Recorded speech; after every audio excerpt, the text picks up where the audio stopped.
Hello, I am late once again, and I'm sorry for this. I'm not yet ready to move on to another big Nintendo game, so I'll be again having a lax Master Duel session today. I'll be going through some solo mode gates, including Lightsworn, Herald, and Danger. I'll be playing a bit of ranked mode with some jank decks, maybe one or two jank decks. You know, not taking it too seriously, but it's kind of fun to do that sometimes. And maybe I'll get some packs. I'm not sure about that yet. Alright, hopefully everything is good. I think everything is properly is properly set. Here we go.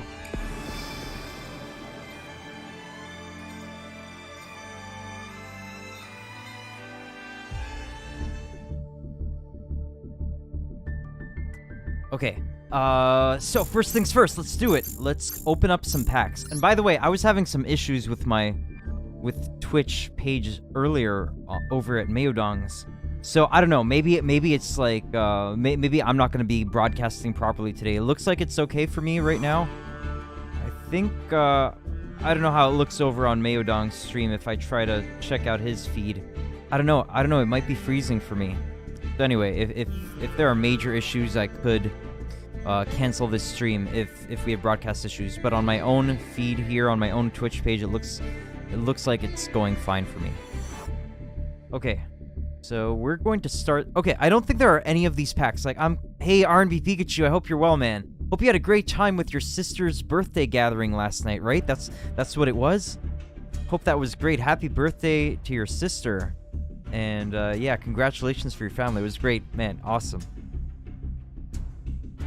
Did you guys have some friends there, or was it just family, or were there some family friends? I'm alright, mdrnYGOn00b. Thanks for asking. How are you, man? Okay, so for these packs, just family. Okay, wow. Hardcore. We're, I don't think I'm mistaken. Maybe I'm mistaken, but what I've been told, you forgot to invite me. Well, it's all good, man. From what I understand, you and California Kid 24 and Bacon Genie are actual brothers, so were all three of you there? Or we're like, I don't know how close you guys live to each other. All of you guys were there. Nice. Okay, sweet. Cool, man. I was just curious about that. Thanks for sharing. Happy to hear it was a grand time. Alright, I'm tempted by this pack for Tour Guide from the Underworld and Apollousa, Bow of the Goddess, but like stuff like Labyrinth and Runic stuff, I just don't even want to have those in my collection, so this is what's like making me not want to get this pack. Anyway, maybe I'll discuss that later when I'm at the pack selection stage. And yes, I'm the sexiest one of the Buadas, confirmed. Okay. Alright, I'd believe that, mdrnYGOn00b. I think you all look like fantastic fellows, though. I'll say you all seem very beautiful. maybe you are. I don't know. Thanks, mdrnYGOn00b. Okay, what I'm going to start with here. Well, let's look at the accessories. What's going on in the accessories department of this game? So there's a new field available. I don't know, it looks kind of cool. I don't know if I'd spend 600 gems on it. I haven't bought any fields yet. Pay 600 gems for a field? I don't know about that. I am possibly interested in this summon limit part for 100 gems. That seems nice. And this Destiny Signal base, this Destiny Signal mate's base, that's kind of cool. I like the summon limit. I think I'll go for the summon limit for 100 gems. It looks like very vintage Yu-Gi-Oh! I like that. I think I'll get it. I think 100 is a decent price. Are gems collected only through gameplay, or can you spend money for gems? You can spend money for gems, but you should not be spending money for gems. I will try to show you briefly. You can get a 1500 gem pack for 17 Canadian. You can get a 4950 gem pack for 110 Canadian. I don't know if that's plus tax or not, but either way, it's a crazy price. So look, theoretically, I've got like 8400, so, you know, like almost 10,000. So let's say what I've got right now in my account of gems, is like almost 200 Canadian worth. You can get that in about 2 months with daily, you know, mission grinding and gem collection and doing the monthly event stuff. So yeah, you should not spend money on this game. You can do just fine, just being free to play. Pulls out wallet. How much you want? No man, don't spend money on this game. Unless they improve the prices, which is possible. There's going to be some price revision apparently for the gems. Apparently people don't know if it's an increase or decrease. Apparently it's more likely to be an increase, but I would be very surprised. Like, I don't know how they could make them more expensive than they are already. There are some discounts occasionally, some discount gem bundles. I don't know, I didn't really look into them. I think it's a better rate than what they give you here. Yeah, it is, but it's probably still not worth it. I mean, you have a lot of gems, like over $50 worth, right? Well, if you wanted to buy these gems right now, you'd have to spend like about 200 Canadian. That's a pretty penny. Like, I'm not quite at 9,900 gems, but I'm not too far off. So it's about $200 Canadian worth. I wouldn't even, I'm not sure if I'm gonna spend gems on packs today, but even if I do, I'm not gonna spend like 8,000 gems today. Like, I might just spend like 3,000-4,000 gems today, because I don't want to prematurely get rid of lots of gems before they drop some like really nice packs, new packs or something. Okay, let's see what else is available here. I'm not gonna get any icons or protectors. Yeah, I don't get this stuff. Okay, here we go. So I'm just gonna do 10 packs, 10 legacy pull pack. So it seems you can really grind gems, which is good. Yeah, it's fairly friendly for free-to-play mode, definitely. I'm gonna spend 100 of these legacy tickets, which the game gives you throughout gameplay. These are free tickets. So I'm gonna do 10 pulls here, meaning I'm gonna keep going until I get like 274 here. Okay, nice, a rainbow glow.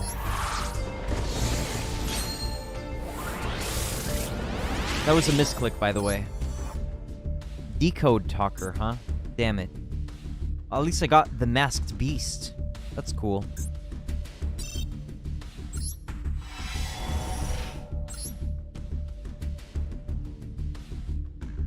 Nothing new.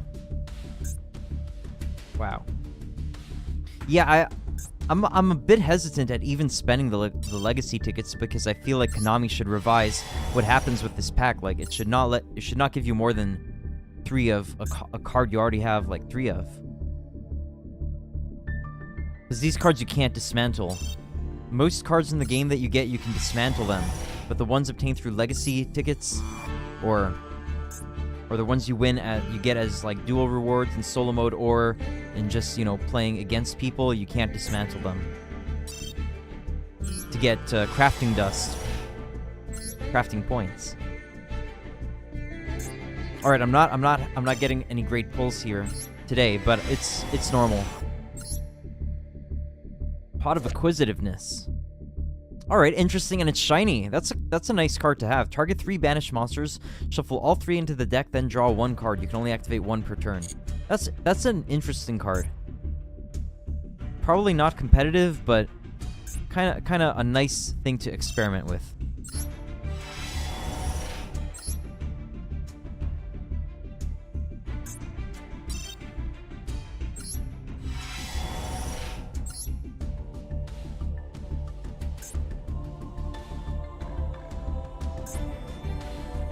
Alright, 2 more pulls, and then I'm going to get into some solo mode.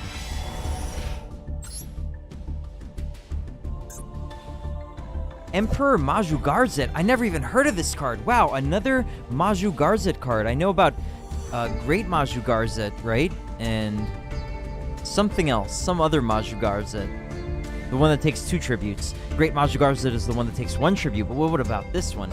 Cannot be normal summon set, must be special summoned from your hand by tributing 3 monsters. This card's attack becomes the combined original attack of the tributed monsters. Your opponent cannot activate cards or effects during the battle phase. Kinda bad. Kinda bad, but, you know, preventing battle phase effects, maybe it's interesting. I like having it, though. That's interesting. Alright, and probably just 1 more pull here. Oh, we got nothing. Alright, yeah, that's enough. That's enough of that. I'll hope for some Konami revisions to the Legacy Pack, and then I'll be more confident spending more of the Legacy Pack tickets there. Okay, it's time for some solo mode. So there are 3 main gates that I'm intending to do today. I don't know if I'll get to all of them, because sometimes it takes longer than expected. But what I've got in mind is Enforcers of Justice, which is Lightsworn. The Herald's Guidance, which is Herald of Ultimateness and Perfection, I believe. And the Danger Files, which is Danger Focused. However, I did start the Invincible Beetroopers a while ago, because I was locked. I was locked out of my progression that I wanted to finish. I was doing something, I forget which one it was, but I needed more orbs. And so that's why I played the Beetrooper gate a little bit, just to get the orbs. So I'm gonna restart this and go through it. Okay, here we go. Insect Knights, or Beetroopers, fight with their own unique tactical maneuvers. Their power, which combines attack and defense through communication, is truly unbeatable.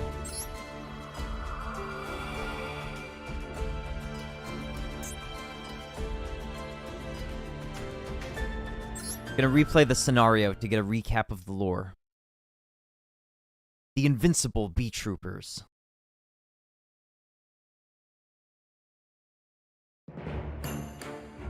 In this world, there exist insect warriors who fight and expand their territory with the deadliness of an organized army. They charge onto the battlefield with their trusty bug companions, like knights on their steeds. These warriors, with their formidable strength and unique battle style, were known far and wide as Beetroopers. When they went to battle, they would employ various tactical maneuvers to gain advantage over their enemy. Heading the front lines were Beetrooper Scout Buggy and Beetrooper Armor Horn. By the way, it's not bee troopers, it's like beetle troopers, because they're not bees. They're very focused on beetles, from what I understand.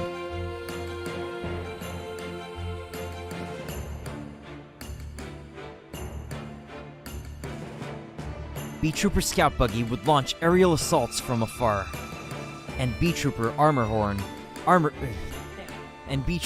Horn dominated land warfare with its impenetrable defense and advancement prowess. Once they were close enough, Giant Beetrooper Invincible Atlas, the Beetrooper's gigantic powerhouse, would swoop in and capture all their targets. These fearsome monsters left no holes in their defense or offense. If push came to shove, they also had foot soldiers that rode on the backs of beetles to deploy. And if any of the troops were injured, Beetrooper Light Flapper would come rushing to their aid, offering medicine, bandages, and a healing hand. As strong as they knew they were, the Beetroopers never stopped strategizing how they would face powerful opponents. The awareness to never let their guard down was what made them such a tough group. Alright. This tells us about... This is probably not even really necessary. I'll just read the effects. Like, we don't really need to look that over.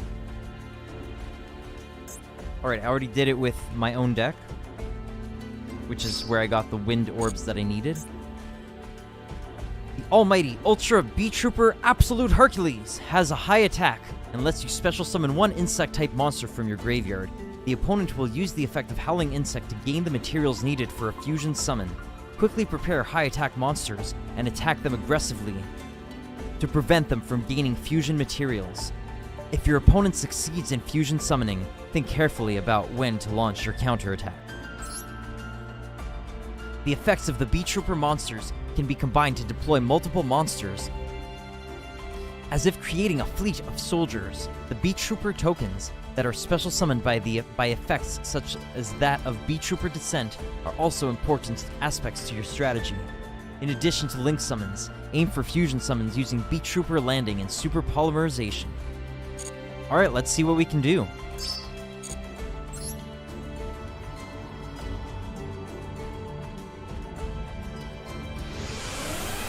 I forgot to check the opponent's deck. Doesn't really matter, I guess.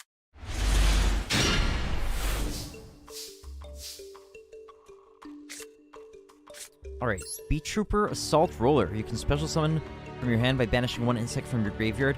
You can only special summon Assault Roller once per turn this way. Gains 200 attack for each insect you control and accept this card. This card is destroyed by battle. You can add one Beetrooper monster from your deck to your hand, except Beetrooper Assault Roller. You can only use once per turn.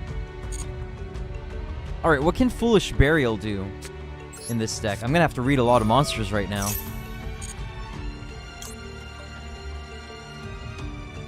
I might not read them out loud. I'll just put this text up here and you can kind of read in your head if you want to. Or maybe I will read them out loud. Okay. Maybe I won't. I'm not sure yet. I'm indecisive about it.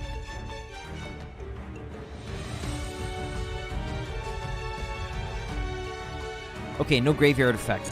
If I find a graveyard effect, I'll read that out loud.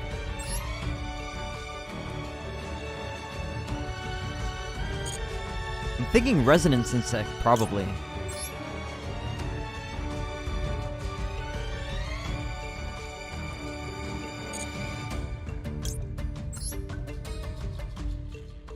From field to graveyard. And banished. Okay, maybe not this card.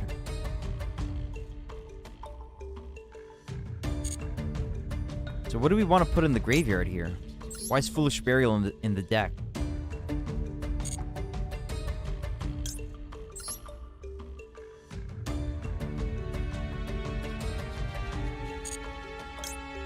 Why is Foolish Burial in the deck?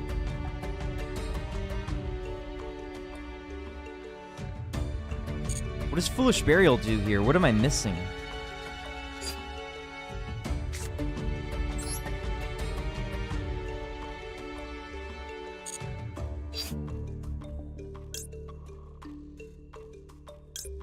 Okay, I have to review the cards because I missed out on what I would send with Foolish Burial. I don't understand.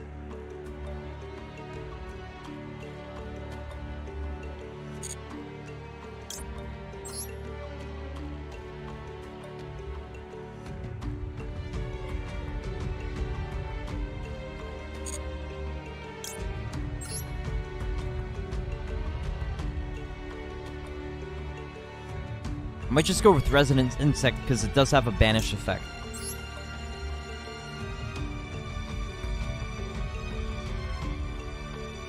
I see. Okay, I see.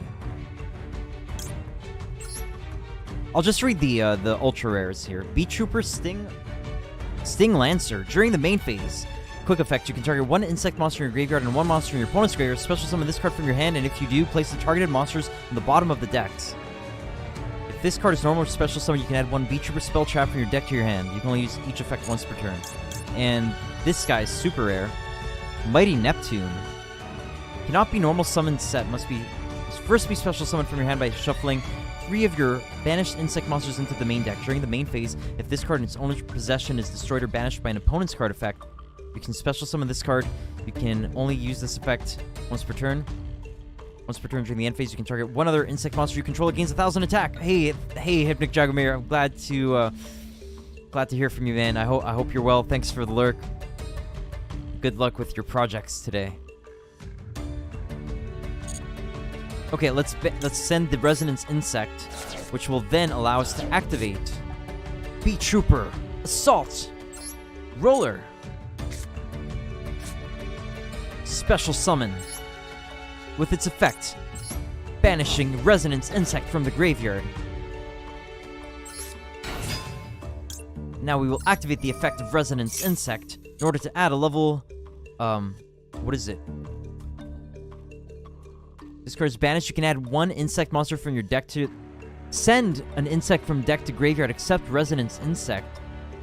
That's a lot less good than I had in mind. I misunderstood. What do I want to send to the graveyard and why?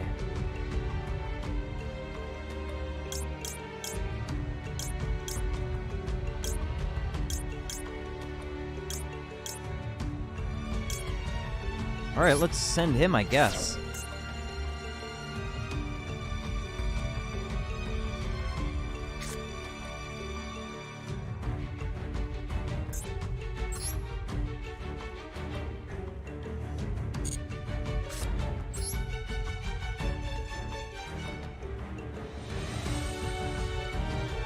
Interesting, interesting.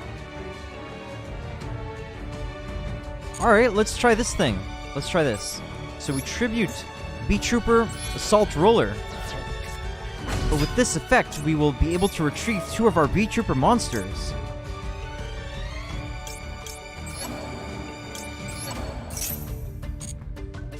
Okay, and like that, we were able to get this Beetrooper Sting Lancer from deck to hand. Now, let's just recap what it does.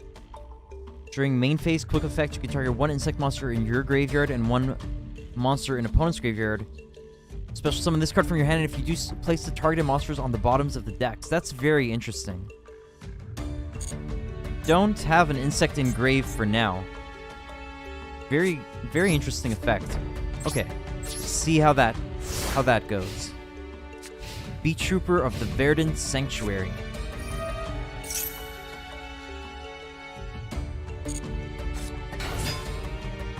Alright. What? Seems like it's going to be an easy game.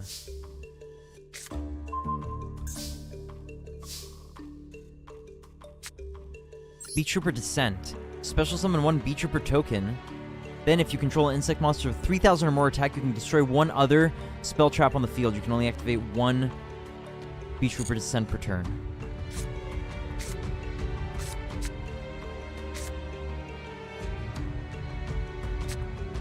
Alright, let's go with,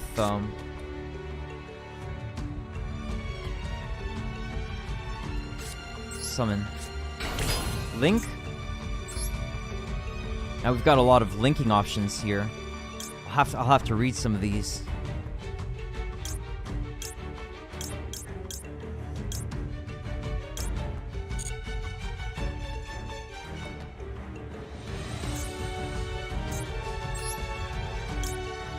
Inzector Pico Falena. If this card is link summon, you can discard 1 card, then target 1 other insect monster you control. Equip 1 insect from your deck to it as an equipped spell that gains this effect. Equipped monster gains 500 attack defense. You can target 3 insect monsters in your graveyard, shuffle them into the deck, then draw 1 card. Okay, doesn't seem that good. Shinobi Insect Hagakuremino. While this card points to a monster, your opponent's monsters cannot target this card for attacks. If a monster this card points to is destroyed by battle or card effect, you can special summon 1 level 4 lower insect monster from your hand or graveyard, but banish it when it leaves the field. You can only use this effect once per turn. Cross Sheep. Monster special summon to a zone this card points to. You can apply the following effects in sequence based on the card types of the monsters this card points to. Only use this effect once per turn. Ritual, Fusion, Synchro, Xyz. I don't even know if I... Are those even in the extra deck? We've got Fusion and Xyz. 4 insects. Interesting. That is interesting. Okay. How about this guy, then? How about this guy? Why not... Like, I won't even link. I'll just summon this guy. Ultra Beetrooper Absolute Hercules. After this card is fusion summoned, it is unaffected by other cards' effects until the end of your next turn. At the end of the battle phase, you can target 1 insect monster for 3,000 or less attack in your graveyard, special summon it. You can only use this effect of Ultra Beetrooper Absolute Hercules once per turn. I think I'm not even going to link summon. I'll just use Super Polymerization for this guy. But let's finish going through the link monsters here. Proxy F Magician. During your main phase, you can fusion summon 1 fusion monster from your extra deck using monsters from your field as fusion material. If a fusion monster is fusion summoned to a zone this card points to, you can special summon 1 monster with 1,000 or less attack from your hand. Only uses each effect once per turn. Okay, we've got 1 more link monster to read here. Beetrooper Armor Horn. You cannot special summon monsters except insect monsters. You can only use each of the following effects of Beetrooper Armor Horn once per turn. During your main phase, you can immediately after this effect resolves, normal summon 1 insect monster. This card is in your graveyard. You can banish 3 other insect monsters from your graveyard. Special summon this card with banish when it leaves the field. Yeah, I think I know what I want to do. We're gonna use Beetrooper Descent. Oh wait, I could just use Max C rather than using Beetrooper's Descent. I could just go for Max C. Oh, but I can't normal summon because I've already normal summoned. Right. Okay, so we have to use Beetrooper Descent.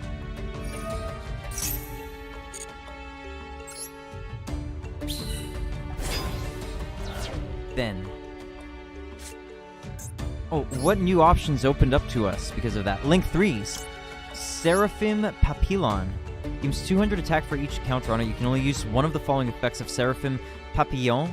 Papillon. It's close to Papillon, but not quite. I think it's got an extra eye. Only once that turn. If this card is link summoned, place one counter on this card for each insect monster used as link material. So it would get 3. Get 3 counters, so it'd be like 2700 attack. Quick effect, you can remove one counter from this card, special summon one level 4 or lower insect monster from your graveyard in defense position. Okay, we're definitely going for the big fusion. Activate effect. Super polymerization, discard, Maxi.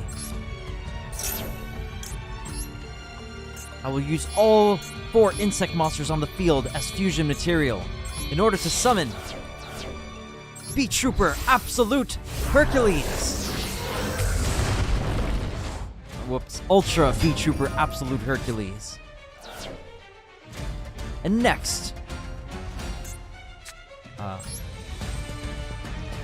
And for my next move, I will activate the effect of Beetrooper Sting Lancer.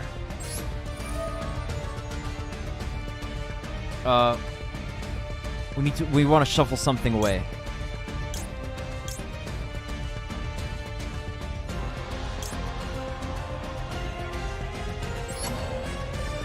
Or what is it? No, put it on the bottom of the deck, right?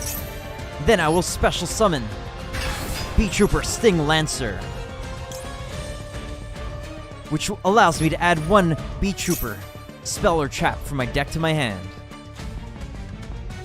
Okay, let's just see if we can... Yeah, okay. Maybe Beetrooper Descent, high rarity, super rare. Flying Sting, alright. A counter trap, probably a good option. When your opponent activates a monster effect while you control a Beetrooper monster, negate the activation if you do destroy it during your end phase. This card is in your graveyard and you control an insect monster with 3000 or more attack. You can banish 1 insect monster from your graveyard. Set this card. You can only use 1 Beetrooper Flying Sting effect per turn, only once that turn. I faced this once, I believe, in ranked, and it struck me as very powerful. So yeah, we probably win easily now.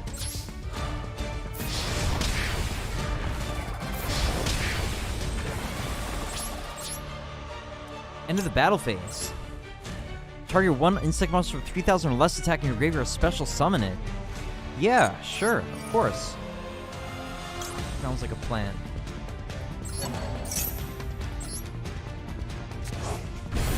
Should have put it in defense. Doesn't matter that much.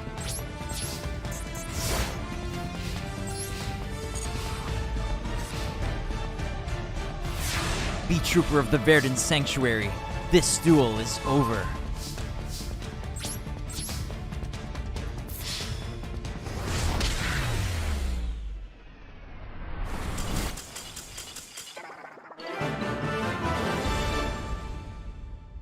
Easy.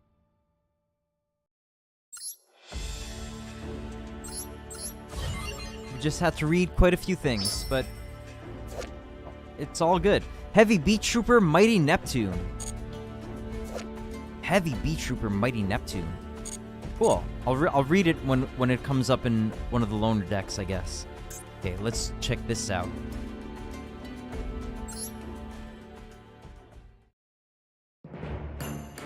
There were many types of fighters among the Beetroopers, and they all brought their own specialized skills to the battlefield.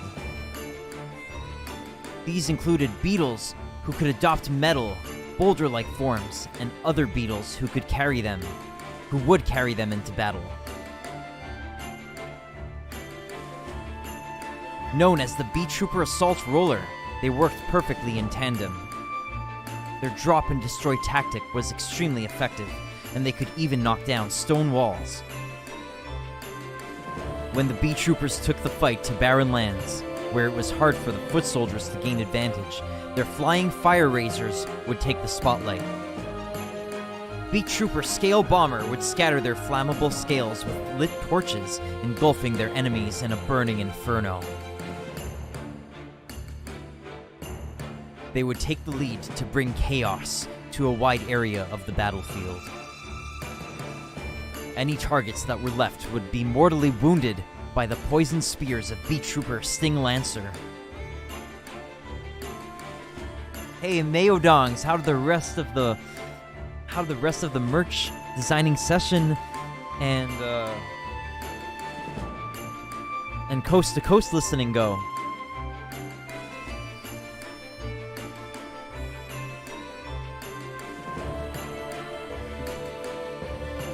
And I don't know, yeah, at some point I dropped out because I was having video issues. I don't know. You got bored. I don't know, is that good? You got bored with what? With the merch stuff or coast to coast or both? As formidable as every Beetrooper was, the most attention-grabbing forces would have to be their giant beetles. There was Heavy Beetrooper Mighty Neptune, who devastated enemies from a distance with its cannons and ranged archers. And Ultra Beetrooper Absolute Hercules, who obliterated all those that stood in its path with an energy blast powerful enough to raise the Earth to nothing. Just wanted to chills. Sounds good. Yeah. Good chilling is what you need sometimes. Well, good luck with all the merch, Mayodongs. Please share the link now for posterity. Share the link. Share the link.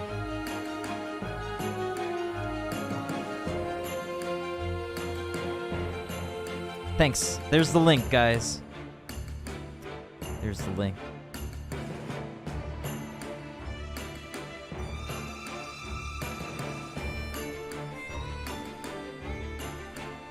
Mayodongs-shop.fourthwall.com. Check it out and check out some Mayodongs merch. I wonder what shipping's like in the US. I wonder if it's kind of like the same prices to Canada. Because in Canada, for like one item I checked, it would have been like, I think, 6 or 7 US, and for 2 items, I think it was like 9 USD. 9 something USD. So I'm thinking maybe like... I'm thinking about, like, it's gonna take me a while to kind of conceive of like what I want to order exactly. I'm thinking 3 items might be the magic number in order to kind of not get... To kind of like, you know, get a better deal on shipping rather than just pay like 7 US for 1 item. Or like 9 for 2, maybe I could pay like, I don't know, 11 or 12 for 3 items, and that way I could kind of maximize shipping. I don't know. Kindre checked and it was like 22 to Sweden, so that seems reasonable. I see. Okay, here we go. An Ultra Beetrooper Absolute Hercules. Oh, I read this already. Ultra Beetrooper Absolute Hercules, who obliterated all those that stood in its path with an energy blast powerful enough to raise the Earth to nothing. And who could forget Giant Beetrooper Invincible Atlas, a major key to the Beetroopers' victories? Whenever the Beetroopers claimed another successful battle, the land they fought on would become theirs. Another area would be added to their ever-expanding territory of the vast lands and lush nature that they hungered for. And just like any other day, the Beetroopers are off again to a new battlefield.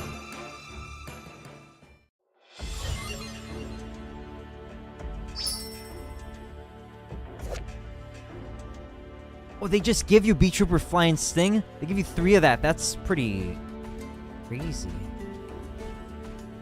Ah, wow. Suddenly I'm interested in possibly getting Beetrooper cards and making a Beetrooper deck.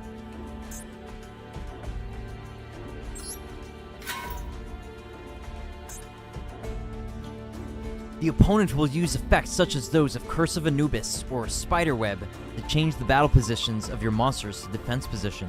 If you aren't careful, even monsters with high attack can be destroyed by having their low defense taken advantage of. Counter this by dealing firmly with the opponent's spell and trap cards, and by focusing on link monsters that cannot be changed to defense position. Beetroopers seeks nature.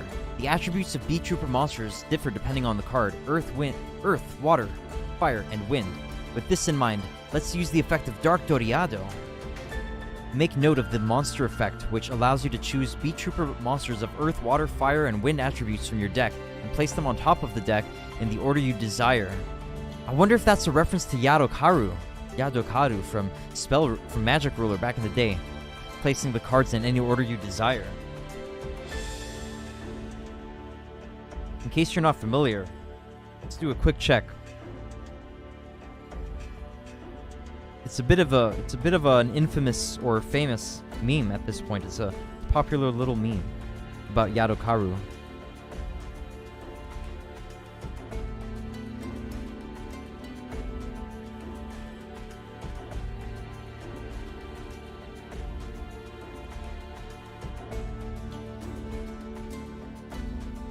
I think I used to use Yu-Gi-Oh!.fandom, but it's kind of bad. If you can, use Yugipedia instead. It's good. It's good. Yugipedia.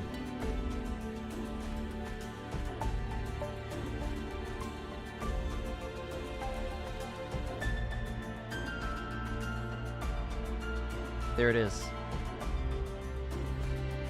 When this card is changed from attack position to defense position, you can place any number of cards from your hand at the bottom of your deck in any order you desire. In the order you desire. Alright, enough of this tomfoolery. These cards can be added to your hand or sent to the graveyard by using the effect of Archfiend's Oath. This is in the game. Oh, Archfiend's Oath is in the game. I was thinking maybe Archfiend's Oath is not in the game, but it's Convulsion of Nature that's not in the game. Archfiend's Oath is in the game. I like this card. Alright, here we go.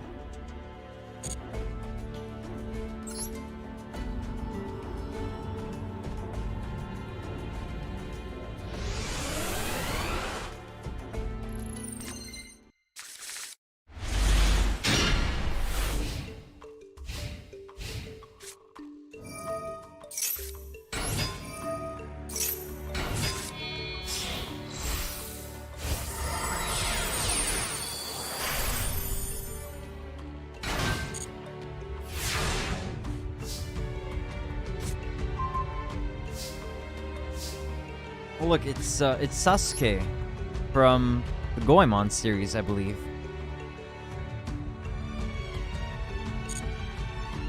Right? Maybe he's originating from something else, I'm not sure, but as far as I know, he's from the Goemon stuff. Alright, Dark Doriado.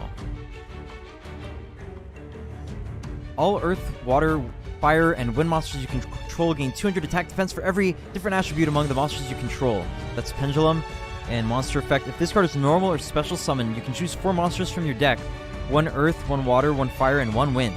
And place them on top of the deck in any order. So we could use that to get specific cards with hand destruction. Oh, and we could use Archfiend's Oath! That's what you could do with it. Oh my god. Archfiend's Oath shenanigans. I like the sound of that.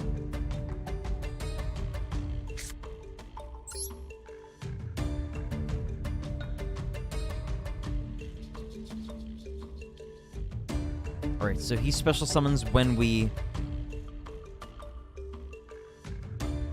When we normal or special summon another insect, this guy will special summon from our hand.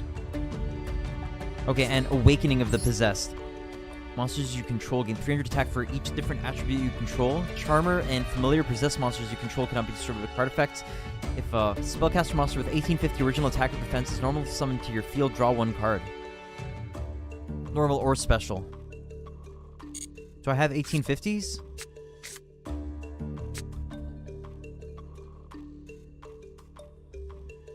I don't know if this card is good in this deck. Maybe we want to pitch that away with hand destruction.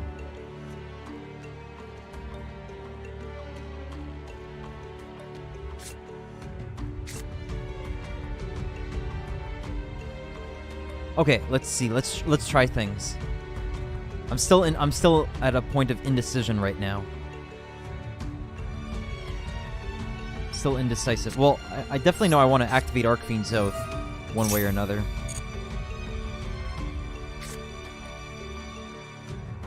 I guess let's put a Pendulum Scale. Then we would normal... Right, so we're gonna save that for hand destruction discard.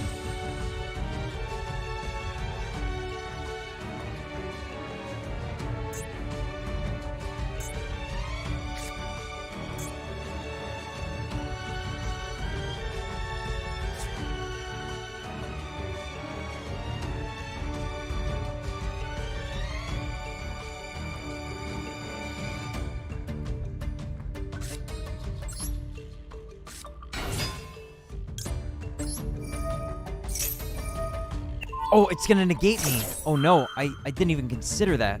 I'm a freaking idiot.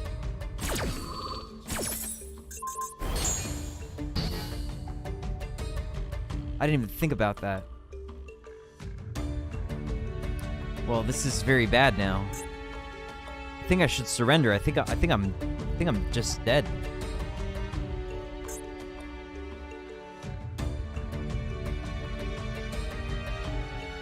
How about an educated guess here?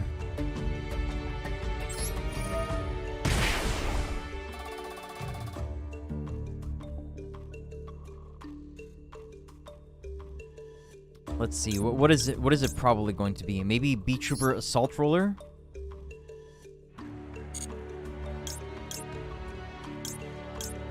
Maybe this guy. This guy.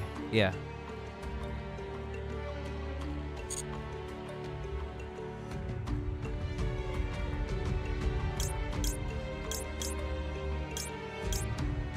I think this guy was good, right? Assault Roller. Yeah, let's go with Assault Roller. It was Sting Lancer.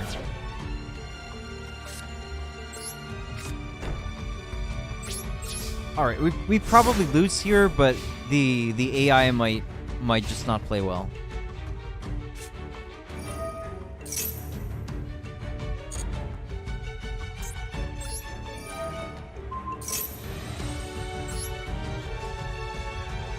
While this card remains on the field, any opponent's monster that battles with one of those monsters is changed to defense position at the end of the battle phase and cannot change its battle position while this card is on the field.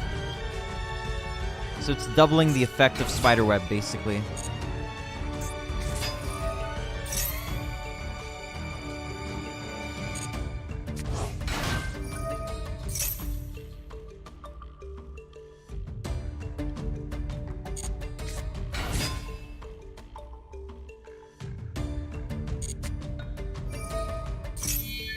Fusion Summon.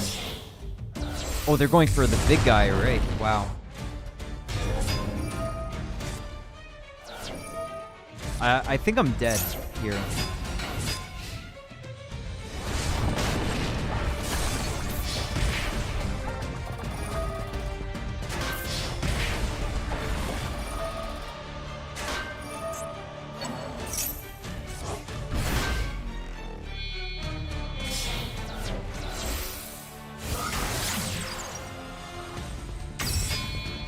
What the frick?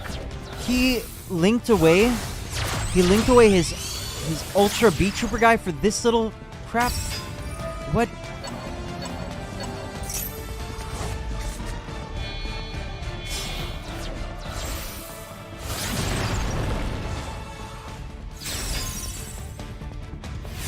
I mean, I definitely don't I definitely am not familiar with the deck, but that seems like it was a bad idea. Okay, Invincible Atlas. While this Link Summon card has 3,000 or less attack, your opponent cannot target this card with card effects. Also, it cannot be destroyed by your opponent's card effects. So, card effects is a no-go on Invincible Atlas. You cannot special summon monsters except insect monsters. You contribute one insect monster, then activate one of these effects. Special summon one Beetrooper monster from your deck. This card gains 2,000 attack until the end of this turn. Hey, Kai Revenge. Kai Revenge. Wow. If you had to start a business, what would it be? I don't know, man. I'm not really like an entrepreneurial kind of guy. Let's see.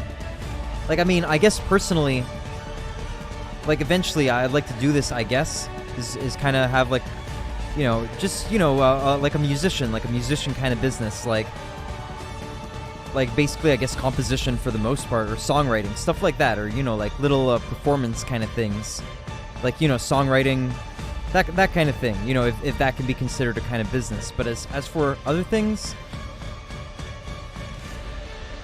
if I had to start a business, I don't know, man. Build safe autoerotic asphyxiation machines. That's quite strange, Mayodons. All right, I see. How about you, Kai Revenge? Do you have any thoughts on the matter? I'm sure there are some things. I'm sure there are some cool businesses I'd like to, you know, once I've thought about it. But right now I don't really have it in mind. I mean, it could be something like other Yu-Gi-Oh! Outer card sleeves. Like, that could be interesting. That's a great idea. I'm sure there are other good ideas in mind. Like, but right now, off the top of my head, I can't really remember. Let's see, a good business. A good business idea. I'm sure there's all kinds of things. Maybe like clothes. That could be cool. Like clothes that are more comfortable and more aesthetic than stuff that you can usually find in stores, and not have to don't put anything like polyester in them. Just natural fibers. You know, just anything useful. Anything that's useful to people that the current market kind of doesn't satisfy optimally. That you think you could do better. I mean, I guess that's obvious, right? That's what you'd have to do to have a good business. You have to fill some kind of niche or be better than other current offerings. But I guess that's probably all I can say right now. But a business, I don't know, like it could be, yeah, music related or maybe video game related. That kind of business, that could be cool. What about you, Kai Revenge? You have any business ideas? What's on your mind? Are you looking for business ideas for yourself to get into? That could be cool, man. Good luck with it.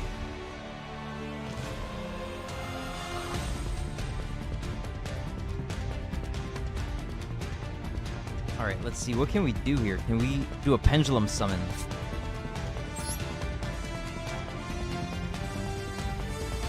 This card is normal summon. You can choose one card in your pendulum zone and send to the graveyard. All cards your opponent controls in the same column as that card.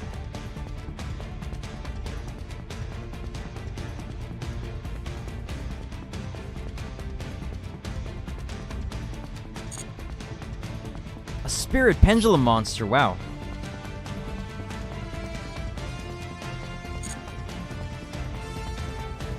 Okay, let's try to get a pendulum summon going here. Oh, it's not available for some reason. Why? Why can I not pendulum summon? Oh, it's 5 and 9. That's why, and this is 4. My mistake.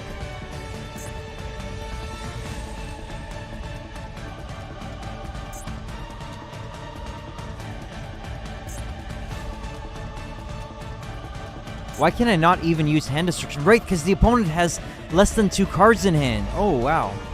Yeah, it's over now.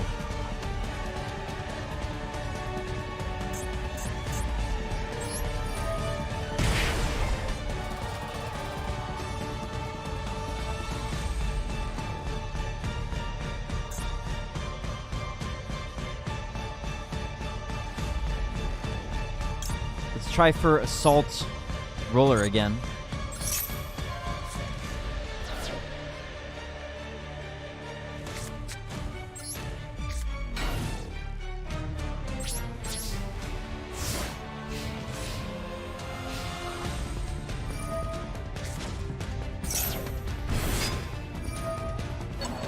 Gonna lurk. May the heart of the cards be with you, Sir Nicholas. Thank you very much, Lord Mayodongs. Have a great rest of your day, man. Enjoy the rest of your cool, chill Sunday, I hope.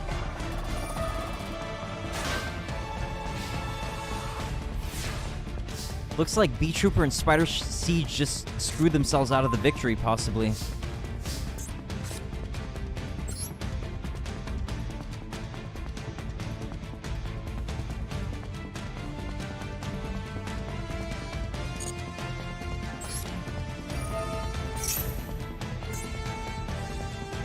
So we would die if we did this, so we actually can't use that. Too bad.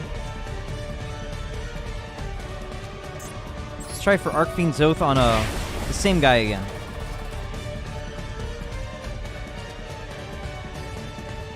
Assault Roller. It's not it.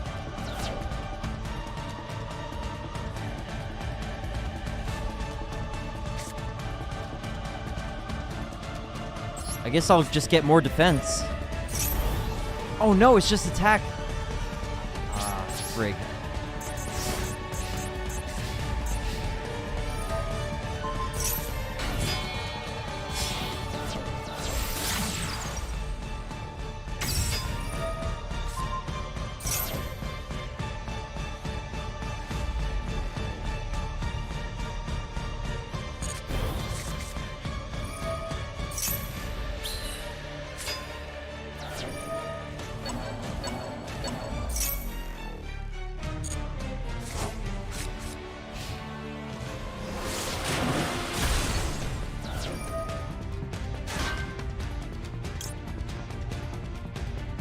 wow.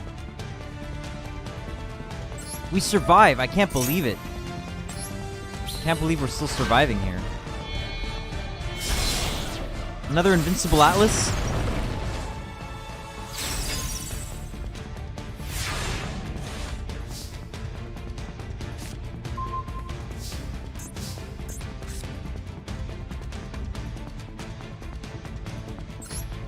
Oh, wow.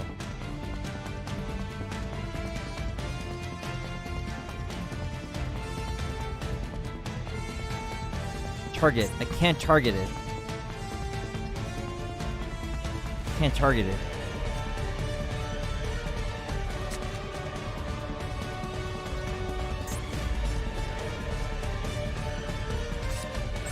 However, let's draw one card. Oh, and we can get another +1. All right.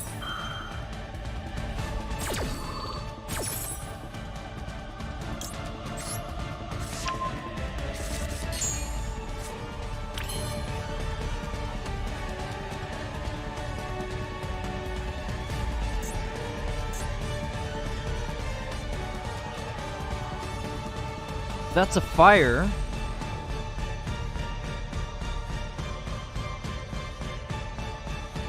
I'm intrigued right now. I'm intrigued.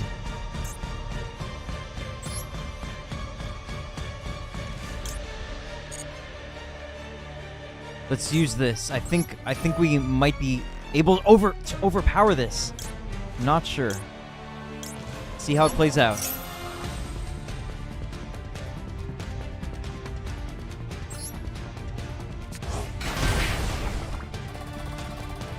We can't overpower it. I miscalculated. Or, you know, I just don't understand what all my cards do exactly. We could get this guy.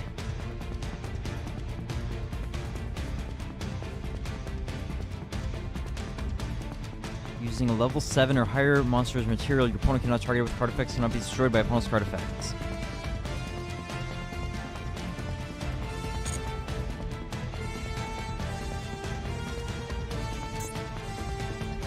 I think I'm still basically in trouble, like I can't win here. Is there anything I could do?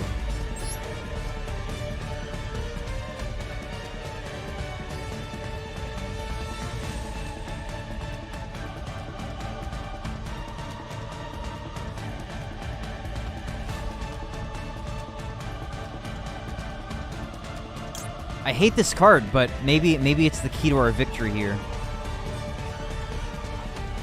Underworld Goddess. Okay. That if we can get an extra monster out, that would be great.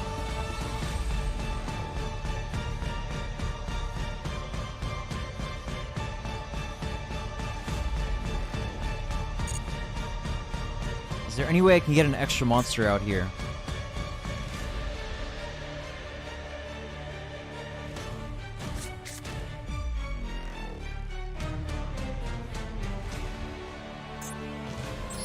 Oh, let's go for that same guy, the roller dude.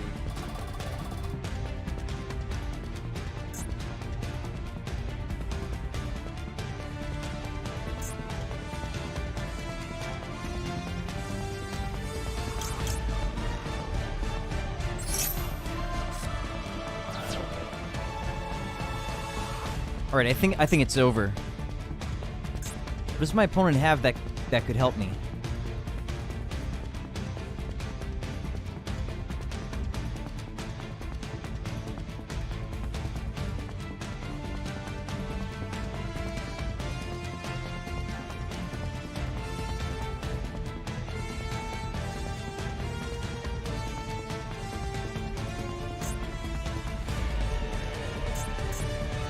Alright, I think it's just over.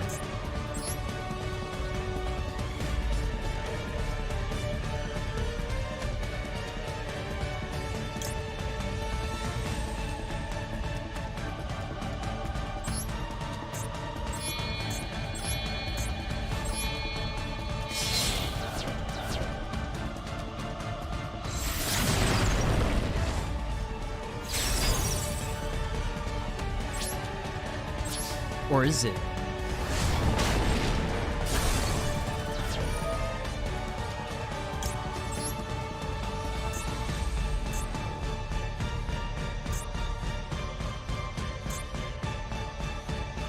We need more attack power, just in case.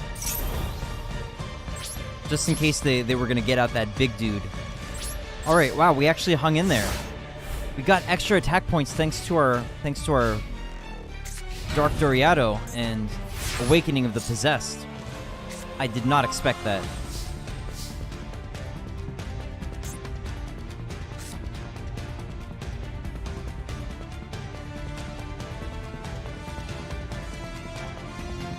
Have to be very careful.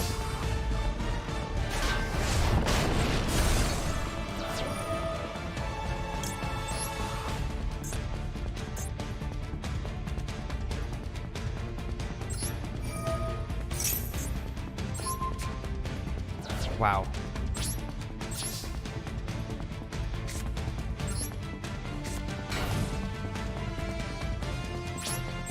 Wow, are we actually going to come back and win this game?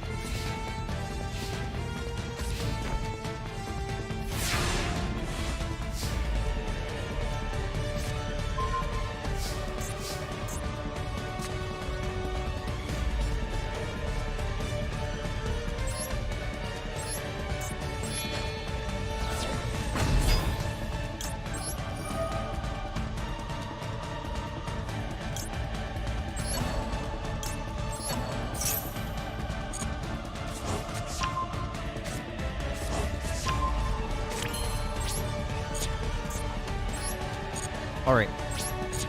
Oh, we can pendulum summon now. Alright, let's go for it.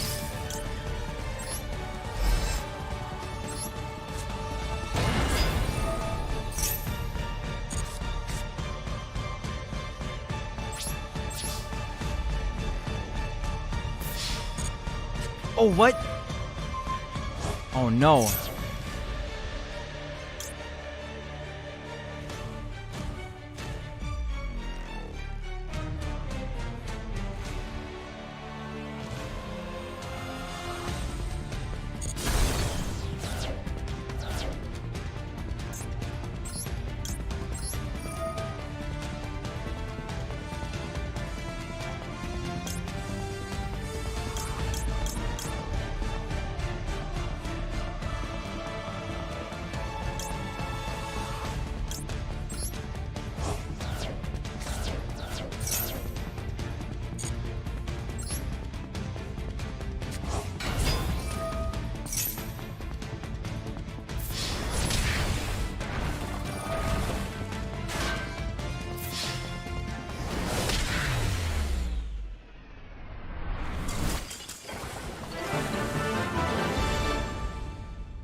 Alright, we're almost done with the Beetrooper solo gate, then I'll get to the Lightsworn, Herald, and Danger. Not sure if we'll have time for all of them today. We shall see. Okay, so here's my zombie deck. Is this good? Is this possibly good to face with here? Like, were there any modifications I wanted to make?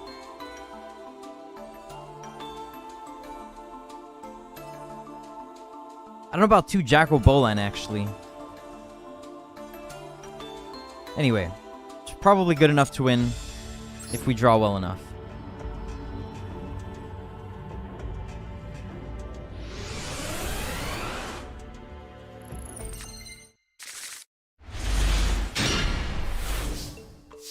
Oh, it's bad.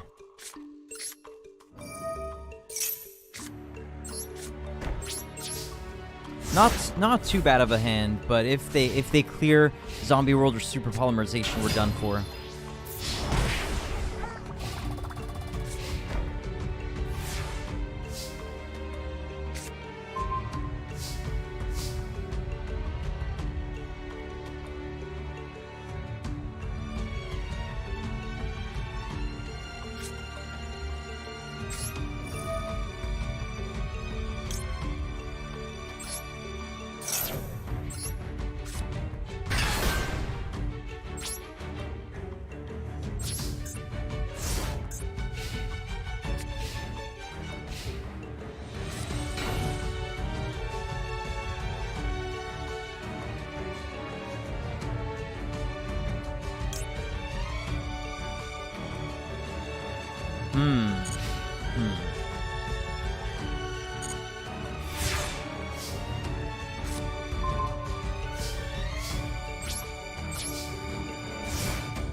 What is he doing? Link summon.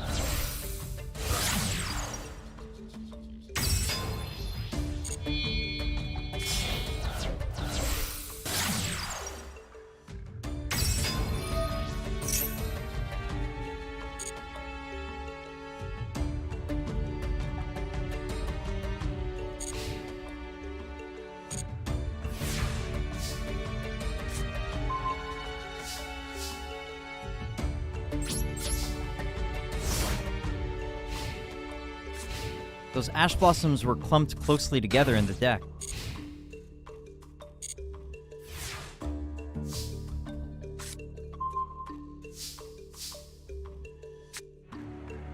Okay, I think it's time to go on the offensive. Well, maybe not just yet, actually. Let's hold out a little longer.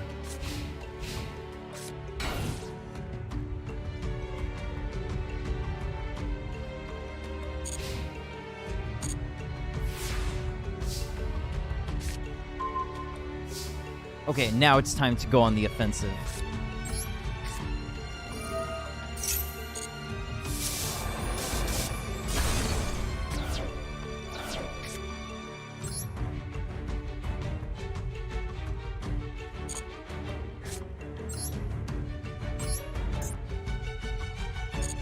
Hold on a sec. Oh, okay, it's fine.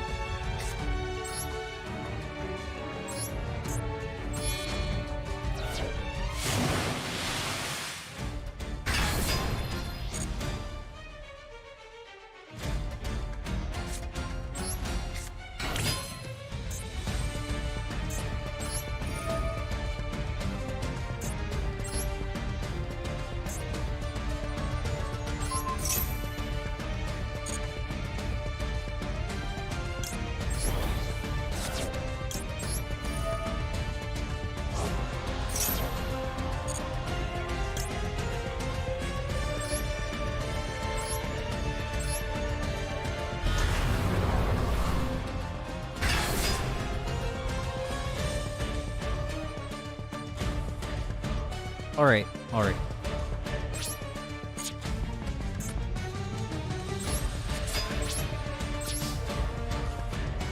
Hey, Mike Newmeyer. Some epic music here. It can be. It can be, yes. Congratulations on your 12-hour workday with the orchestra yesterday, right? What were you doing? What were you doing there? Were you there as a musician? That's epic. Or, you know, even if you were doing something else, that can be pretty epic too, but I would imagine you were probably playing the percussion, right?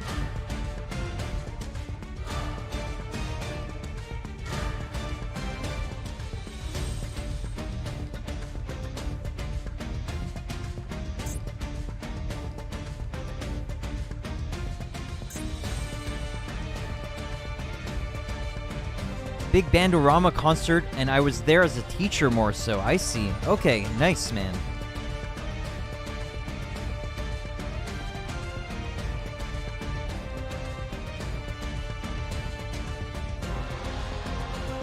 Yeah, congratulations again, and I hope that you keep having some awesome fortune with this kind of thing.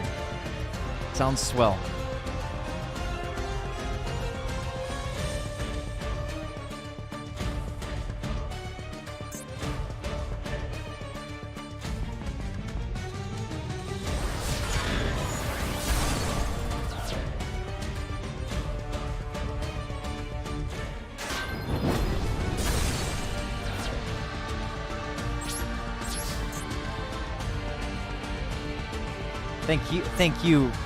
Thank you for coming by, Mike.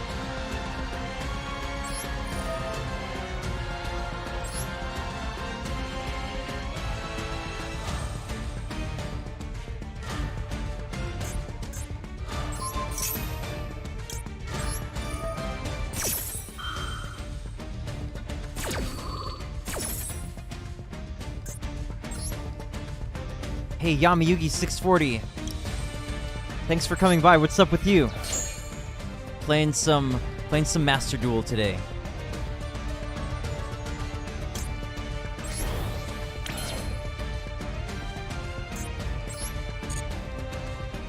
My heart hurts. Why? What happened? What's up? Is this a physical issue, or did something emotionally troubling happen?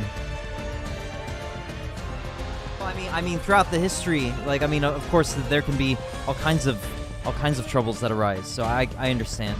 Yeah, it can happen anytime. Drink some weird water. And now my heart hurts. Some weird water. Well, geez, man. Try to take it easy and rest. Try to take it easy and rest until you're feeling better. You don't want to push your heart while it's feeling like, you know, not 100%. Geez, good luck, YamiYugi640. Sorry to hear it.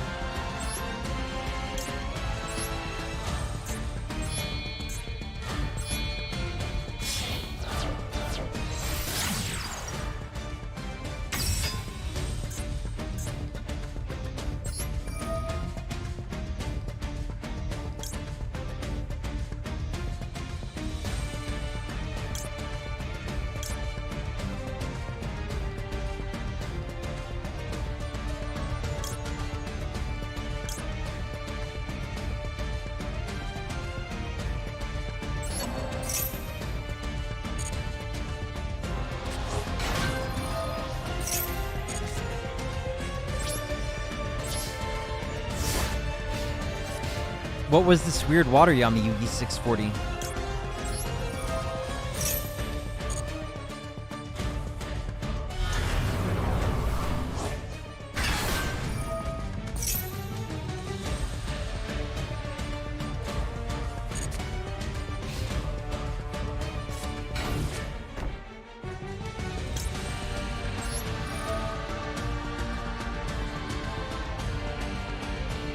I've been more tired.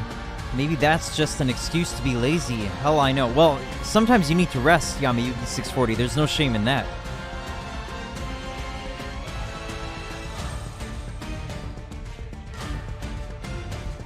It's good to try to push yourself to limits sometimes, but also sometimes you have to respect the signals that your body gives you, and get the rest that you need to recover. Water Joe, caffeine water. Water Joe, caffeine water. Maybe. Weak old water. Weak old water.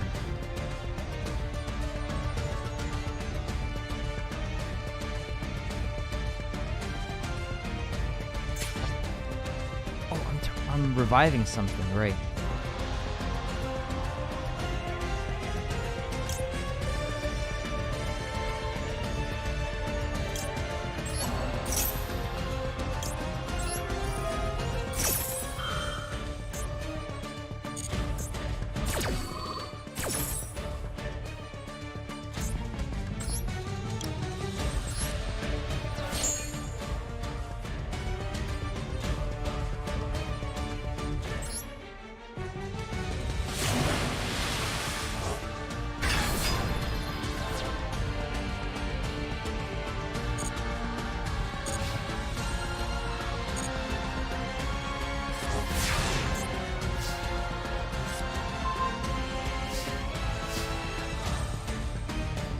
Like, not as I'm tired from sports, like just getting tired from simple going upstairs.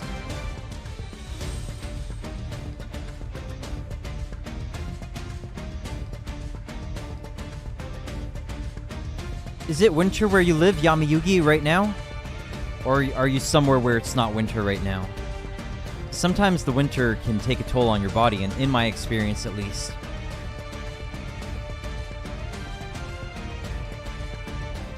Mike said, yummy flavor after 2 weeks, lol. Oh, I know. Lol, I know. It tasted like watermelon. Hey, you should be careful with that.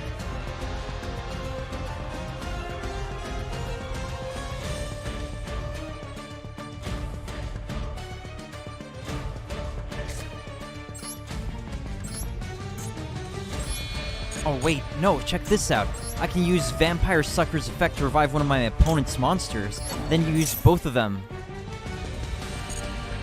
Then use both of them as tributes for my Vampire Voivod.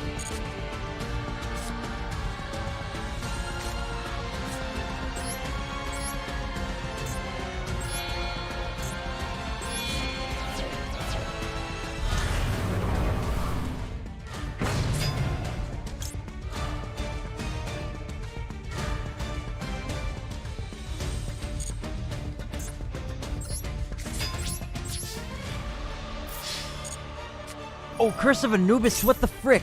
Oh my god, I was not expecting that. Oh my god, I got so pwned right there. I got destroyed by that. I can't believe that.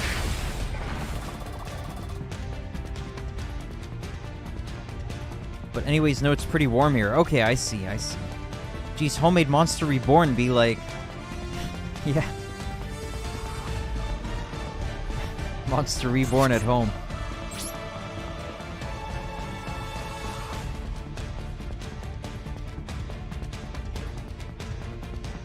Space Dude.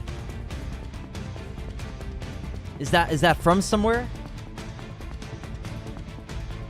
Can't exactly understand what's happening in that emote, Mike Newmeyer. But thanks for sharing it, and if you'd like to explain it, definitely feel free to explain what's in the emote.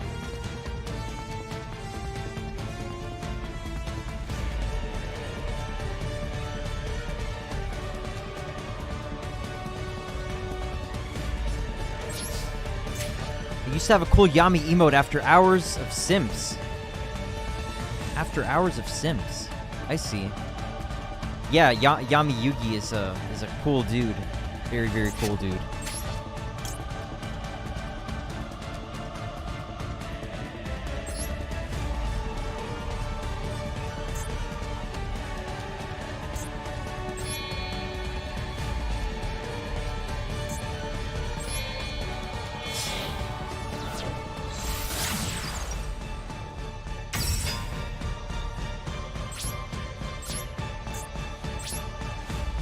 Like I said, just from my emotes, and it's from my album cover representing a new tune coming called Spacewalk. Okay, sweet. I use it because we were talking about drinking. He has a relaxed drinking cheers kind of vibes. Okay, I understand. I understand now.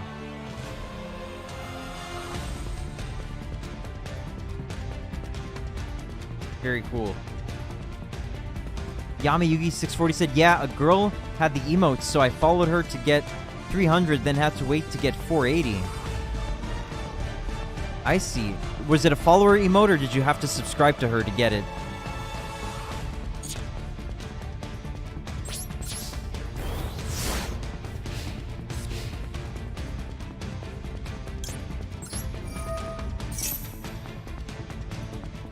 Channel points. Okay, cool.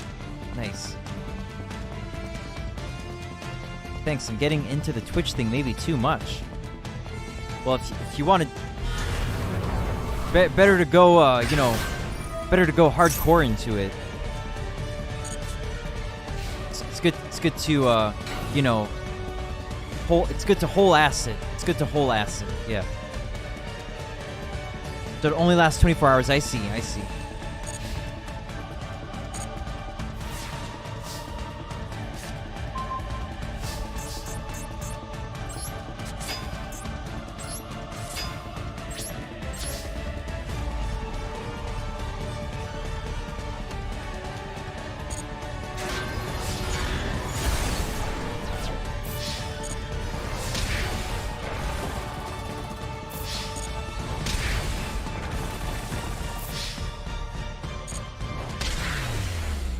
One of my favorite things to do is stream hopping. Stream hopping or hoping? You probably mean hopping, right? Hey, Tricky Time Tree, it's going all right. Thanks, man. How are you doing? Thanks for coming by. Hope your duels have been going well.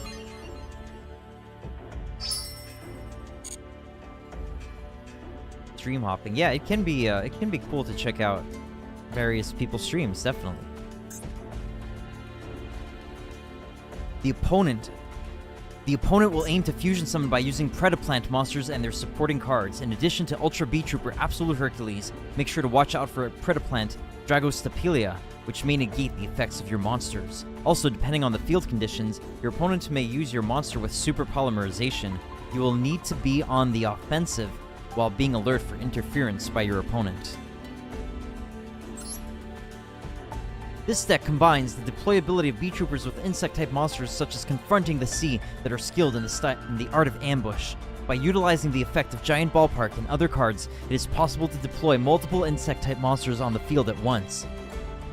Make use of them to end up with monsters with high attacks such as Giant Beetrooper, Invincible Atlas.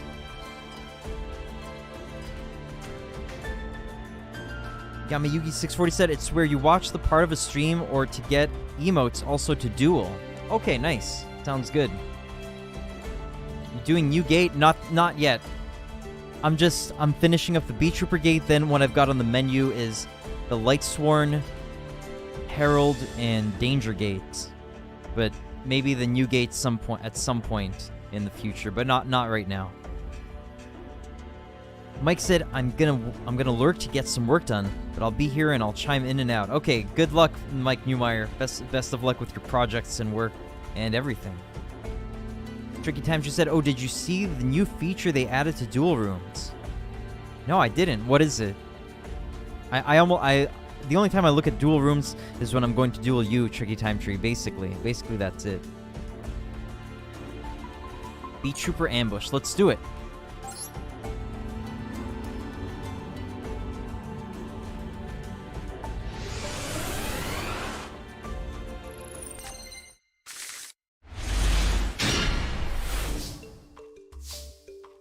Synchro Link or Fusion.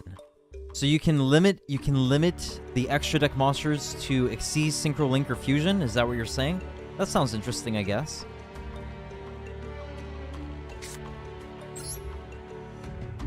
Okay, cool. Thanks for letting me know. I'll probably never use it unless somebody else wants me to. Like, if you wanted to play me with that on, I guess I would accept.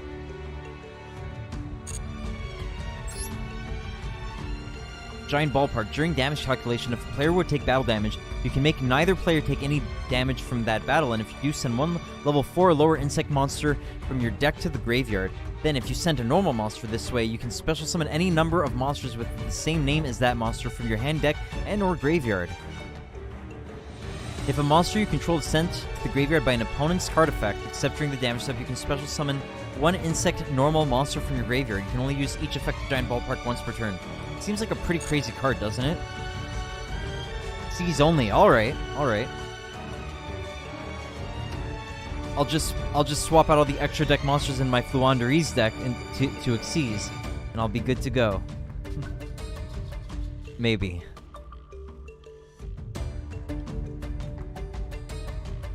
Okay, let's activate Giant Ballpark.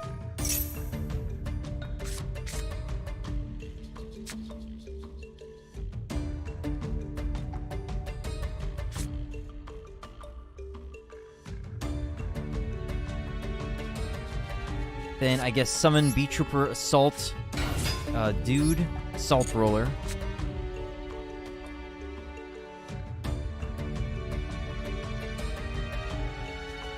I don't know about Beetrooper Squad, that seems kind of jank. Alright, let's see what happens.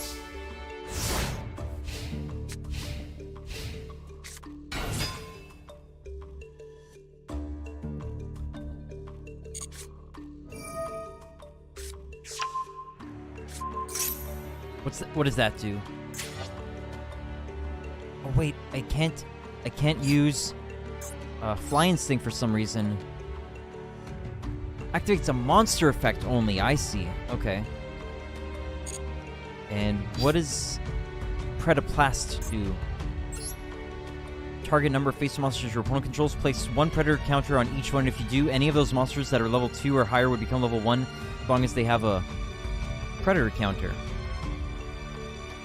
Alright.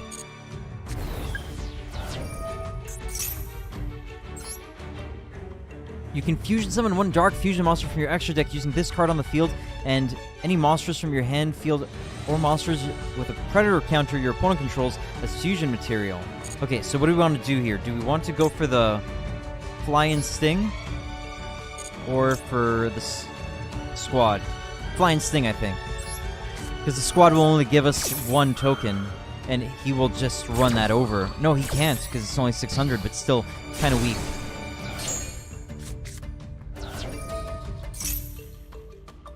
Predaponics. Once per turn, you can special summon 1 level 4 or lower Predaplant monster from your hand or graveyard, but negate its effects, even if this card leaves the field. Once per turn, during your standby phase, pay 800 life points or destroy this card.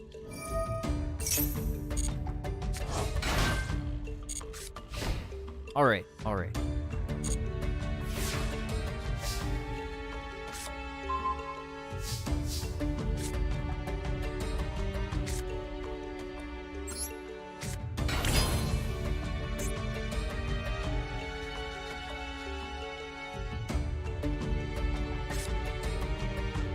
Alright, what can we get here? Beetrooper Armor Horn. During your main phase, you can immediately after this effect resolves normal summon 1 insect monster.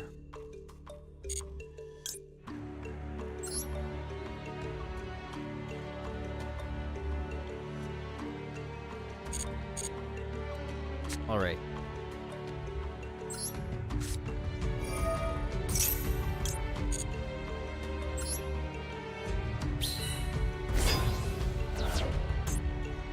Original attack, I see.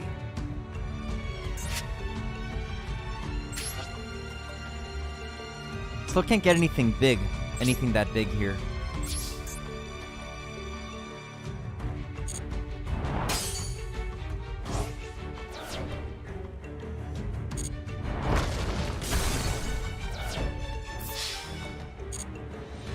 Giant ballpark. Let's go for it. Alright. What am I sending here? Then if you send a normal monster, you can special summon any number of monsters with the same name. Alright, yeah. That sounds great. We might be one-turn killing here, actually. No, not quite.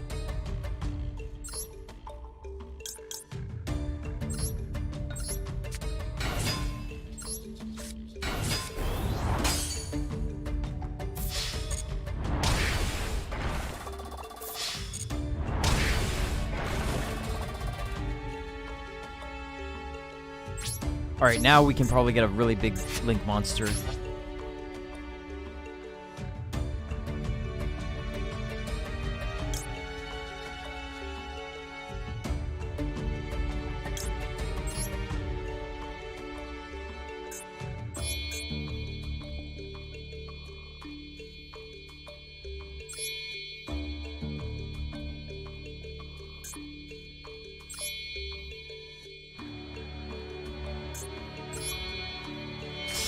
Link 4, wow. Giant Beetrooper, Invincible Atlas.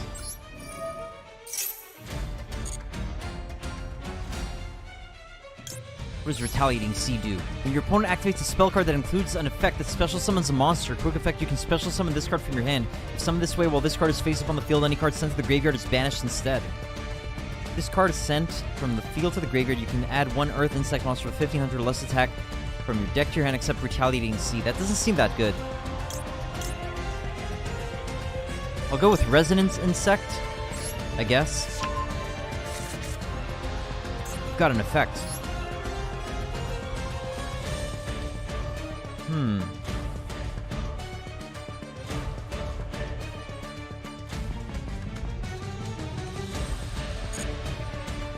Alright, I might just hold off right now.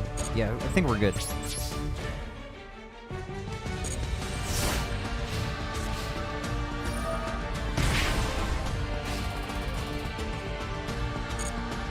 Wow, and it's over.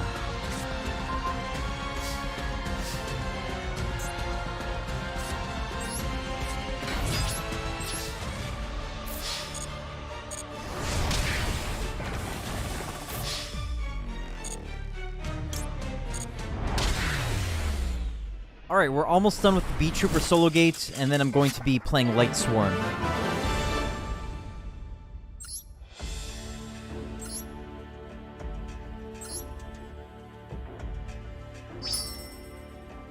Icon, Beetrooper Sting Lancer. An icon depicting an insect warrior from the Aerial Assault Squadron. The attack from its mighty poison spear is a threatening blow, well able to finish off the opponent.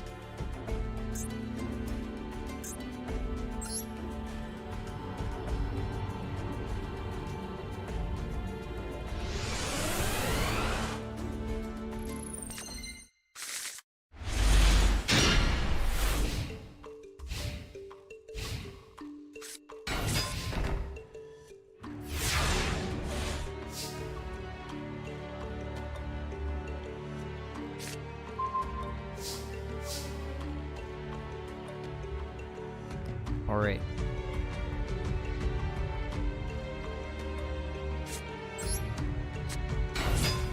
Unizombie. Effect. Discard Necroworld Banshee.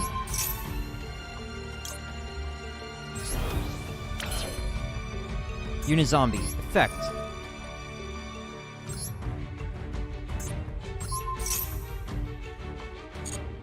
Send. Blow Up Bloom to the graveyard. Activate Blow Up Bloom. Chain. Necroworld Banshee.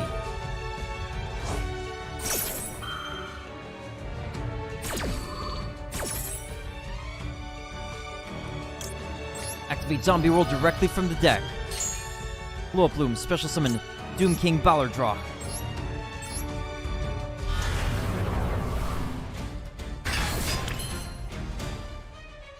Battle. Doom King attack. Super Polymerization! Oh frick. He's using my monsters for what? He had Starving Venom Fusion Dragon. Oh my god. That's crazy, man. Oh my god, I can't believe we got Super Polymerization by Beetrooper Predation. Alright. Maybe that's game. We'll see. Maybe they can't one-turn kill us.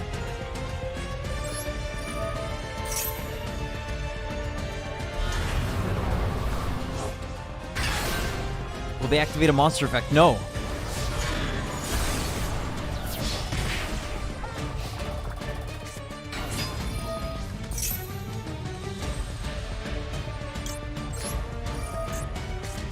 Special summon one Beetrooper Scout Buggy from hand, deck, or graveyard. Alright, do they have another Super Polymerization face down? That would be pretty funny.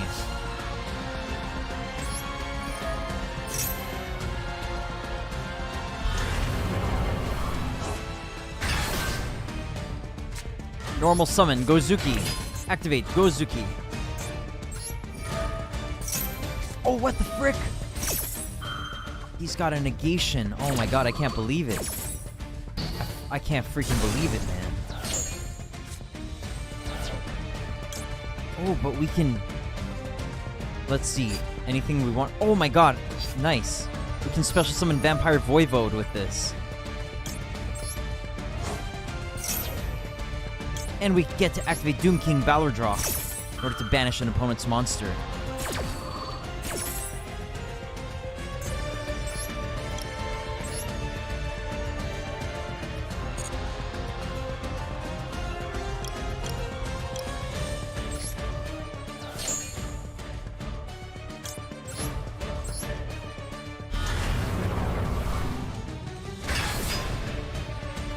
Alright, I think we're ready.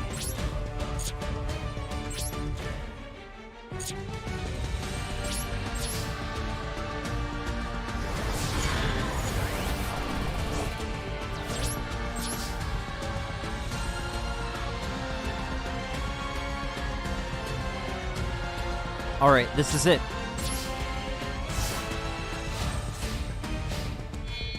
Link into Shinobi Insect. Kagakure Mino.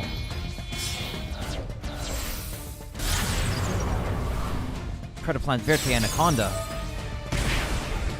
Oh! I will negate. Yes. Jeez.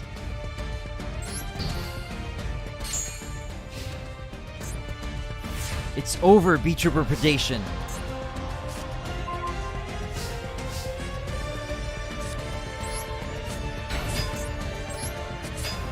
We have to overkill.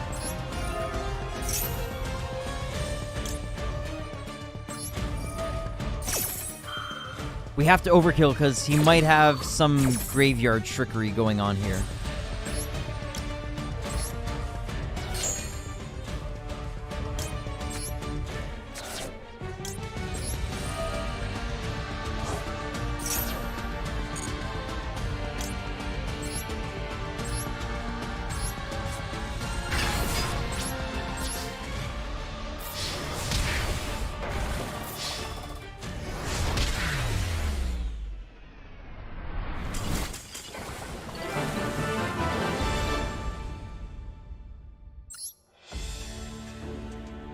The invincible Beetroopers. Gate complete.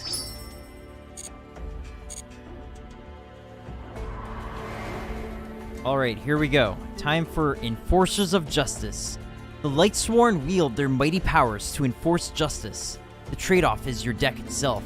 Seek victory before your deck runs out. Where there is a cry for help, the Lightsworn are there. Oh geez, it's a long one. Yeah, I'm not gonna get to do all of these solo gates that I was hoping for today. I see. Alright, just a heads up, probably not gonna get to Dangers. I might get to Herald though.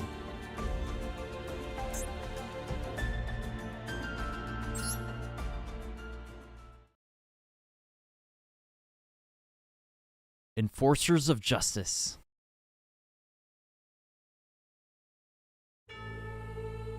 Sword in hand, clad in armor, body adorned in robes. All shine brightly like platinum, the heroic platoon's display of power.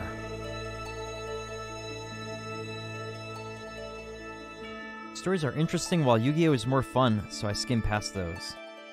The interest of the stories tends to vary. They're usually not amazing, but they're alright. They're kind of epic, but not super interesting stories. They're alright. But yeah, you can just skip through this if you wanted to.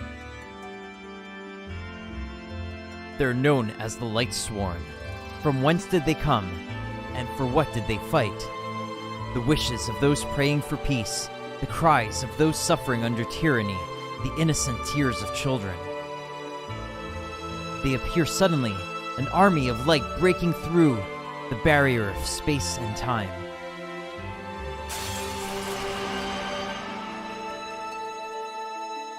To each they aid, their justice embodies a different form. Some see a knight in shining armor, others see a graceful wizard. Still others see a divine angel, or a dragon so great it eclipses the mountain with a single wing, they claim. Regardless of the form the enforcers take, their mission is unchanging. After annihilating the wicked, they vanish without a trace. They live in the radiant realm of light, in a world existing in another plane of space and time.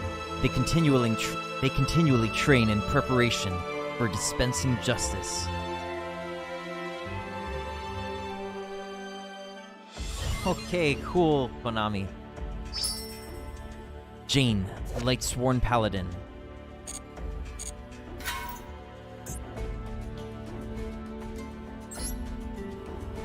I remember back in my day, milling two or three cards at the end of your turn was very broken.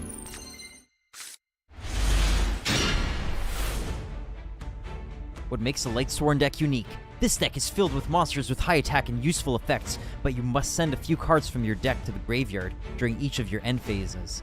Make sure you settle the duel before you run out of cards to draw.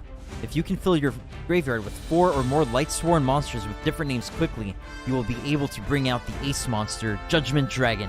This monster has an effect that allows you to destroy all of the cards on the field at the cost of 1,000 life points.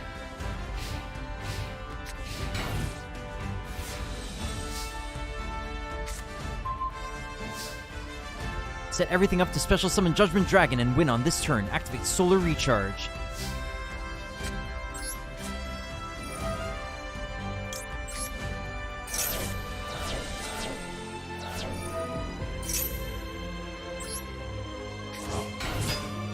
Tribute summon Celestia, Lightsworn Angel, and destroy your opponent's monster using its effect.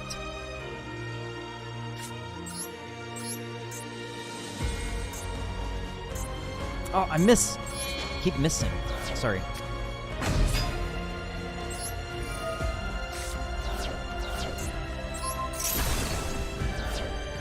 There are now four types of Lightsworn monsters in your graveyard. Special summon Judgment Dragon.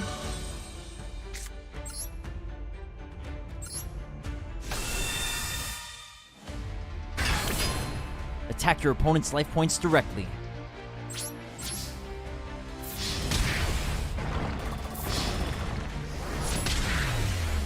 The Messenger of Justice appears at dawn.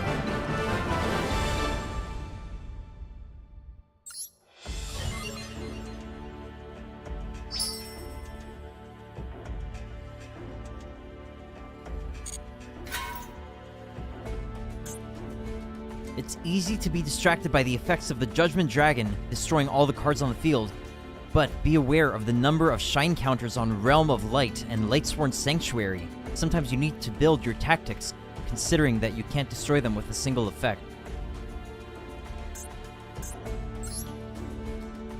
A Lightsworn deck filled with supporting cards and extra deck monsters that synergize well with them. Use Bujinde Tsukuyomi when your hand is running low. You won't be able to use it if you have 0 cards in your hand. However, its potential lies in the fact that you can use it to send certain strategic cards to the graveyard and supplement your hand in return. What card are they talking about? Bujinte Tsukuyomi. Is that a monster?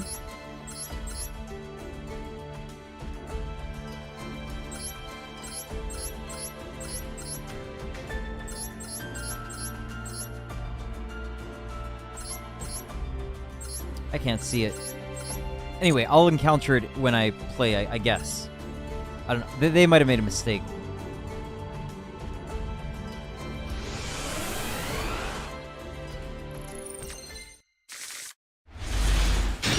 Here we go. Lightsworn.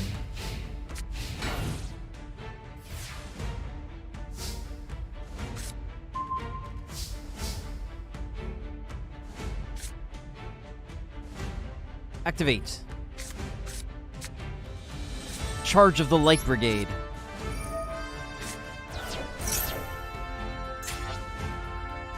It sends for cost. That's pretty crazy. Okay, let's see. What's strong here? What did we send anyway?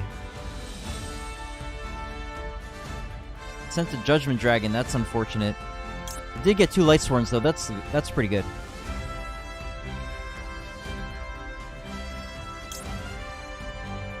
Discard attacks the defense position monster before damage calculation. Shuffle that monster into the deck.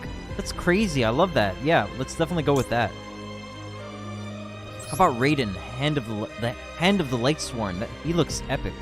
During your main phase, you can send the top 2 cards of your deck to the graveyard. Then, if any Lightsworn monsters were sent to the graveyard by this effect, this card gains 200 attack until the end of your opponent's turn. You can only use this effect of Raiden, Hand of the Lightsworn once per turn. During your end phase, send the top 2 cards of your deck to the graveyard. Pretty cool.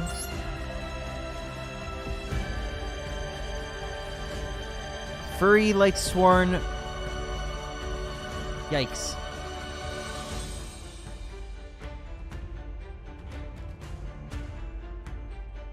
It's a bit of a cursed image.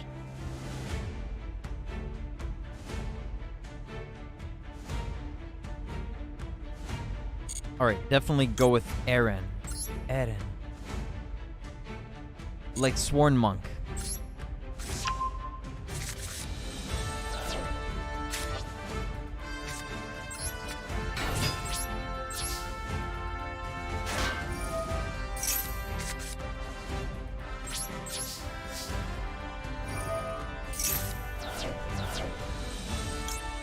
Lightsworn Judgment. This card is sent from the deck to the graveyard by a Lightsworn monster's effect. You can add 1 Judgment Dragon from your deck to your hand.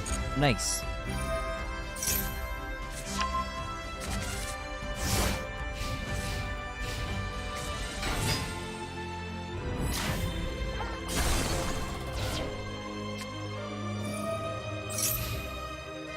Lightsworn Sanctuary. Once per turn, you can send 1 Lightsworn... Oh, they got Felis. Okay. Once per turn, you can send one Lightsworn monster from your hand to the graveyard, then target one other Lightsworn monster in your graveyard, add it to your hand.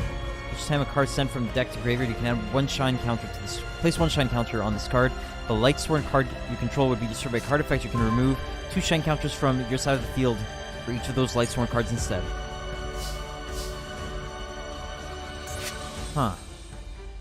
You still can't go for Judgment Dragon.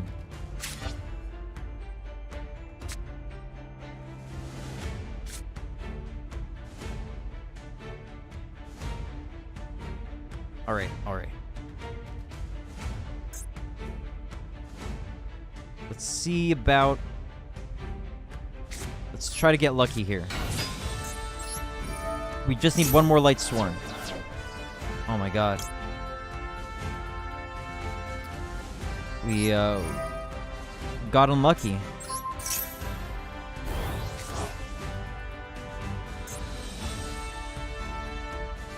Man, this sucks.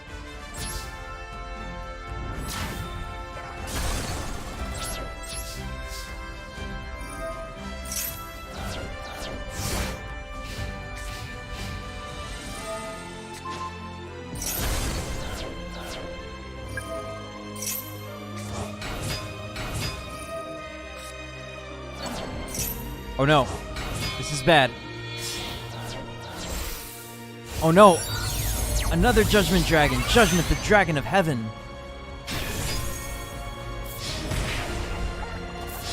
I just want to have enough life points to do, like, 2 Judgment Dragons. Good.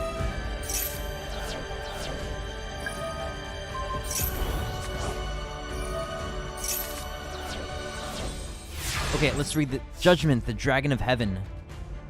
Once per turn, you have 4 more tuners with different names in your graveyard, and you control this synchro summon card. You can pay half your life points to destroy all other cards on the field. Also, you can now special summon monsters for the rest of this turn except dragon monsters. Once per turn during your end phase, banish 4 cards from the top of your deck. Doesn't seem that good, actually. I might be wrong. Special summon Judgment Dragon.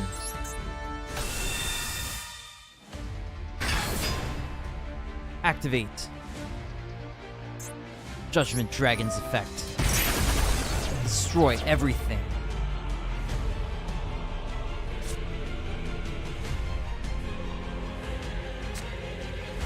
Summon Raiden, Hand of the Lightsworn.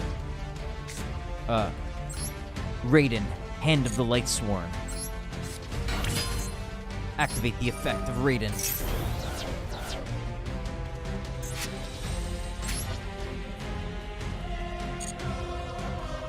Alright. That's all we can do. We could have gotten lucky and milled, like, maybe a wolf or 2. Oh, frick. I clicked without reading.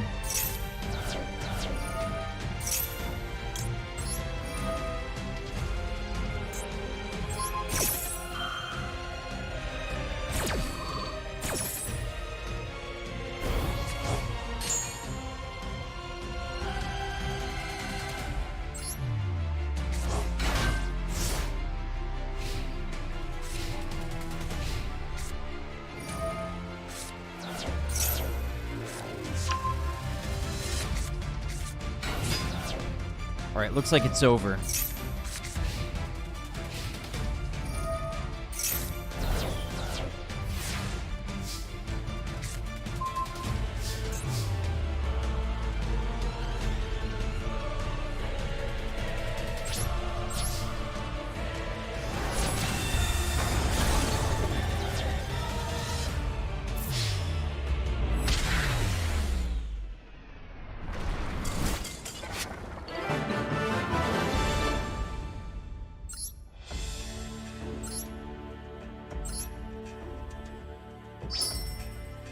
Garoth, Lightsworn Warrior.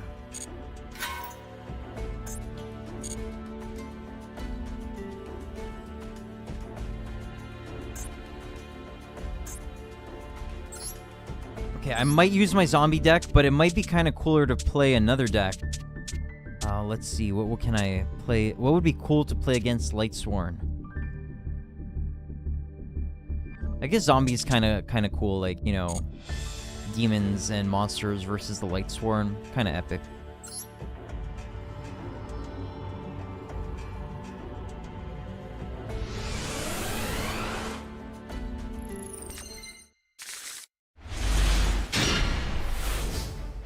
Wow, what a bad hand. I can't believe it. Well, I mean, I believe it because Master Duel's RNG is kind of whack.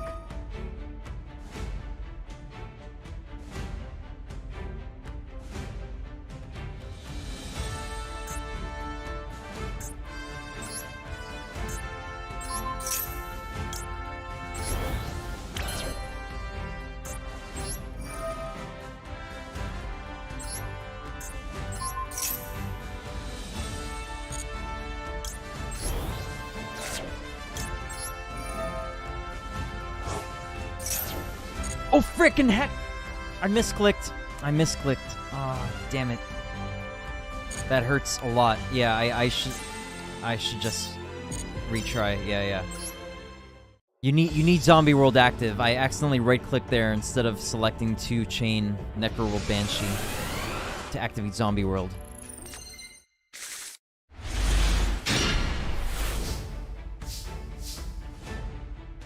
Pretty crazy bad hand here. Guess it's not the absolute worst.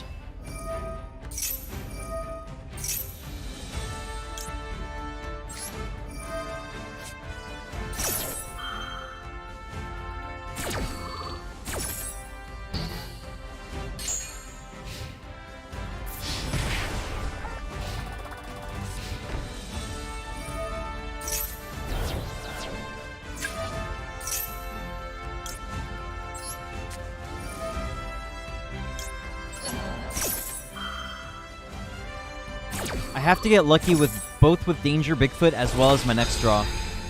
Otherwise, I can't win this game.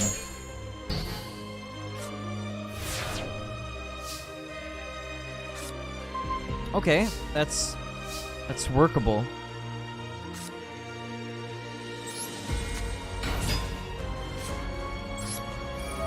Discard. Yes, nice. That was a good discard.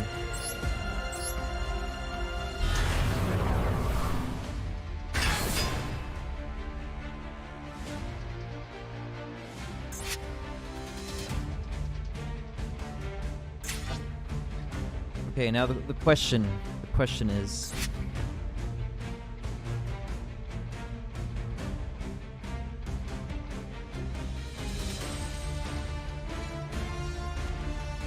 do I want to send Zombie World or something else? I mean, Necroworld Banshee or another card.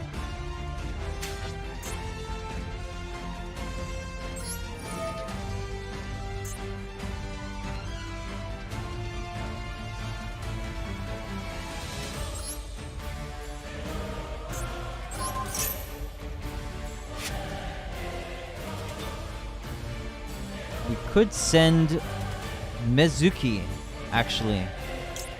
Maybe we can one-turn kill here. I'm not sure on the mathematics. Not exactly sure on the mathematics.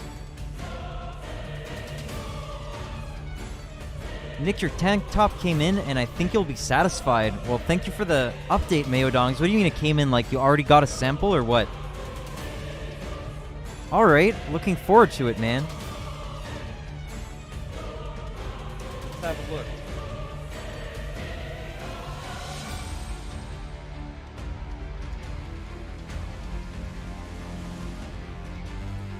Alright, yeah. This stuff is embroidered. Holy moly, Nicholas Petrus inspired drip. No cap, my fellow kids.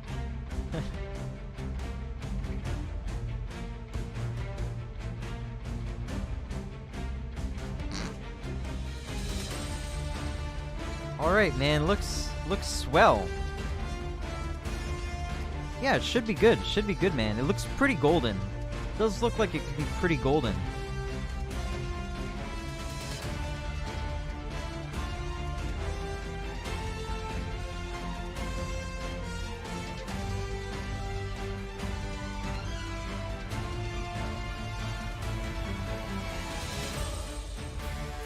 How are you supposed to wear this hat? Or is this supposed to kind of just be hanging off the top of your head for a while? Squash colored. Okay, nice. Yeah. Does look tasty, man. All right. Looking forward to it. That's the best we can do. All right, swell. Where's the pill? No pill on this one. Just the QR code, but no mdrnYGOn00b's pill. All right, I see how it is. That's okay. No big deal. It's a big hat. Okay, I see. All right, congratulations, man. Looks swell. I'm going to try to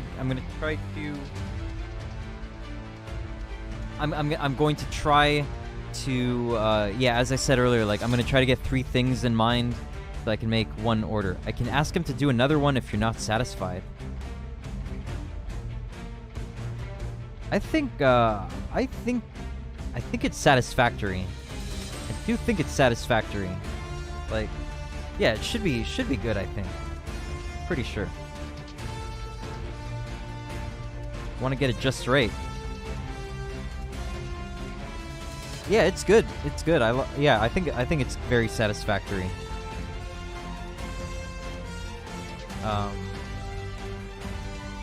I would really love a purple one. Like I don't think I have even one, like, you know, sleeveless purple shirt. So I'd kind of really like a purple one, if possible. I asked for the design before I did the pills. I see. Okay.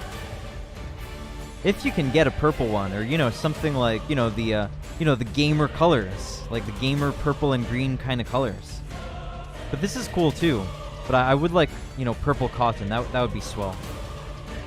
But yeah, it's good, man. Good. Keep up the great work, Lord mdrnYGOn00b. All right, I'm gonna continue playing Yu-Gi-Oh. Let's see what I want to do. Okay, we're gonna try to one-turn kill. If he has a trap, we're in big trouble. But we might be able to one-turn kill here.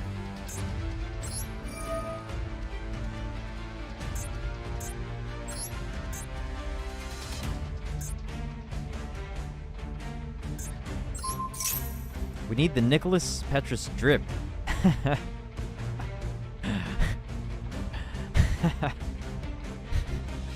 Thanks, man. I'll try my best to do you proud.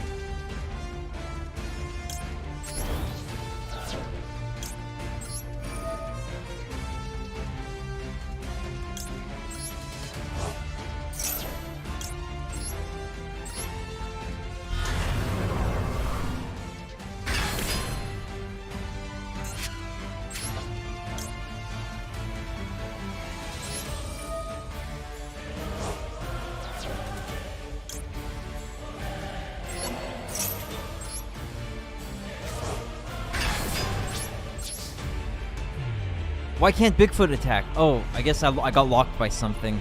Damn it, I'm an idiot. What? What the heck did that do? Negate the attack. What the frick? That's infinite negate attacks? Is that for real? I can't believe it. What is this? Lightsworn barrier. When a Lightsworn monster you control is targeted for an attack, you can send the top 2 cards from your deck to graveyard, then target the attacking monster and negate the attack. That's insane. What the frick?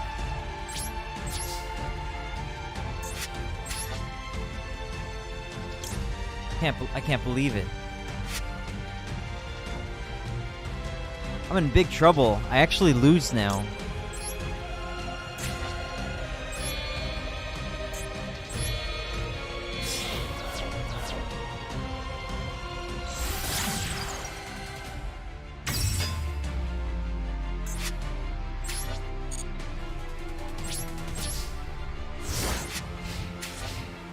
I am going to play it out in case I don't lose, but I'm pretty sure I will lose here.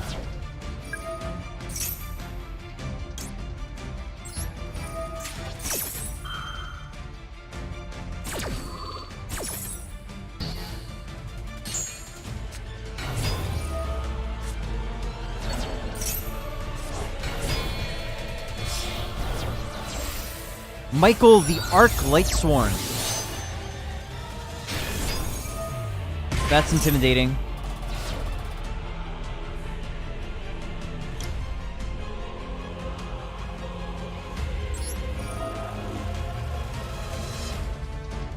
Send something to grave.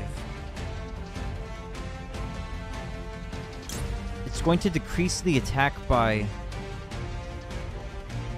200 times the level, so 800. Yeah, I can beat it. Necrowold Banshee is enough.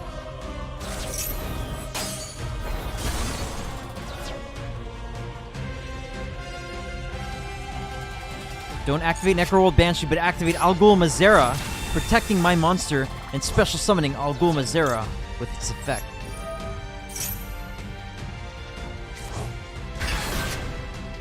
Appears there are no green or purple options for tank tops. Okay. All right, it's all good, Mayodongs. I'll figure out what 3 items I'd like to get. Thanks for checking it out. I understand. The world is cruel.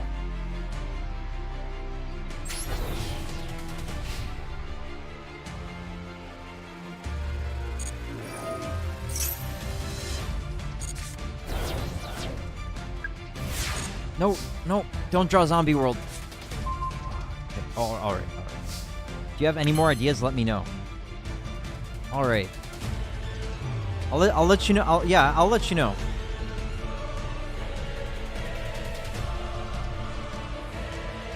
Thanks again for consulting me, Mayodongs. Really appreciate it. Yeah, I have to read cards. Once per turn, you can pay 1,000 life points and target one card on the field, banish that target. When this card is destroyed, you can target any number of other Lightsworn monsters in your graveyard. Shuffle them into the deck, and if you do, gain 300 life points for each card returned. Once per turn during your end phase, send the top 3 cards of your deck to the graveyard.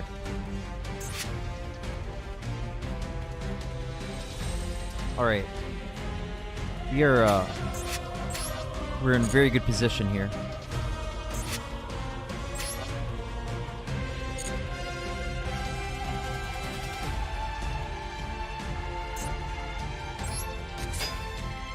Oh, but he can just negate infinitely.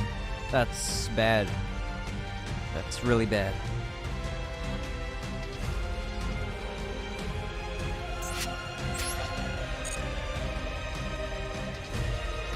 Tricky Time, she said, if you forget what today is, that means you're having fun, apparently.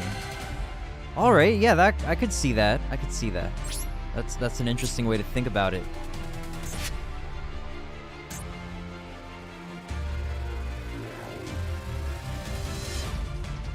All right, let us do battle.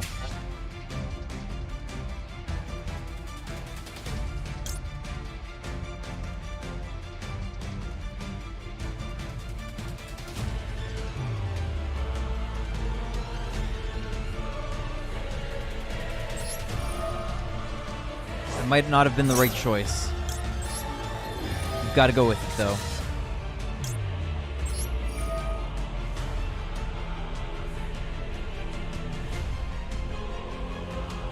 I have Ballardrock. All right.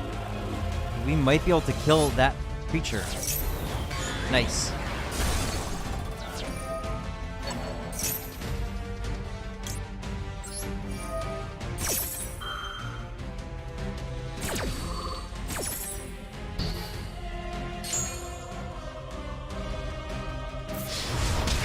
Sweet.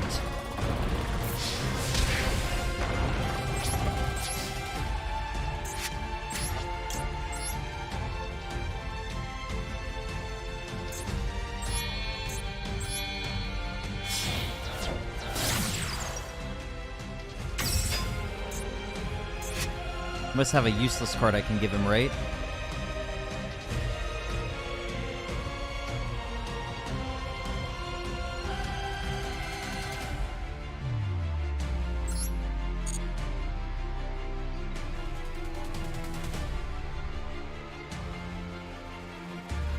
Might give him Minerva.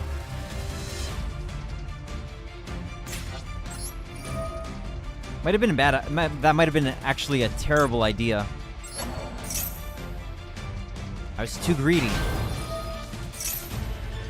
Oh, but we got Feather Duster. Nice. I should have held on to it for next turn, actually. Bad idea. Bad play. Oh, and he's got that thing. Frig. Alright, anyway.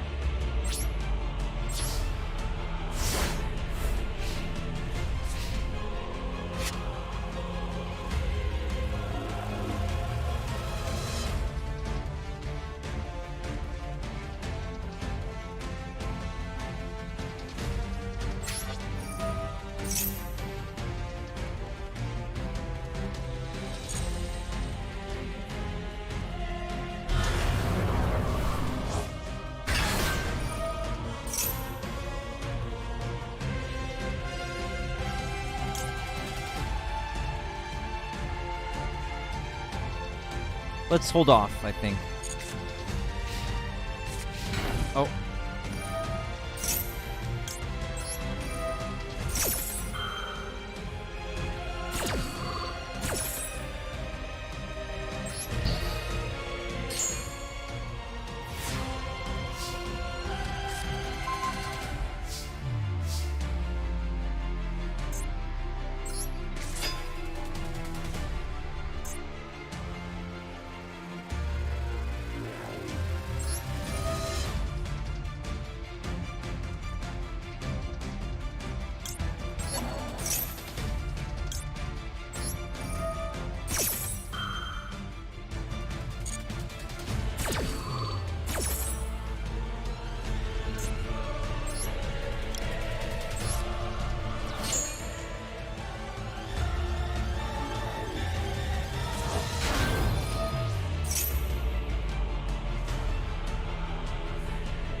Oh no, not again.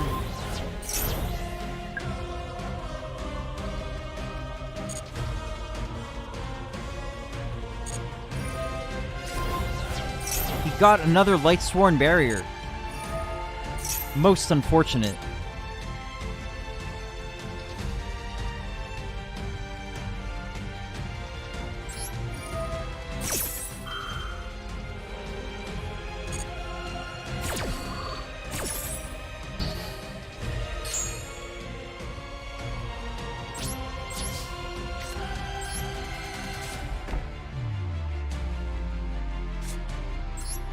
Let's give him Gameciel. That way he won't have a Lightsworn monster anymore. However, Gameciel can now run over my Vampire Sucker, which was kind of a bad move. Alas, no big deal. Oh, but I do have Algul Mazera to save my Vampire Sucker.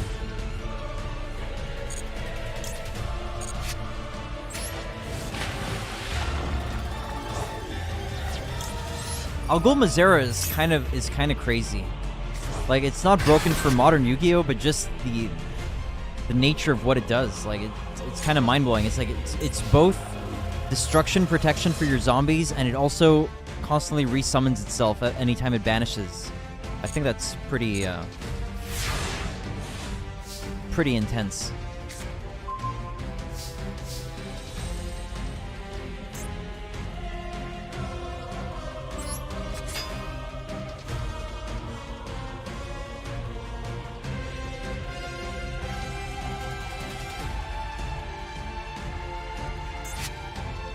He doesn't have a non-Lightsworn.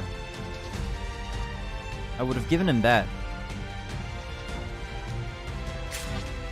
Oh, but okay, good. Nice. But now, Balodrock can chain to banish the face-down monster, which might be a Lightsworn.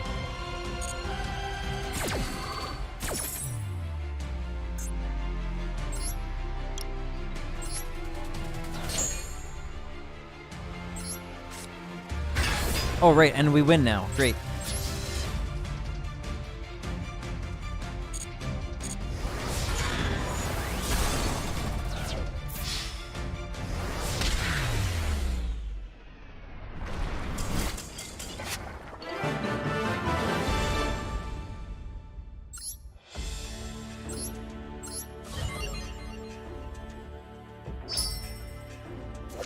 Photon Lead. Special summon one level 4 lower light monster from your hand in face-up attack position.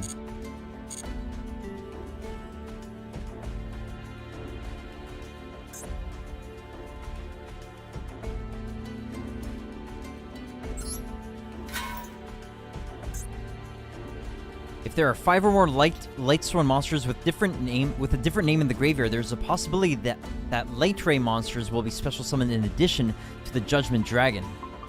In particular, Light Ray Gearfried plays a role in preventing the activation of spell trap cards, so be careful when using spell trap cards.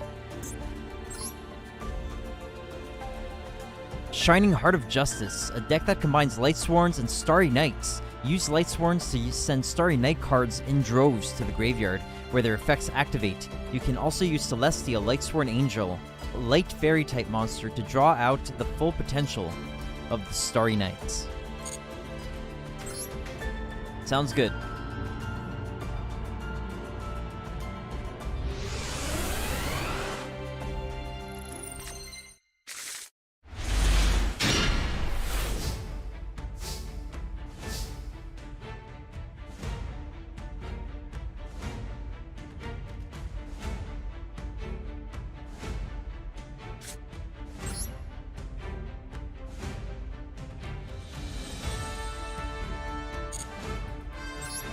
I forgot what the Starry Night cards do, but I did like it a lot. So this should be enjoyable.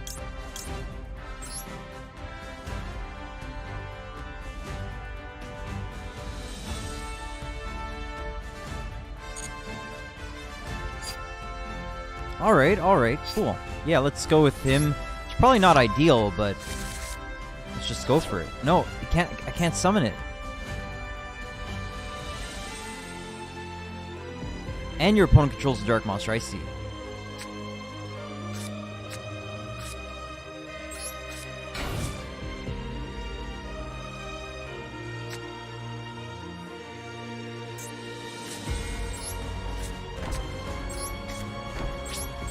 Alright.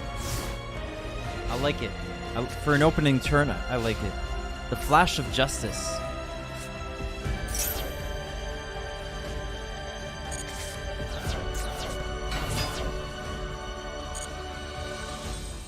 Before the end of a main phase, huh? During the main phase. Yeah, then let's do this.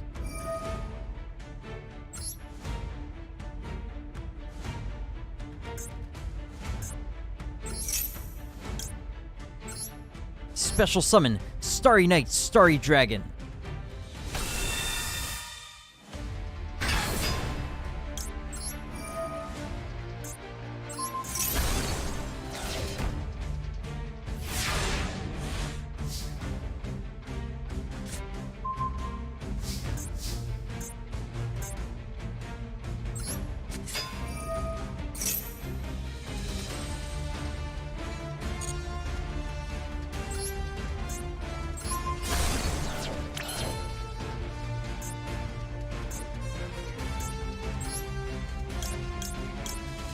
Banish this card from grave, then target one Starry Night monster in your graveyard except Starry Night Rael, special summon it. Banish, then target one level 7 light dragon monster you control or in your graveyard, return it to hand. Alright. Yeah, we could go for that.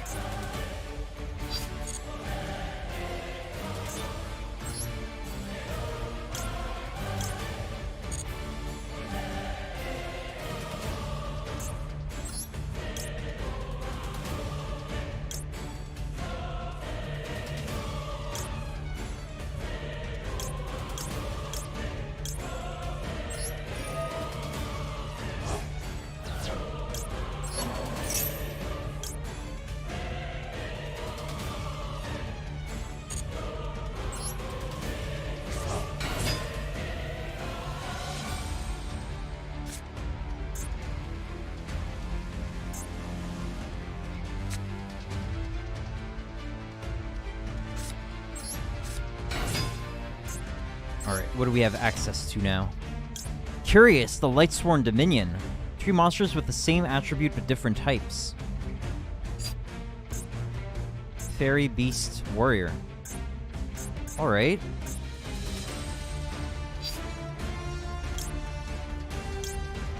Minerva the Exalted Lightsworn. 2 level 4s. Detach from material from this card, send the top 3 cards of your deck to the graveyard, then draw cards equal to the number of Lightsworn cards sent to the graveyard by this effect. If this card is destroyed by battle, or if this card's owner's possession is destroyed by an opponent's card effect, you can send top 3 cards of your deck to the graveyard, then you can destroy cards on the field up to the number of Lightsworn cards sent to the graveyard by this effect. You can only use each effect once per turn. And what does Curious do? This face-up card is destroyed by battle or leaves the field because of an opponent's card effect while its owner controls it. You can target one card in your graveyard, add it to your hand. You can only use each of the following effects: Curious Lightsworn, Dominion once per turn. This card is link summon. You can send one card from your deck to the graveyard. The card sent from the deck to graveyard by an effect. Send the top 3 cards of your deck to the graveyard. We could get Wolf with that. I think that makes more damage.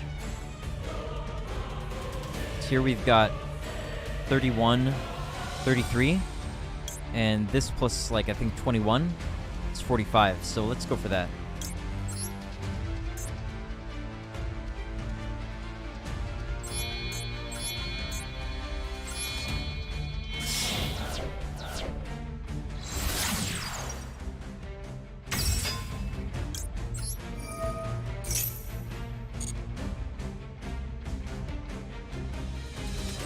Don't tell me Wolf's not in here. Did they really not put Wolf in here? I can't believe that. Oh, I missed him. Okay, there he is.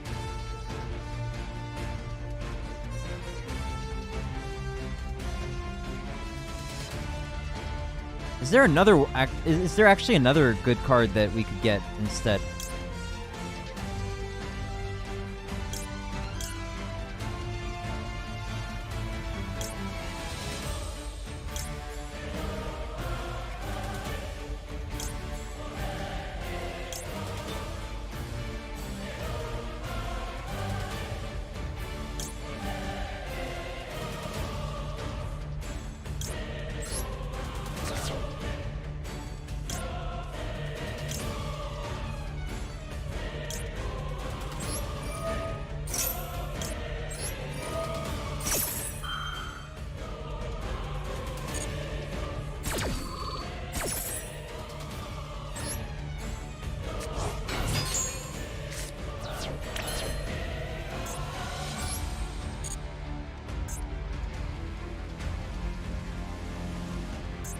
I need to know what this card does.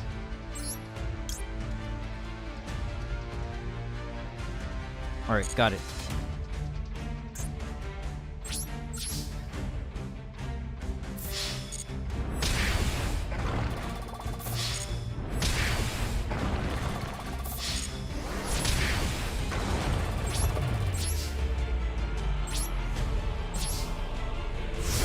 Alright. Good game, the Flash of Justice.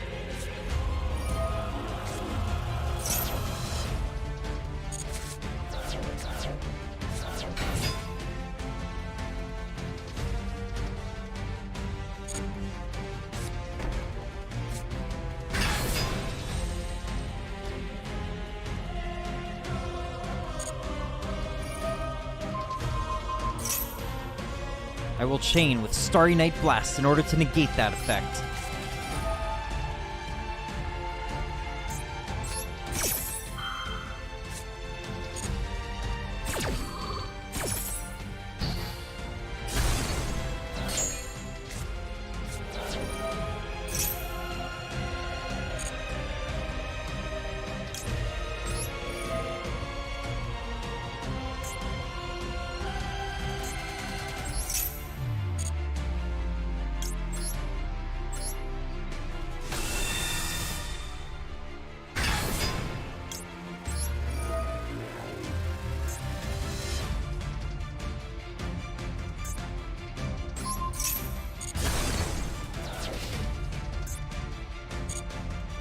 Alright, we have utterly destroyed the opponent here.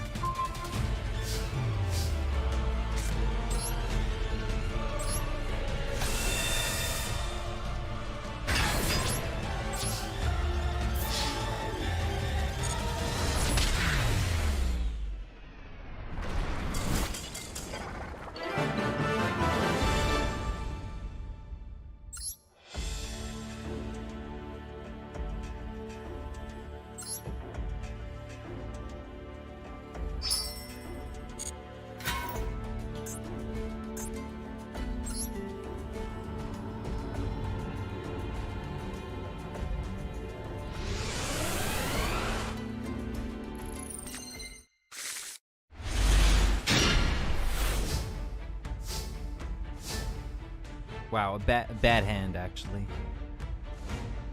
Not horrible. Actually, it's not horrible.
Made a big mistake almost just there.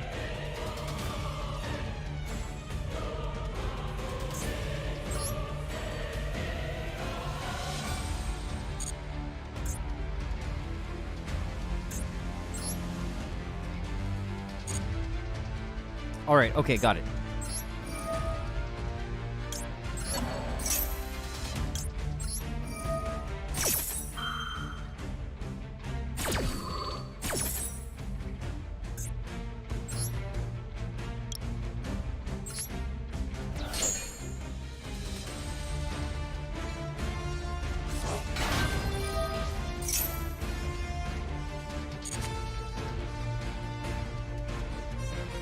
What's up, Tricky Time Tree?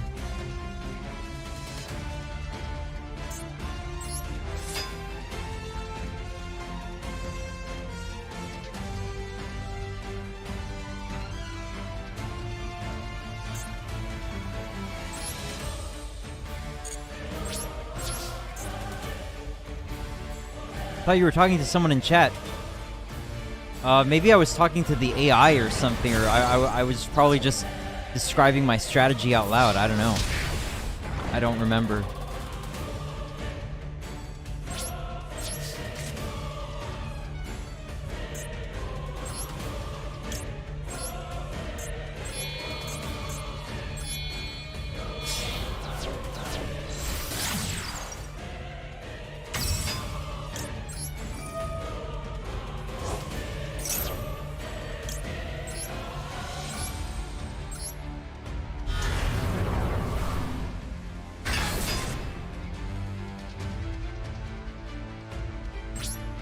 Alright, the Flash of Justice.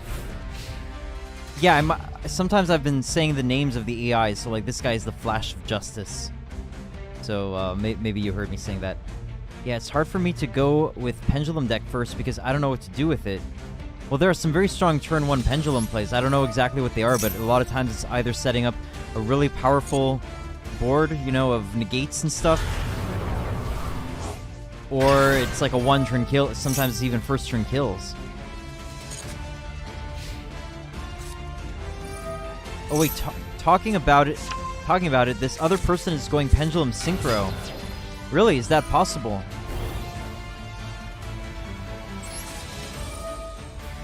I have a 60-card Pendulum deck, so if I have a choice, second is usually better for me. Understandable.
Let's see, I'm almost 2.5 hours into the stream.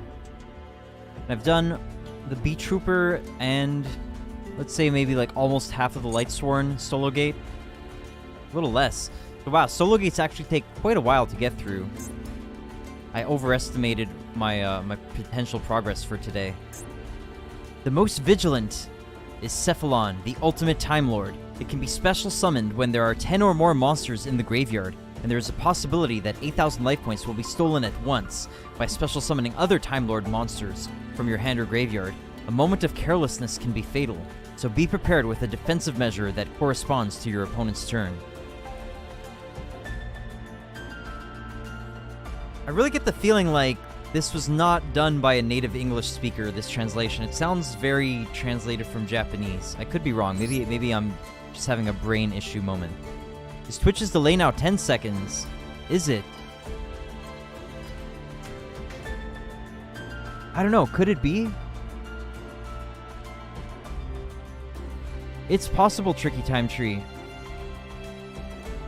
I don't know. Yeah, let me know what you find, but you might want to refresh before doing the test. Try to refresh to see, because usually refresh can kind of minimize your. Let me do a check here. 6-7. Is that more than it was? Because I made a small change to my settings today. It used to be 20 seconds. Oh, it used to be more, is what you're saying.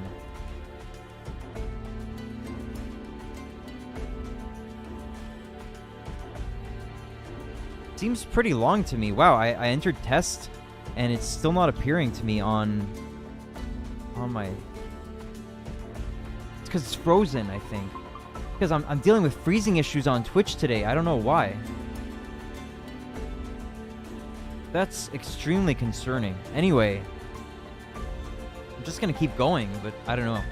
Hopefully this is just like a temporary issue that will be fixed by a restart. But let me let you know what I actually changed today. So in my settings, I went to in I'm talking about OBS here. In video, no, in output, in my settings in streaming encoder preset, I had it set earlier to very fast default medium CPU usage standard quality. I think that's what I had it on. I changed it to fast, which is high CPU usage, high quality. Because I was noticing that in my Master Duel stream videos, usually like I'd have quite a bit of like low frame rate. It would appear like low frame rate. So I wanted to see if I could do something to fix that. And I did a quick test recording, and it seemed like it was better after that. But I'll see with the VOD after I'm done.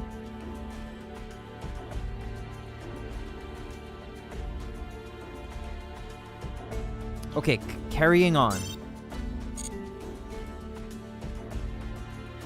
Judgment Dragon, a dragon-type monster, is arguably the ace monster of the Lightsworns. A light and dark deck filled with plenty of dragon monsters that possess versatile supporting effects, such as Omni Dragon Brotar, Use Fantastical Dragon Phantasme and Mana Dragon Zirnitron, monsters with powerful effects that can be special summoned to get past the hurdles your opponent has set.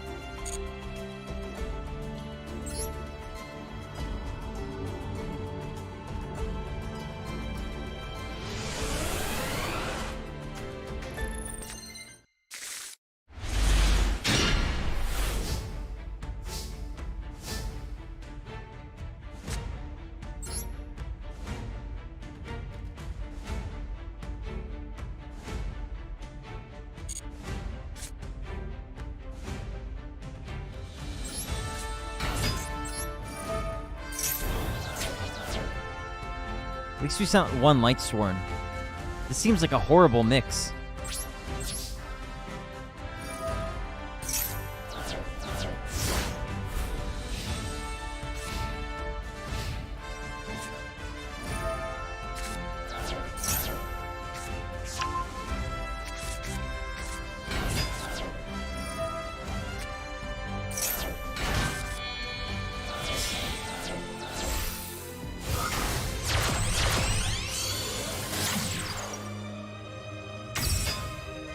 Yeah, definitely 6-7 seconds now on Twitch.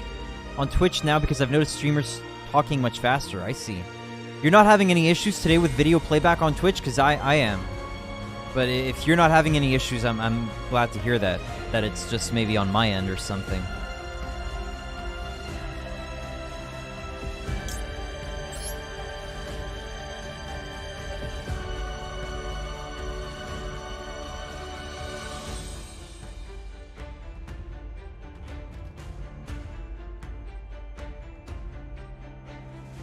Must be because of because you're the streamer that internet is slower. Well, I mean, it was happening to me earlier today before I started streaming. So I don't know. I just hope that my stream is being received all right. I guess it must be. Sometimes it happens in computers that you just have a temporary glitch and you have to you have to power down, reboot your computer, and it just goes away. Hopefully it's that. Oh frick! It was a Link monster. I could have summoned Phantasme effectively there.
Judgment, the Dragon of Heaven. If you synchro summon this card, all materials must be the same attribute. Once per turn, if you have 4 or more tuners with different names in your graveyard and you control this synchro summon card, you can pay half your life points, destroy all other cards on the field. Also, you can also special summon monsters for the rest of this turn except dragon monsters. Seems like a card that we don't really want to go into as a priority. What does Omni Dragon Brotar do? If a monster you control is destroyed by battle or an opponent's card effect, you can special summon this card from the graveyard, but banish it when it leaves the field. If this card is special summoned, you can target one face-up monster on the field, discard one card, and if you do, add one monster from your deck to your hand with the same type and attribute as that target, but a different name. Alright.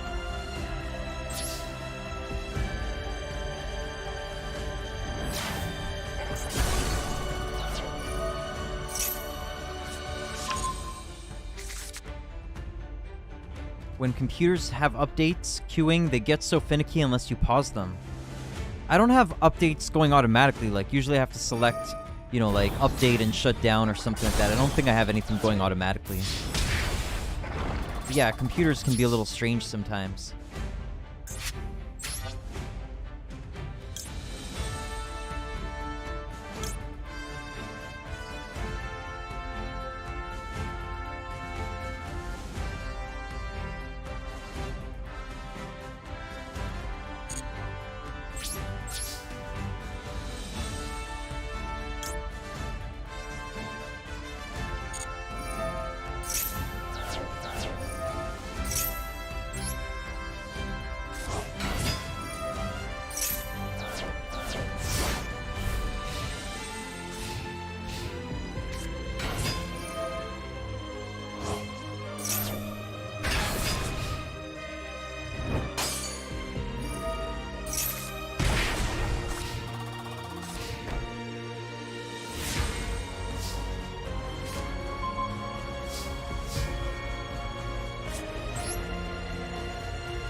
Punishment Dragon. That sounds epic as heck.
I'm losing all my big dragons. Got pretty unlucky here.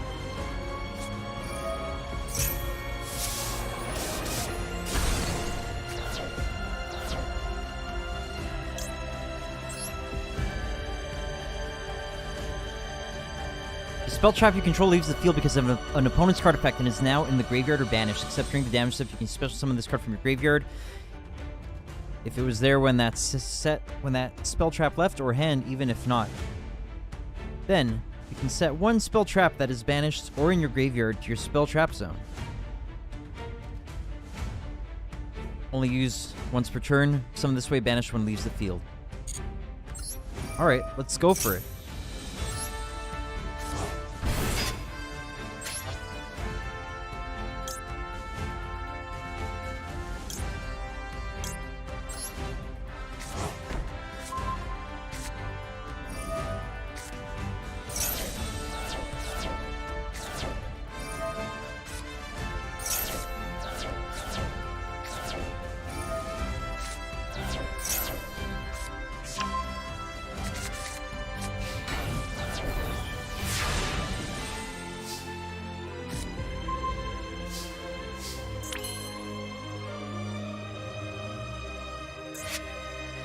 We have to win as soon as possible here. Could be in big trouble. Dark-Armed Dragon. Dark-Armed, the Dragon of Annihilation. Once per turn, if you have exactly 5 Dark Monsters in your graveyard. You can also summon Dark-Armed, the Dragon of Annihilation, by using 1 level 5 or higher Dark Dragon monster you control as material. You can detach 1 material from this card, then target 1 card your opponent controls, destroy, then banish 1 card from your graveyard. Also, this card cannot attack for the rest of this turn. That's interesting. Probably won't get to summon that again, so let's just go for it right now.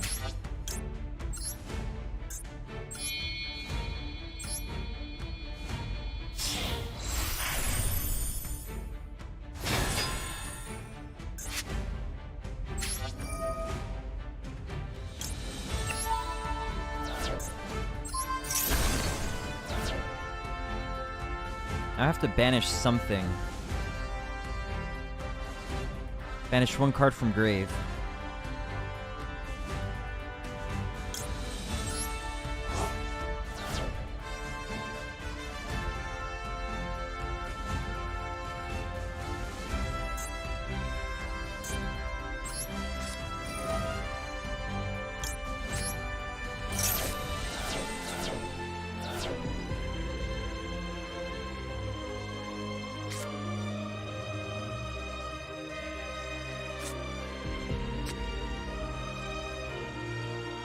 I might lose here.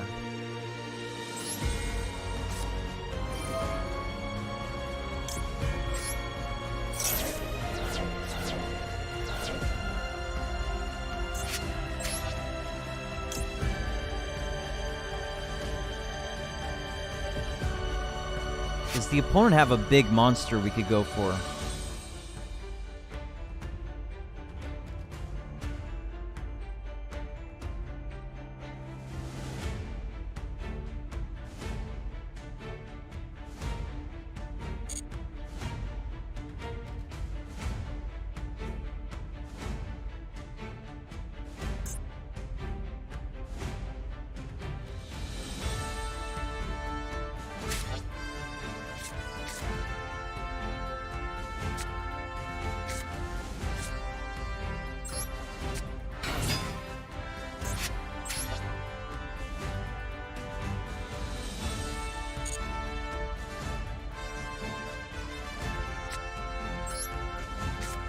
$33. Need 2,400.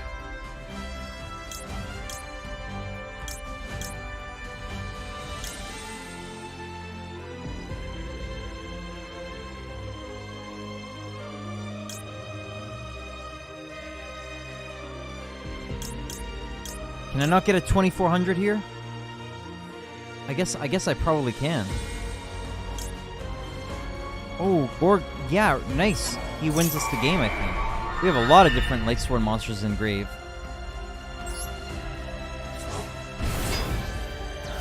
Nice. Alright, that's probably game.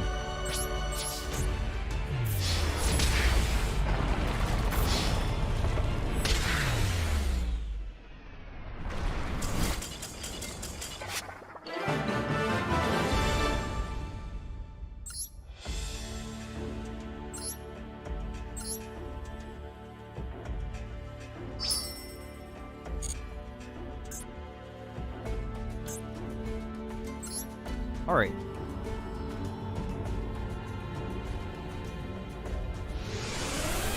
So for the rest of the stream, I'm thinking I'll finish this solo mode, then do a little bit of ranked mode with some jank like my zombies and possibly counter fairies. A little bit of counter fairies. It's kind of fun to troll people with that.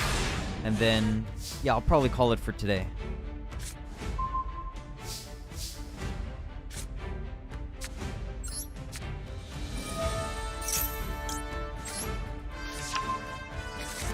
Around the 4-hour mark, so about an hour, 20 minutes left.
What?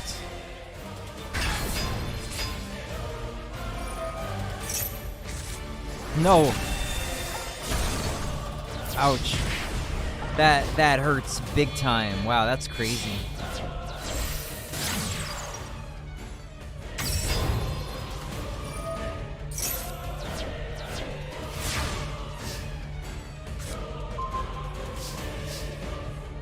All right, what can we do here? Or do we just lose? Is the question.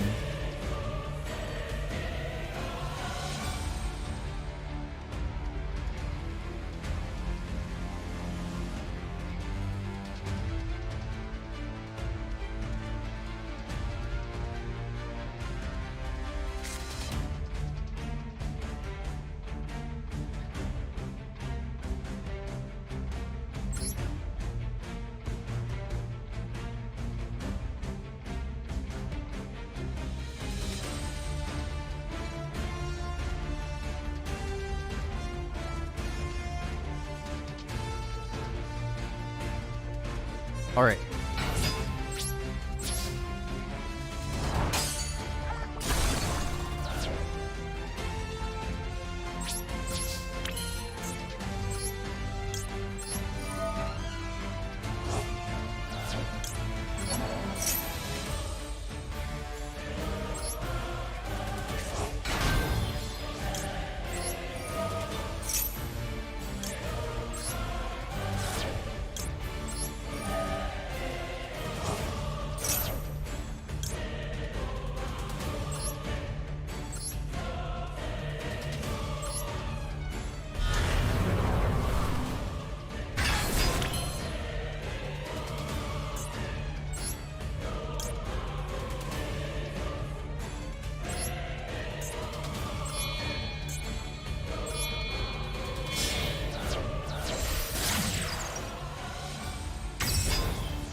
Possibly dangerous. Let's negate it.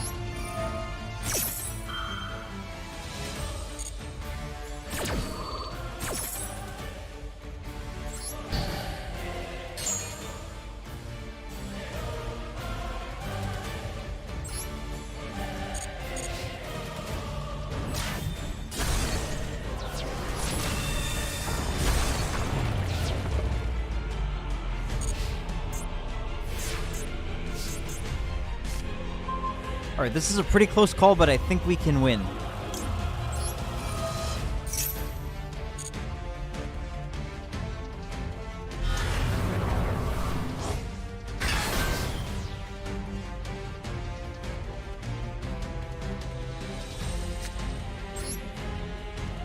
Let's take the opponent's monsters with super polymerization.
Alright, I think we can win here.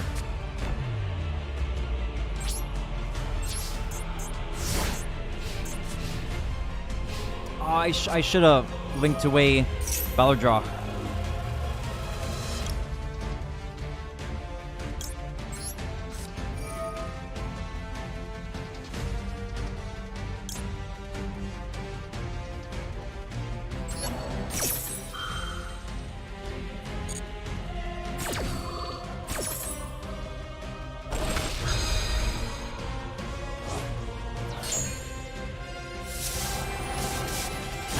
Maybe it was the right call not to.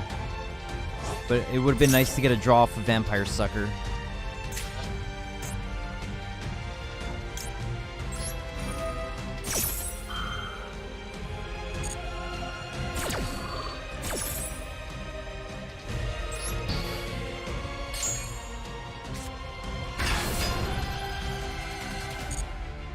Or end of main phase, okay. You take no battle damage, right? At the end of the battle phase, if this card battles, shuffle all spell and trap cards traps your opponent controls into the deck. This card is sent from field to the graveyard. You can draw one card.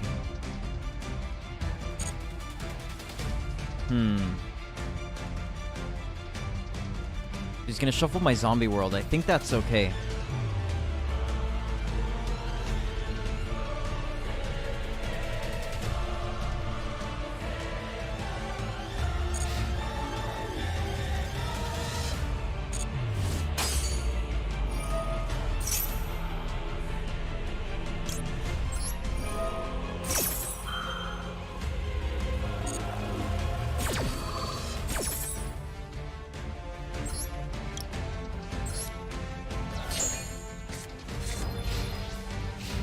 Alright, good game. The Timeless Heart of Justice.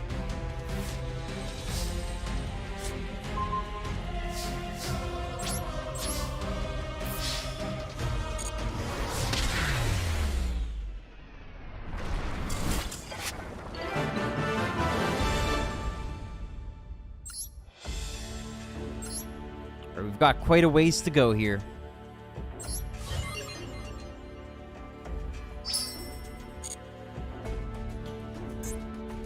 More lore time.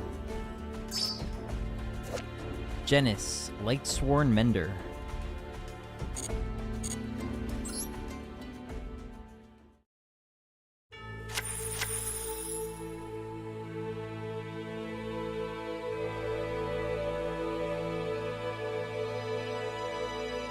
Though the Lightsworn possess ultimate power, sometimes, even for them, the evils that appear are too great. When the enemy is too fierce, have they no choice but to give up on justice? That is not an option. Deep within the realm of light lies a tightly sealed treasure chest. When a mighty enemy appears, the treasure box's heavy lid opens. Neatly folded robes of black await a warrior of justice. Possessing the power of darkness, therein slumbers the Twilight Cloth. Wow, pretty epic.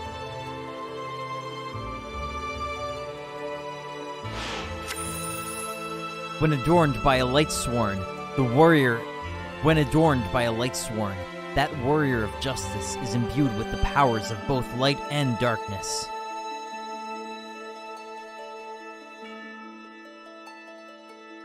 They who wear the Twilight Cloth show no mercy to the forces of evil. Joining forces with the Black Punishment Dragon, those warriors will not relent in their onslaught until all wickedness is vanquished from the world. Alright, very cool, Konami.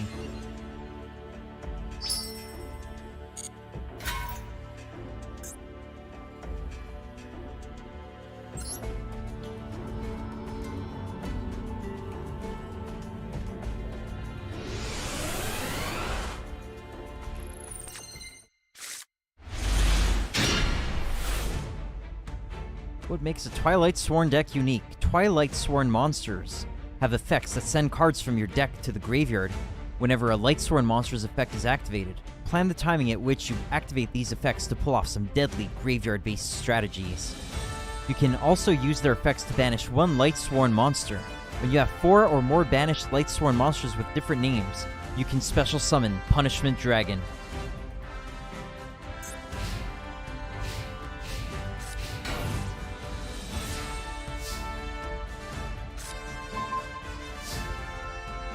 Set everything up to special summon Punishment Dragon and win on this turn. First normal summon Raikou, Lightsworn Fighter, and activate its effect. Like...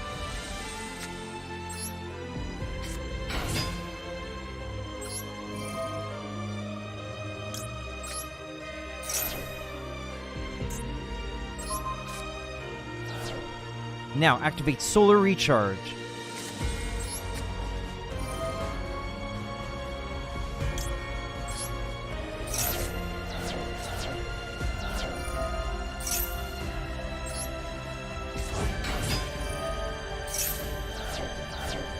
Activate the effect of Twilight Twin Dragons card sent to the graveyard.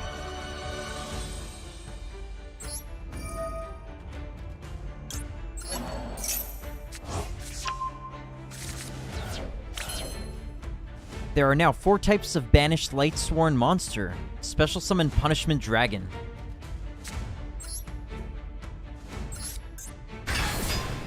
Attack your opponent's life points directly.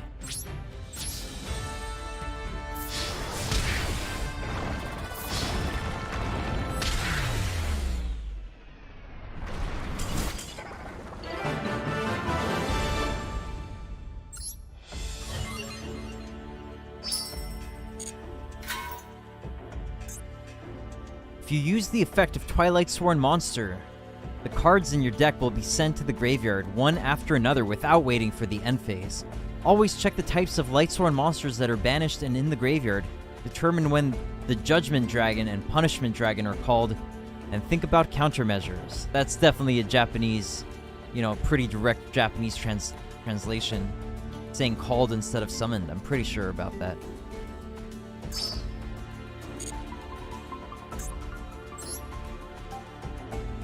A Heart of Justice envelops darkness. A Heart of Justice envelops darkness. A Lightsworn deck filled with supporting cards and extra deck monsters that synergize well with them. Chaos Ruler, the chaotic magical dragon, is especially strong in a Lightsworn deck that uses both light and dark monsters, as you will have a wider selection of monsters you can add to your hand when its first effect activates upon its Synchro Summon. Seize the opportunity to Synchro Summon this powerful beast.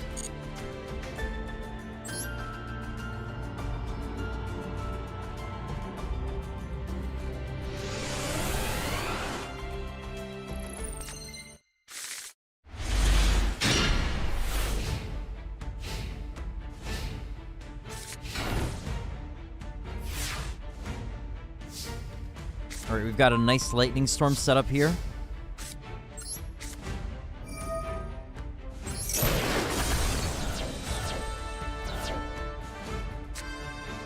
Now, I've got to read cards. Lumina, Lightsworn Shaman. Once per turn, you can banish one Lightsworn monster from your hand or graveyard and target one of your banished Lightsworn monsters except the Lumina. Lightsworn Shaman. Special summon it. Once per turn, if your other Lightsworn monster's effect is activated, send the top 3 cards from your deck to the graveyard. Lila, Lightsworn Enchantress. Once per turn, when a spell trap or effect is activated, quick effect, you can banish one Lightsworn monster from your hand or graveyard, then target one phase of spell trap on the field, destroy it. Once per turn, if your other Lightsworn monster's effect is activated, send the top 3 cards from your deck to the graveyard. Of your deck.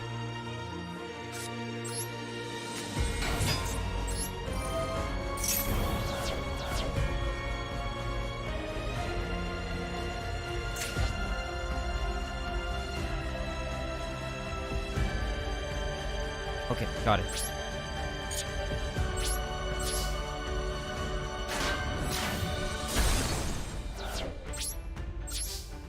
Alright, we're in a decent position here.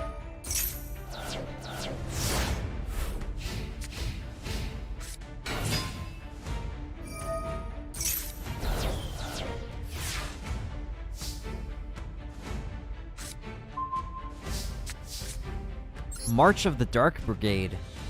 Target one Lightsworn monster in your graveyard that has a level, add it to your hand, then banish a number of cards from the top of your deck equal to the original level of that monster in your hand. Only activate one per turn.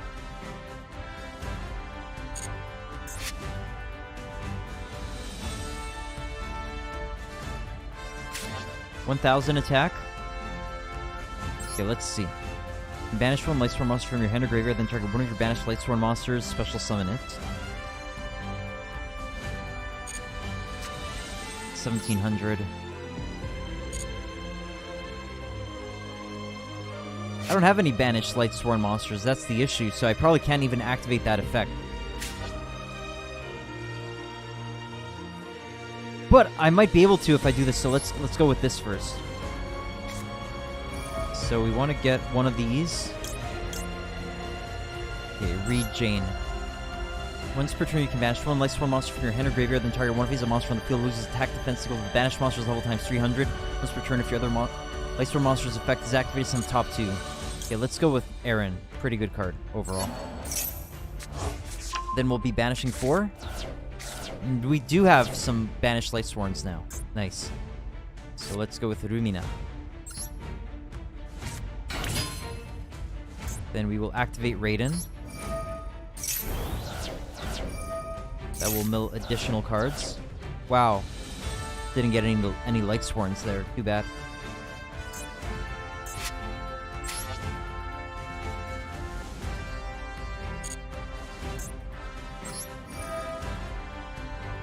And now we've got to banish a card. And now we can target something to summon. Sure. Yeah.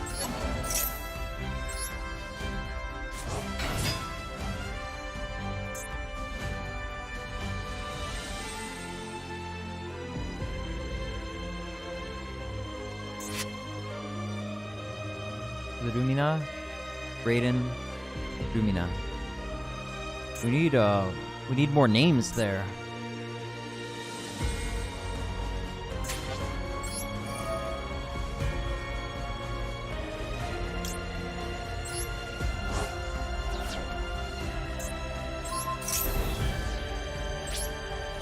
I'm killing my Judgment Dragon fuel though.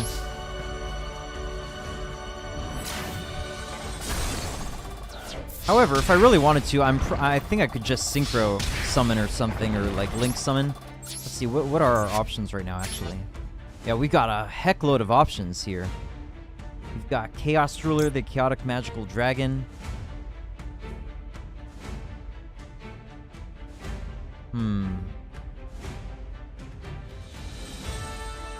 Hey, Metroid Hatchling. I'm glad you enjoyed your Mother 3 session yesterday, man. I'm pretty well, thank you. How are you, man? Let's see, Gon. I should know. Konbanwa, right? That's what you wrote there, I think, right? No, it's not. It's Konnichiwa. I'm sorry, it's Konnichiwa. Right, Konnichiwa, Bradley. I'm pretty well, thanks. How are you, Metroid Hatchling? I noticed the N, of course, and then the call at the beginning, so I kind of made a guess there, but right, it was Konnichiwa.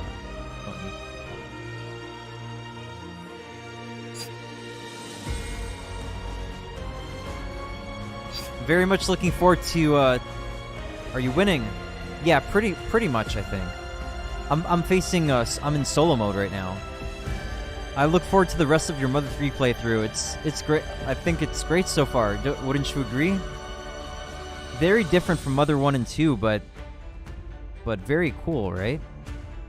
But you will be back tomorrow. Great. I'm sure you must have some degree of reservations, I think, probably. Or maybe you don't. Quite an emotional game. I wasn't sure how much I liked it either. I knew that it was definitely high quality, but I wasn't sure how to place it. And I guess I'll tell you, this isn't a spoiler, but I do prefer Mother 2 to Mother 3 personally. But I think you'll agree that by the end of the game that Mother 3 is a really, really good game. But looking forward to your thoughts.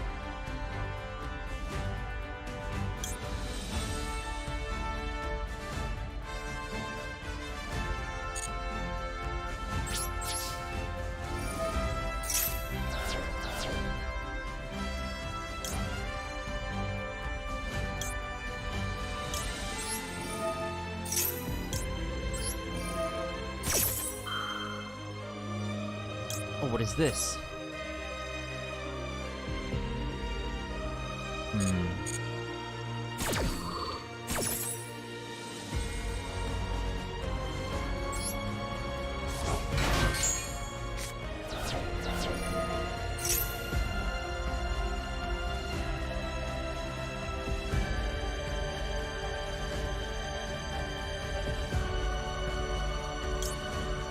Twilight Eraser. If this card is sent from deck to graveyard by a Lightsworn monster's effect, you can special summon one Lightsworn monster from your hand.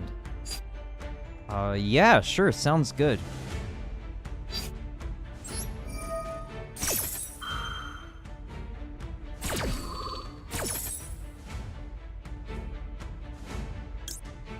Lila. Do I already have a Lila on field? She won't get a mill though, but Aaron will get a mill.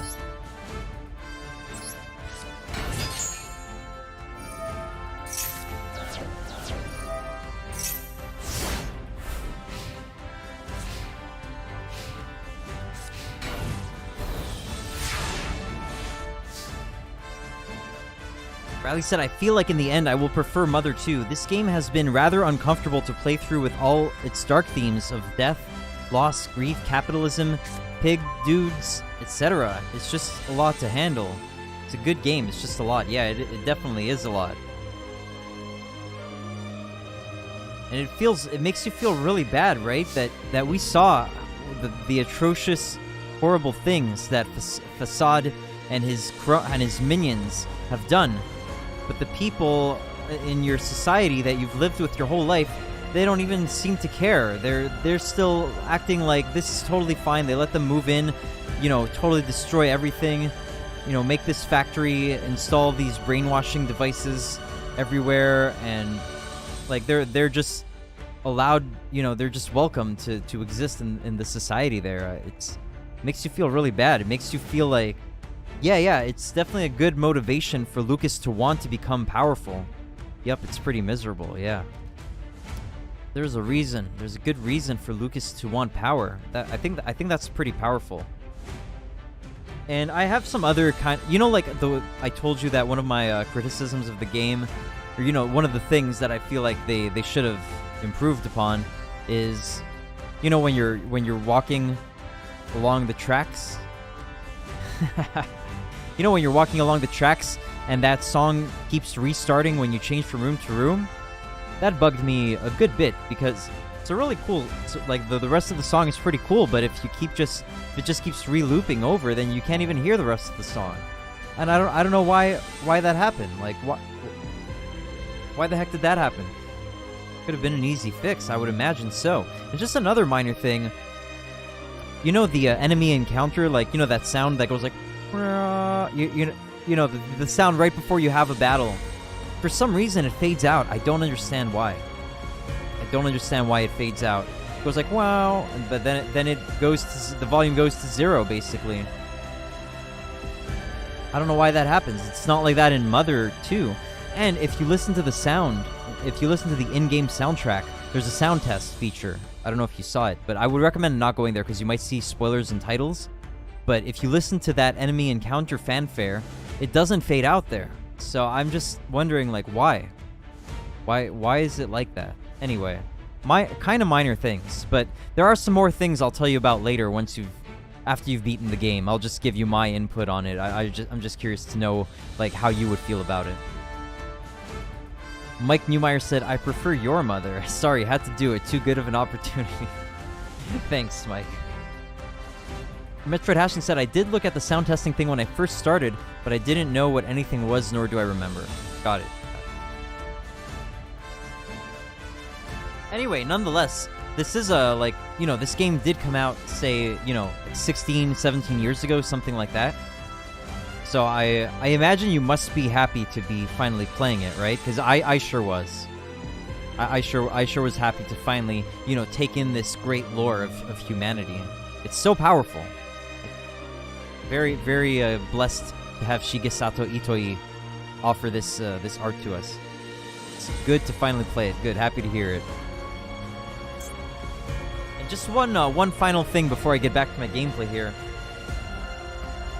I feel like the Mother series, like, you know, Earthbound, Mother 2, and Mother 3, for whatever reason, it kind of feels like like, compared to other games, it's a little bit easier to kind of imagine, like, as if you were in the world and kind of, like, imagine the world as if it were being real. Like, there's something a bit more... There's, like, something a little bit more real in these games compared to, you know, other games where it's a bit more kind of based in magic. Even though there's, like, you know, magic and stuff happening in Mother, but for whatever reason, it feels like a bit more... Maybe it's because of the more contemporary kind of setting, but it feels like if you would imagine it, like, if you would imagine yourself being there and everything looking kind of more real, it's like, it's so horrifying. Like, there's all these like monsters and these abominations and all kinds of really, like, tragic things happening. Anyway, I'm gonna stop rambling now. But I was just curious if you felt like maybe the Mother series felt like a bit more kind of, you could imagine it as being real life. Or if you don't feel like that. Might be because of the contemporary setting, I don't know, but yeah, I understand. Okay, good. I'm glad I was at least coherent there. Alright, thanks, Metroid Hatchling. Have a great rest of your day or night, everybody, if you're on your way out. I'm gonna be keeping on streaming here for about an hour. Alright, do we win right now? I believe we do.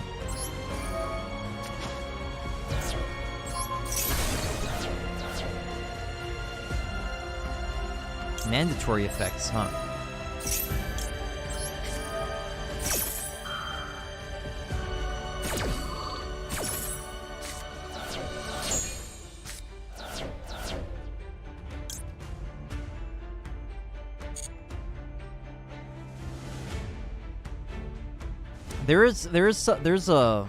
There are a few little criticisms of the game that I want to share with you, Metroid Hatchling, but, you know, just for the sake of not tainting your experience of the game, I'm not gonna say it. And also because, like, if I mention something, then you'll know, like, oh yeah, this is something that maybe I could notice. So I'd rather, like, not give you any spoilers whatsoever, so that you can just be, you know, entirely surprised.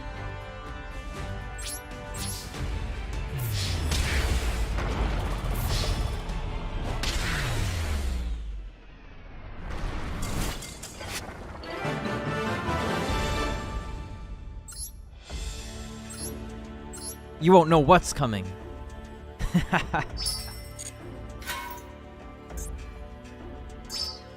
Jane, Lightsworn General. Alright, now we will play with my zombie deck.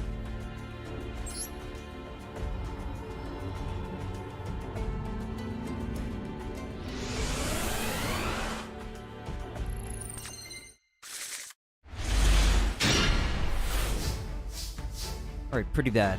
Pretty bad. Probably winnable if we don't get Harpy's Feather Dustered.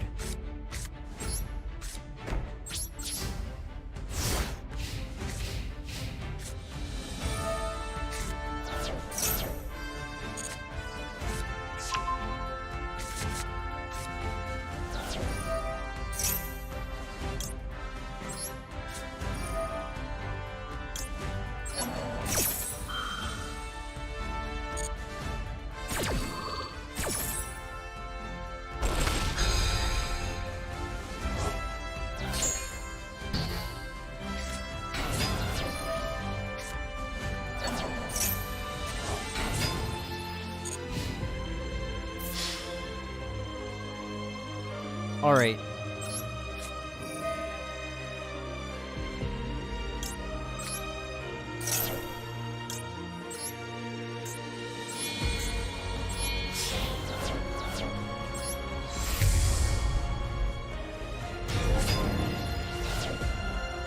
Nice.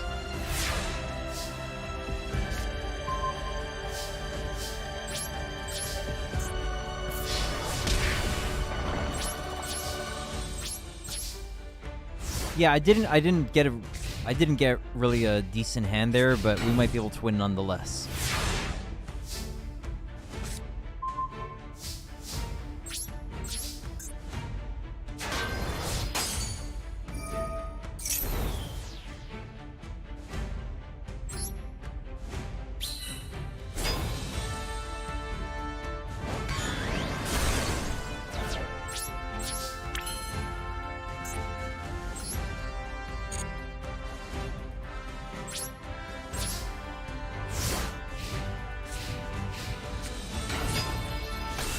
Judgment Dragon! Oh no. Oh no.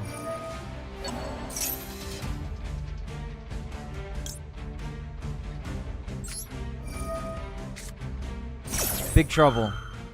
I'd probably lose this game now. Unless I draw crazy, but it's unlikely. Very unlikely to draw crazy enough to be able to win this game. The Messenger of Justice appears at dusk. You think Yu-Gi-Oh! Exists in the Earthbound world?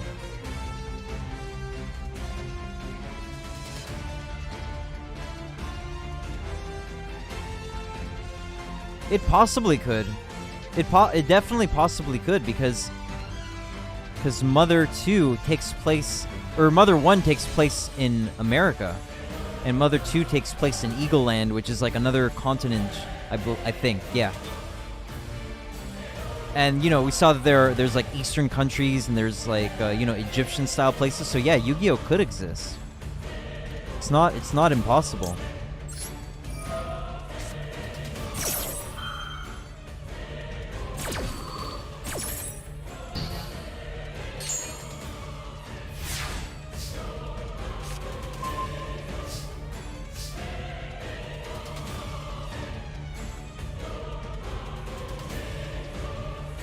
Is there a play here? Is there a play to not die? Is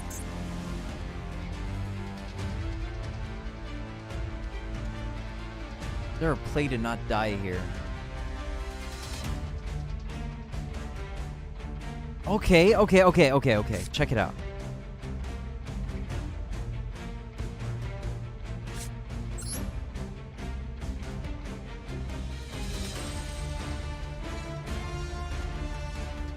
Okay, got it. Check this out. Check this out.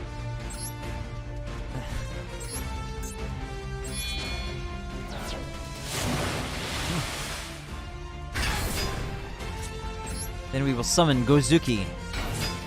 Activate the effect of Gozuki in order to send a monster to the graveyard.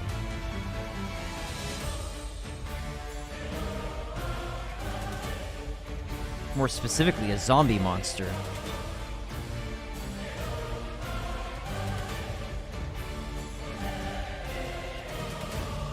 Okay, let's send Glow Up Bloom, and then activate the effect of Glow Up Bloom in order to banish it and add one monster to our hand.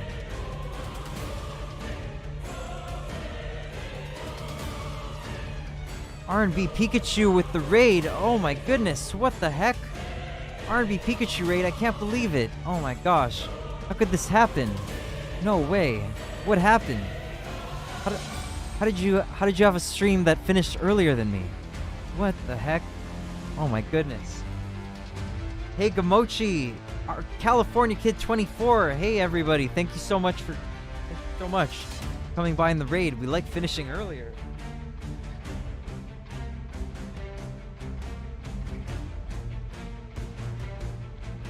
Raid emote. Hey, it's Kodathan. Thank you so much for coming by.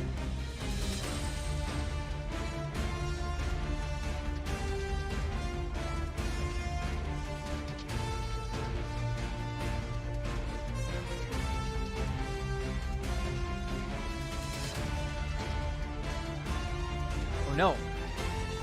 For some reason, some people don't work on the shoutout, on the Stream Elements shoutout command. I don't know why.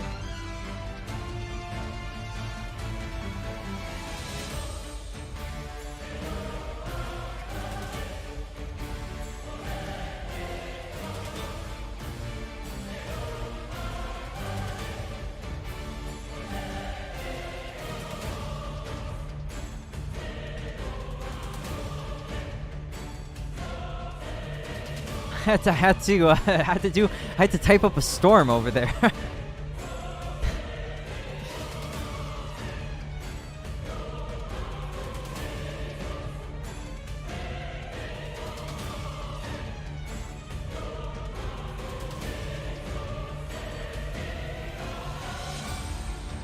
Oh geez, I'm almost done with the typing here.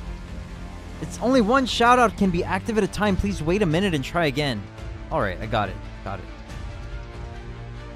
It's Kodathan said, good to see you, bud. Loving this duel music. Thanks so much for coming by, everybody. Thanks so much for the raid. Hope you had a great stream, R&B Pikachu. What were you? You were continuing The Last of Us Part 1. That seems like a very grim game. Oh, I hope you're having a good time.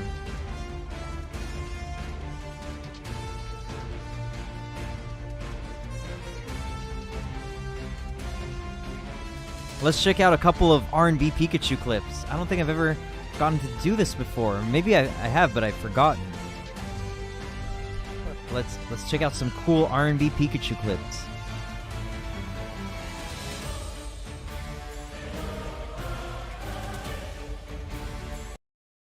All right, we're ready. Doing okay. How are you guys? Now we can watch the show tonight. What show? Oh, you finished Last of Us Part 1. Now we can watch the show tonight. Nice. I saw Kai post a Twitter, make a Twitter post about Last of Us show. Wow, I hadn't even heard of that. I hope it was a great time. Are you looking forward to Last of Us Part 2, R&B Pikachu? I hope everyone's well, by the way. California Kid 24, Gamochi, It's Kodathan, R&B Pikachu.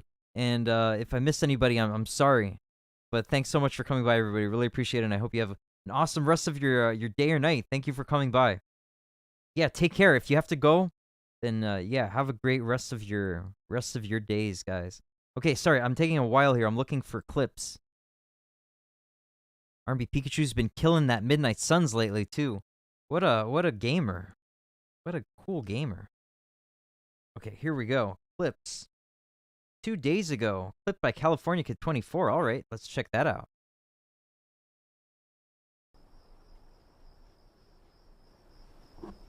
Always casually. We'll be right back. Don't you guys go anywhere.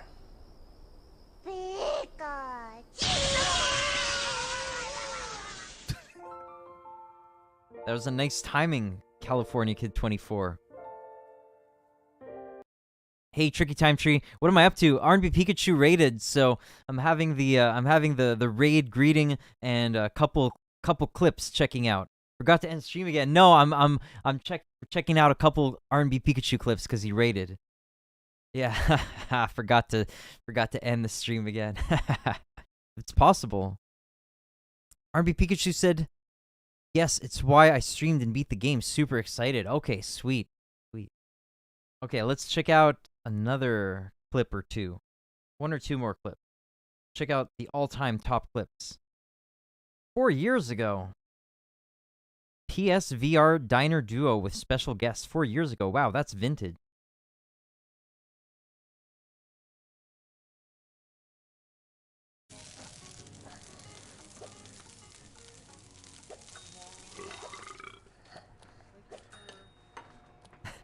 Double hamburger up.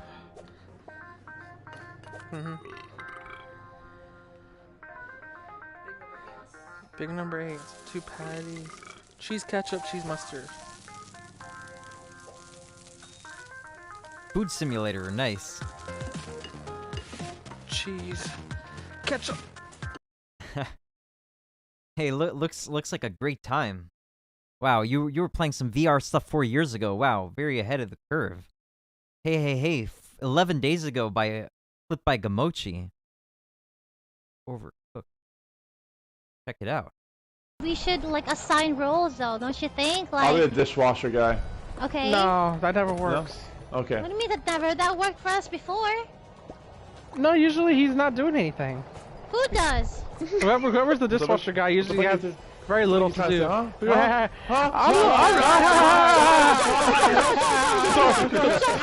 me down the chute. Oh, I'm a murderer. I'm out of here. You guys did somebody just get killed there? We should assign roles. Throw me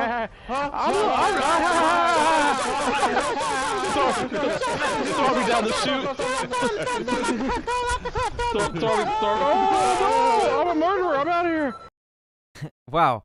What happened there? Was that like a self-defense situation or what? I'm not familiar with this game that much, so I don't really know what happened there, but it seemed like quite a commotion. Triple homicide, I see. Wow, self-defense. Nice, R&B Pikachu. You were put in a self-defense situation, and you showed them what's up. He murdered you. Okay, I see. I'll take your word for it. Okay, and one final clip. 5 seconds by Quality 725 7 months ago. Don't say that. Don't say that. This is some. Ooh, don't say that. Equality knows how to snipe those neat little, those short little clips. What a splendid dude as well. Equality 725. All right, I'm gonna continue with the Yu-Gi-Oh! Master Duel. Going to continue streaming for about 40 more minutes, something like that. Approximately 40 more minutes. All right, so I'm gonna continue this duel over here. Thank you once again, RB Pikachu, and have a great time watching that Last of Us show. Are you excited for Last of Us Part 2? Are you planning to play that one?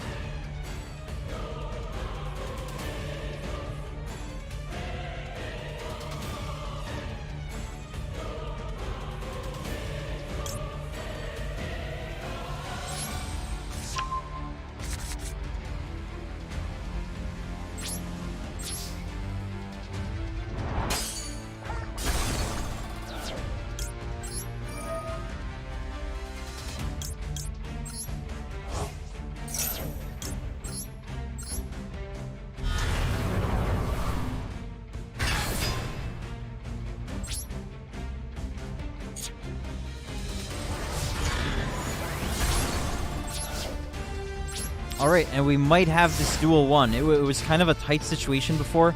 I might have been losing, but we might be in a really good position right now.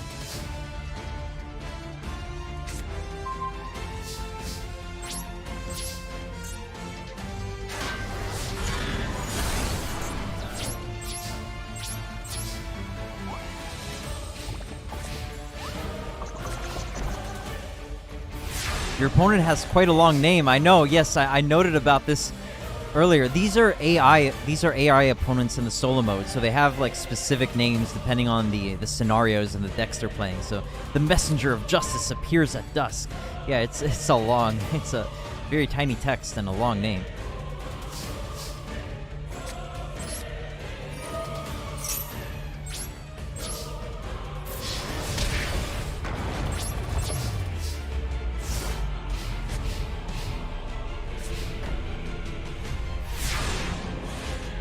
Didn't know if this was PvP or solo stuff. Right. If I were in PvP, I wouldn't have been able to just stop playing. I would have timed out. And also, you know, just out of courtesy for my opponent, like, I wouldn't make my opponent just, like, wait while I'm doing other things. But because it's solo mode, there is no timer here, and it's just AI, so you don't have to worry about, you know, disrespecting the AI's time or anything like that.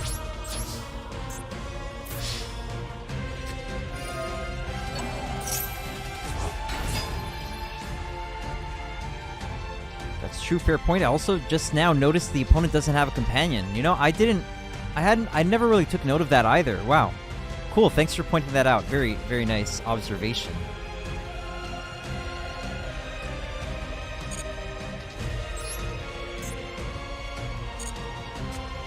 Oh no!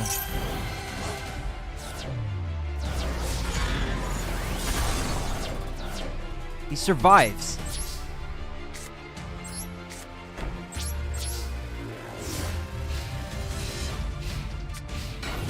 Okay, we have won very shortly.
got 3 Dark Light. 3 1 Dark Monster with 1500 or more attack. Destroy all monsters that were special summoned this turn. Not a good card.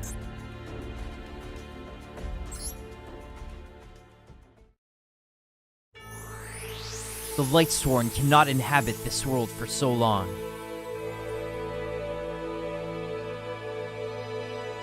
This is because they require enormous magical power in order to maintain their forms while in this world. Hence, as soon as the evil is destroyed, they vanish and raise back to the realm of light.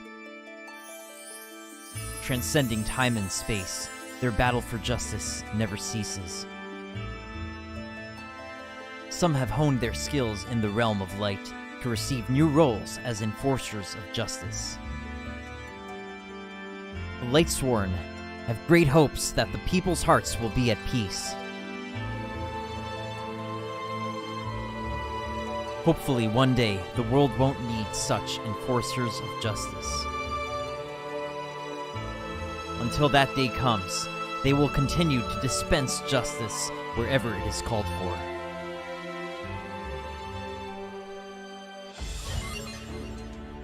It's pretty funny. It's Light Spiral. Each time a card is sent from your deck to the graveyard by the effect of a Lightsworn monster, remove from play the top card of your opponent's deck. Not a good card.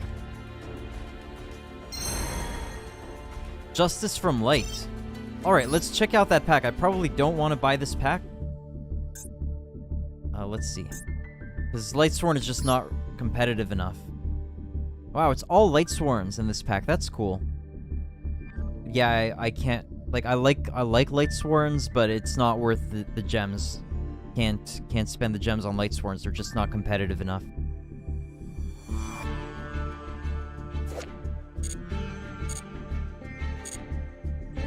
Alright, continuing the solo mode. We're gonna finish up the Lightsworn. The Lightsworn solo mode. Earlier, I beat the Beetrooper solo mode, and now I'm doing the Lightsworn.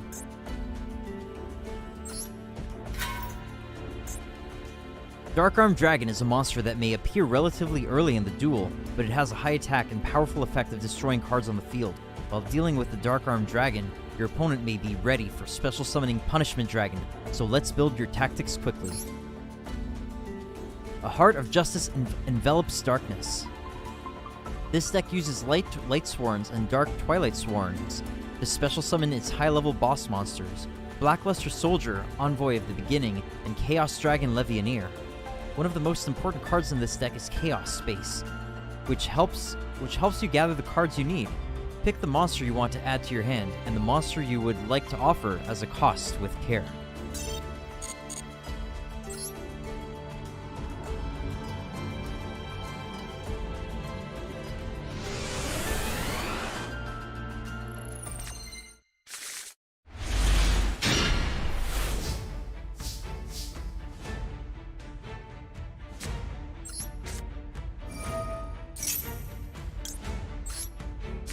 Alright, I have to check what Chaos Zone does. I have no idea. Each time a monster is banished, place 1 Chaos counter on this card for each of those banished monsters. Each time a monster is banished. Once per turn, you can remove 4 more Chaos counters from your field, then target 1 banished monster with a level equal to the number removed. Special summon that target. When this card on the field is sent to the graveyard by your opponent's card effect, you can add 1 light or dark monster from your deck to your hand whose level is less than or equal to the number of Chaos counters that were on this card. Yeah, I guess let's activate it.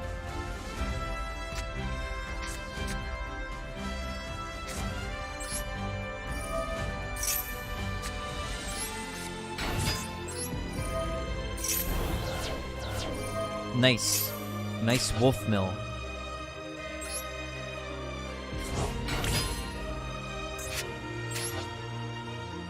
We could summon Chaos Ruler, the Chaotic Magical Dragon, right now. Oh my god.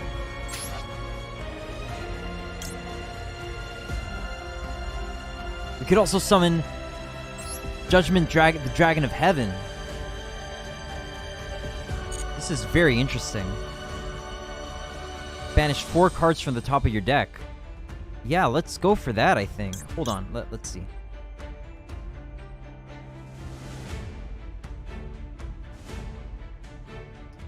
But I think Chaos Ruler is probably a better bet, so let's go for Chaos Ruler for now.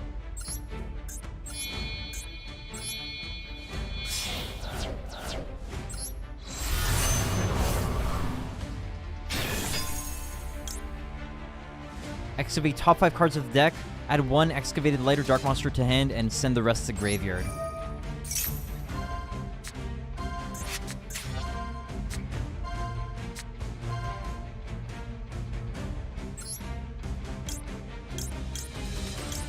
Alright, I think I like Raiden, but didn't I have another one? No. Okay, let's go for Raiden then.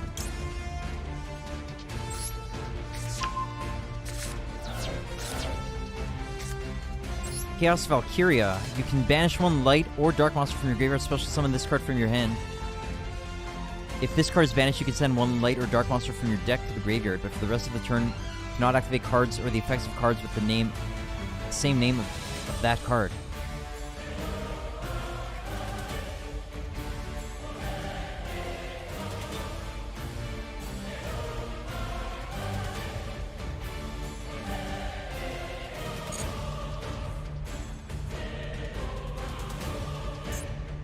Alright, I'll hold on to Chaos Valkyria. That will end my turn, the dark forces of justice.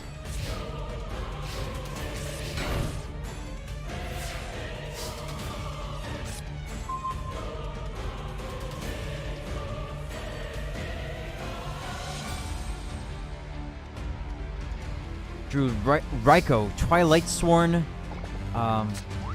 Lightsworn Fighter. Okay, let's see. So, Chaos Valkyria. Oh, and Raiden's a tuner. So let's summon Raiden. Activate the effect of Raiden. Oh, we milled another wolf. That is super lucky. Wow. Activate the effect of Chaos Valkyria.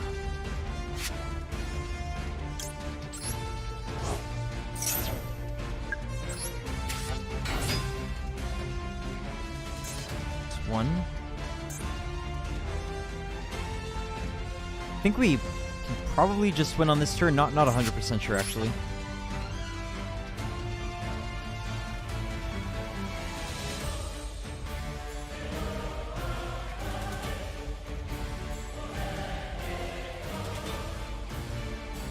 I'm sure there are more optimal plays than what I'm going to do.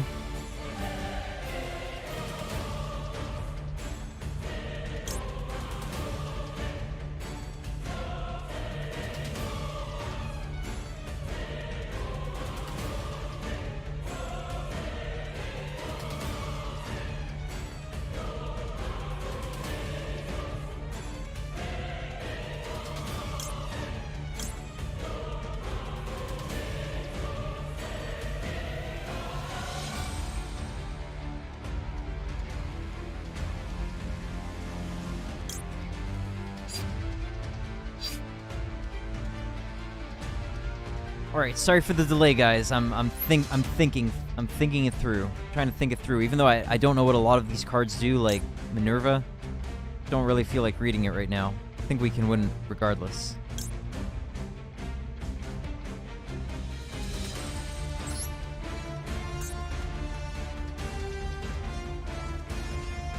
Oh no, okay, we don't want to go for Nightmare Unicorn. It's too cost intensive. We need to go for Phoenix, I think.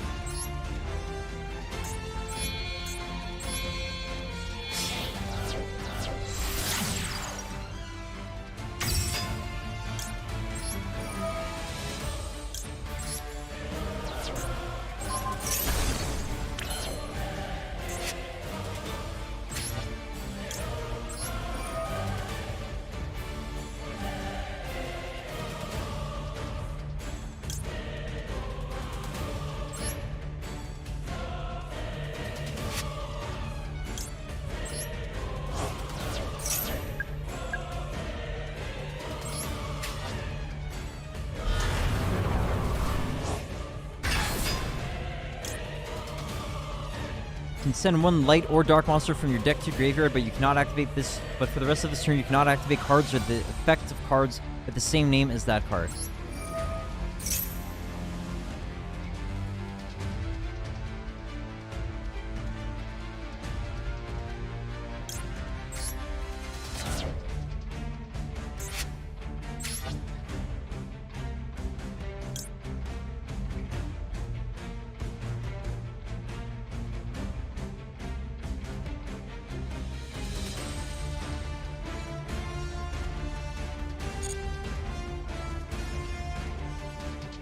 All right, whatever. It doesn't really matter that much because we're winning this in all likelihood, like very easily. Oh, what? We just lost our Chaos Ruler, the Chaotic Magical Dragon. That was pretty whack.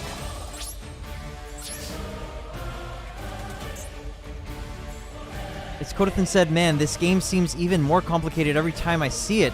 XD. I'm still just using ancient gears because I like machines. Hey, that's fair, man. Yeah, it can be pretty complicated. Like this isn't even the stuff I'm playing right now isn't even that complicated. But I mean, look at this. Look at how much text is on this card. Like almost every card has this amount of text. And yeah, like if you're not super like into the game, it can be a lot because there's like a few effects going on here. If this card is Synchro Summon, you can excavate the top 5 cards of your deck, and if you do, you can add 1 excavated Lighter Dark Monster from one Lighter Dark Monster to your hand. Also send the remaining cards to the graveyard. So that's one effect. Then another effect: you can banish 1 Lighter Dark Monster from your hand and/or graveyard. Except this card, special summon this card from your graveyard, banish it when it leaves the field. You can only use each effect of Chaos Ruler, the Chaotic Magical Dragon, once per turn. That's like 2 effects basically. But yeah, it's all like a lot to keep track of because there's just like all these cards with so much text. So it's hard to keep track of in real life. Like I wouldn't want to play this game in real life at this time. Like Yu-Gi-Oh was already kind of difficult to make sure that you were playing legally back in like 2006 even, and it was a lot simpler then. Are you playing ancient gears in Master Duel or somewhere else? It's Kodothan. Where do you play the ancient gears? Is it in Master Duel?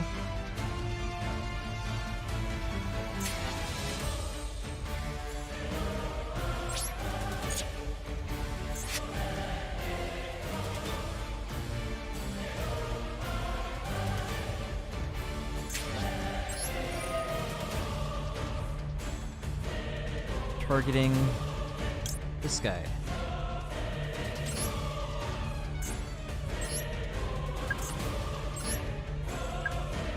I don't really play anymore because the newer stuff is so complex, but when I do jump into Master Duel, I have an Ancient Gear deck. Okay, nice. Sounds good. Does Prismatic Purge also play Master Duel? I think she said she had started it, right? But I think she just like, wasn't keeping up with it. It is a bit of a it is a bit of a big regular, investment, like a time investment. Not huge, but substantial enough, and a little bit daunting, a little bit overwhelming to get into, I think.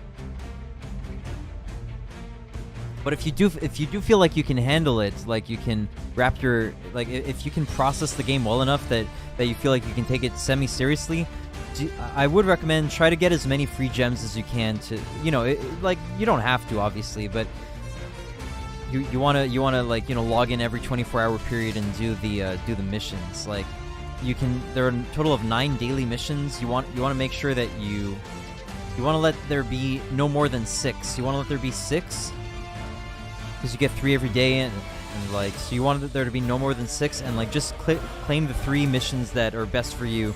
For me, it's like win a duel, or it doesn't have to be that. It could be like normal summon a monster 5 times, special summon 3 times, activate 3 spells, activate 2 traps, stuff like that. And you claim those gems, and you do the the monthly events, which give quite a bit of gems. Kodothan said, I missed the spin-off games with the alternate rules like Capsule Monster Coliseum or Duelist of the Roses. Yeah, Purge used to play too. We streamed it together way back, but we just duel each other for fun. Okay, I see. Understandable.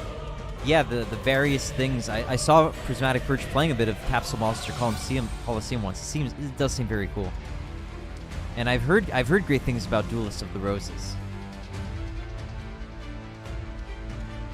Myself, I am looking forward to playing Eternal Duelist Soul from 2002 sometime in the near future to play, very, very vintage Yu-Gi-Oh! I like old school Yu-Gi-Oh! And I haven't gotten to play it in recent times at all. I like the old school stuff, yeah.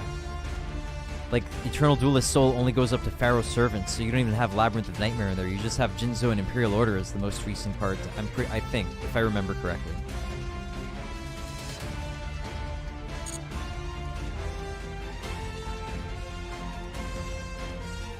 Okay, ready to end turn, I think. Unless... I could go for Judgment Dragon. Synchro Judgment Dragon. Yeah, let's just do it. No, because then Jane Lightsworn's effect won't activate, so let's forget about that, actually.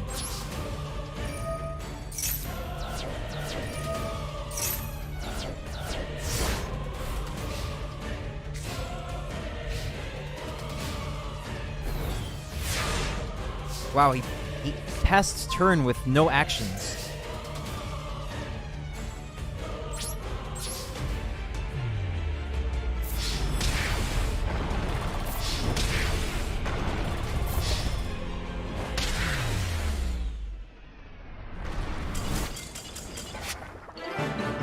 Alright, I think I'm going to keep streaming for about half an hour here. Just a heads up. I'm gonna finish this off, do a little bit of ranked with jank, and call it a day. Okay, so I'm playing against the same AI right now, except now instead of using a loner deck, I'm using my own deck, which is a zombie deck.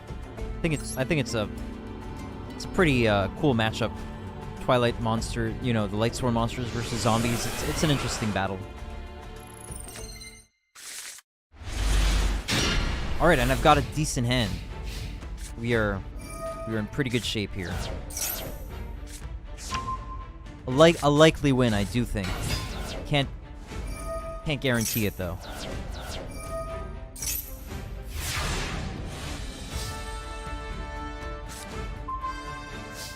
Supreme victory. Are you experiencing supreme victories, Metroid Hatchling, or do you mean for me? It's decent victories for me, but I hope you are having it. I hope you are having unfathomably great victories. Okay, so Zombie World. All monsters on the field and graveyards become zombies. Activate the effect of Unizombie. Basically, it increases the level of a zombie by 1, but what we want is to send a monster from deck to graveyard. We send Glow Up Bloom to the graveyard, and then when Glow Up Bloom is sent to the graveyard, you can banish it to add a level 5 or higher zombie from your deck to your hand. Or, if Zombie World is on the field, then you can special summon it instead. So we do that to summon Doom King Balordrock from the deck.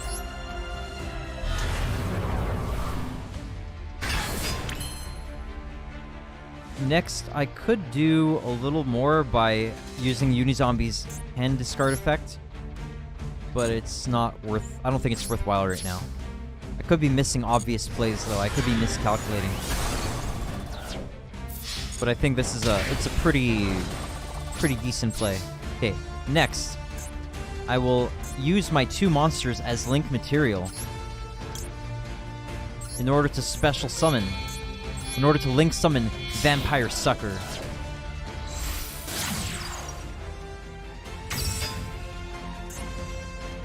Vampire Sucker has an effect that lets me, if I want to, I could special summon a zombie from my opponent's graveyard to their field. So if they have something that's not really useful, I will give that to them. I might give him Dark Knight Parshath.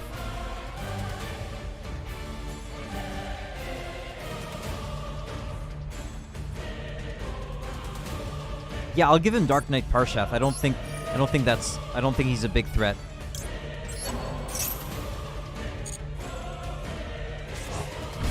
And now, when a zombie is special summoned, if a zombie is special summoned from either graveyard, draw 1 card.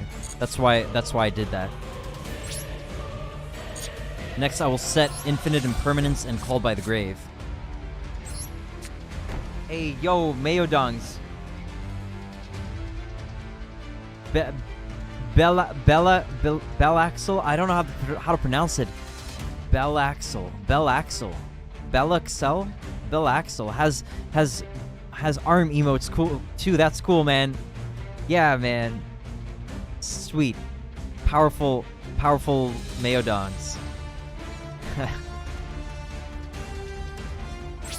Bellaxel, thanks. Okay, and now Doom King Balordrock has a graveyard effect. During the standby phase, if there's a face-up card in a field zone, he can be special summoned from the graveyard in defense position. So now he gets summoned, which will then trigger Vampire Sucker's draw effect, which is pretty cool.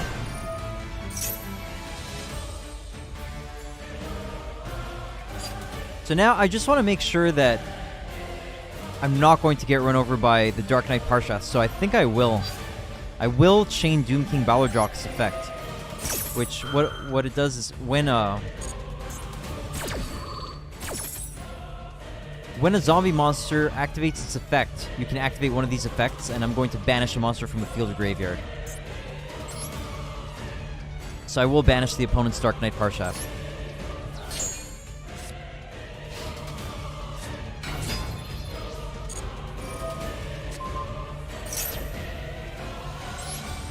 Loses attack defense equal to the banished monster's level times 300.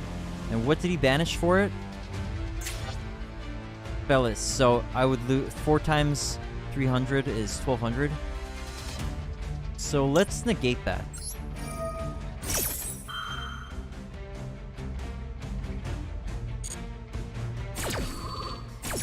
Doesn't make a huge difference actually. Kills my Vampire Sucker, unfortunately.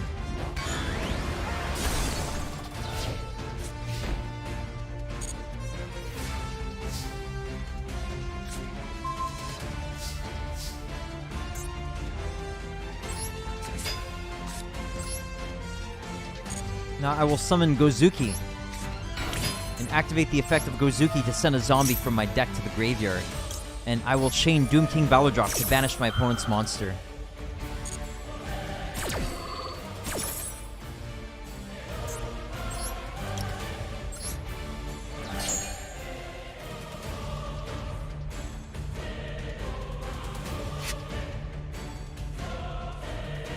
Okay, I need to do some quick calculation here. No, we win. We win easily here. Yeah, I don't need to really do any calculations. Activate Glow of Bloom. I will chain Cosmic Cyclone, just to be sure that no funny business happens here. You ever drink soda, Nicholas? I have become quite an enjoyer of kombucha, quite regularly now. So I guess that might qualify as a soda. Kind of qualifies as soda, but other than that, no, I don't think I drink soda anymore. Unless it's like really not high in sugar or anything like that. Like, okay, so I used to drink kombucha when we would get it from the store occasionally, like, and sometimes it would be discounted, so we'd stock up a little more. But recently, my mother has been making kombucha regularly. So we have these nice bottles of kombucha, you know, homemade kombucha in the fridge, and it, yeah. So I guess kombucha might qualify as a soda, right? What about nice sparkling mineral water? Oh yeah, I can. Yeah, I was drinking those quite regularly for a while because my parents had bought some from Costco. These bottles of Esca lemon lemon sparkling water, and I'm a big fan. I am a big fan, but I haven't had those in a while. But I can definitely enjoy some sparkling water. And what I was doing was I was mixing in a little bit of orange juice, and I thought that was very delicious. But yeah, nowadays my carbonated beverages tend to be the homemade kombuchas.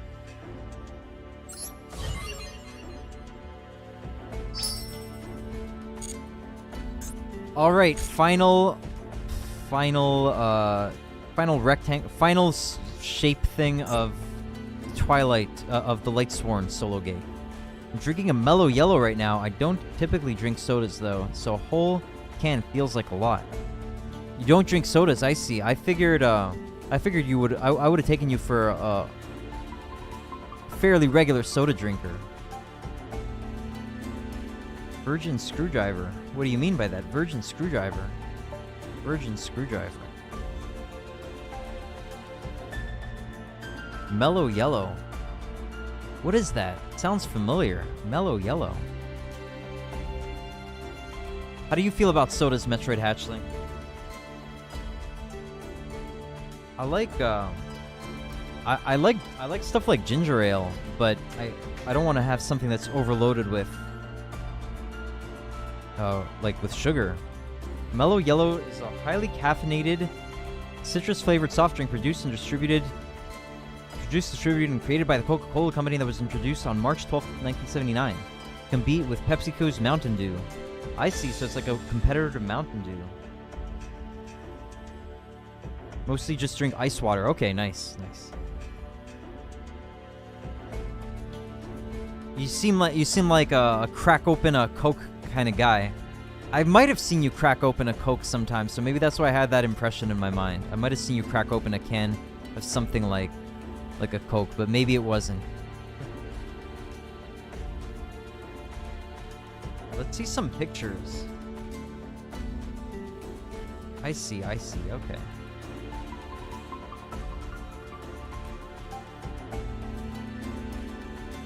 Hope there's not some kind of crazy coloring in there. Yellow 5.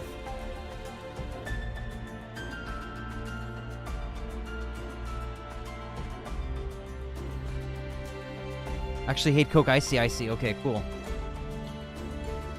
I think sodas are overused. People drink it too much to the point of unhealthiness, and it can be very detrimental to health. I also think kids shouldn't drink so much soda, but it's nice in moderation sometimes. I will not drink any colas. Okay, nice. Good to hear, man.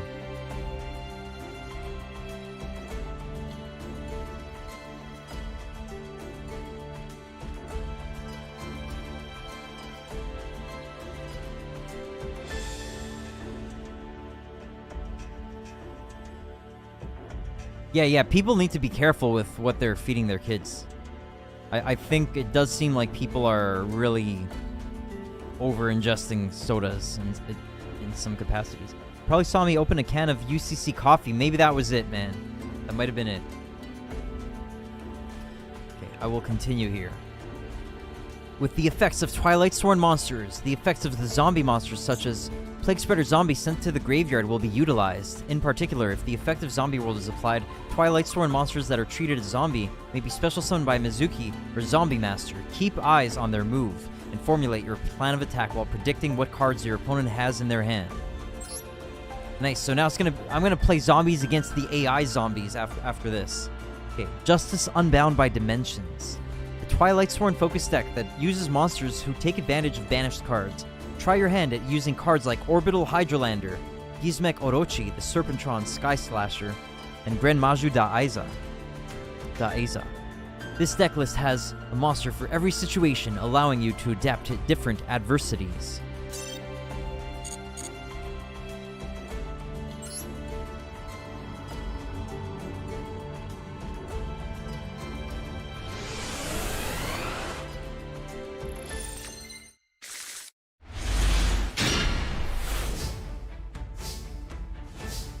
Alright, this is looking like a really bad hand so far.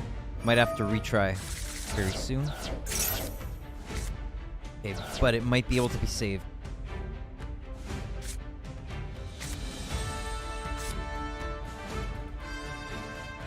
No, I think this is an unwinnable hand.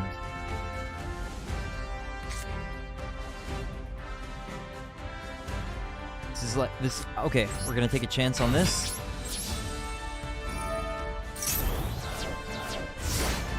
Bradley said, my uncle is a doctor and he drinks a can of Diet Coke every morning for breakfast. Diet Coke?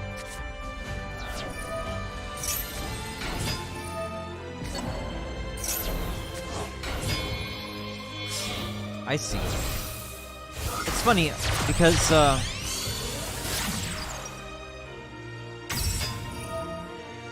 the dude who I've been watching, whose live stream I've been watching since basically like 2018, and I keep up with it pretty much every day, JF. He's drinking Diet Coke a lot as well. That'll often be his beverage of choice. And a lot of people tell him to stop drinking that crap. But I don't know, apparently it works for him. So I mean, I try not to judge people on, people's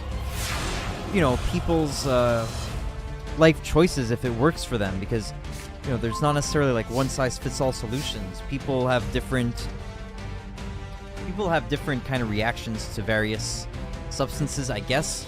Although I do think for the most part you can probably say that something is like generically unhealthy, but at the same time maybe some people just really aren't badly affected by some things. I don't know. Rambling too much. Sorry about that.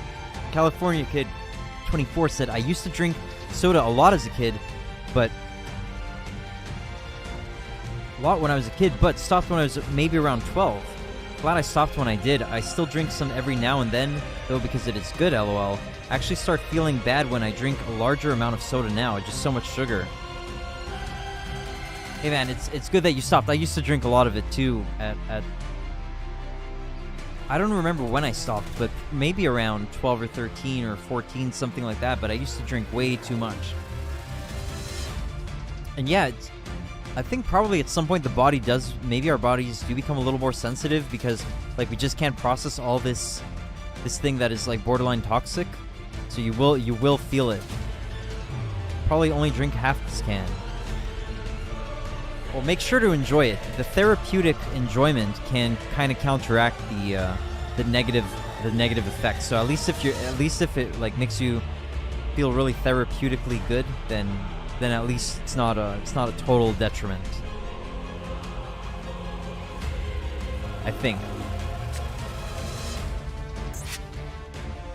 All right, let's see. Let's probably Raigeki these guys.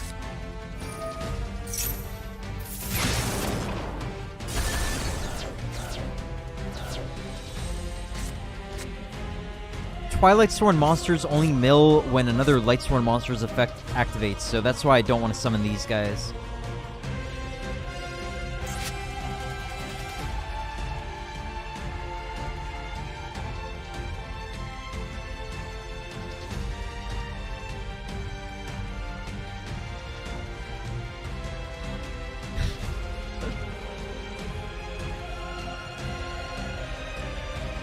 Raigeki, I know this card. Yeah, man. It used to be banned, but now it's not banned anymore. And in Master Duel, it's even at 2 because it's just not that broken anymore. Because of the power creep of the game.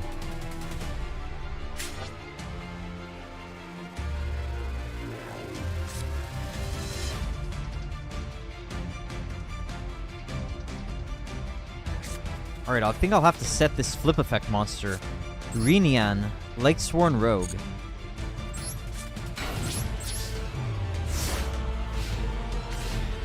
Wow, it's already 6:27 p.m.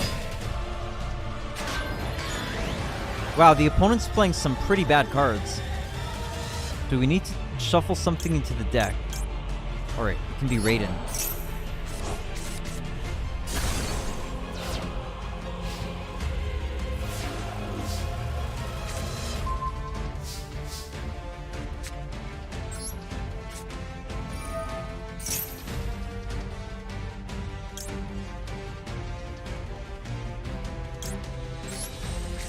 Probably want to banish this guy. Can we do it with this? Can we do it with Raiko? This card is normal summoned or flip face up to banish one Lightsworn monster from your hand or graveyard. Banish one card on the field. Alright, yeah, let's banish the Goblin Zombie.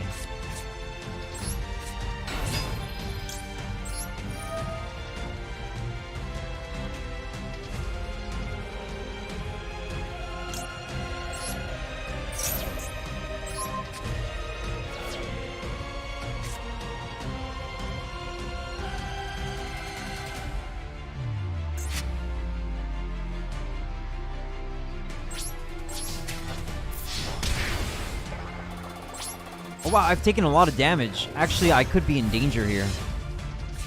I'm pretty low on life.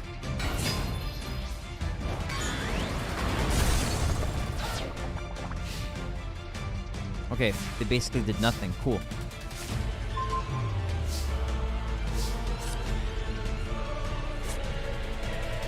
I guess let's go for March of the Dark Brigade first. No, it's gotta be a dark monster. These. No, just any light monster, actually. Okay, let's go for Garoth, I think.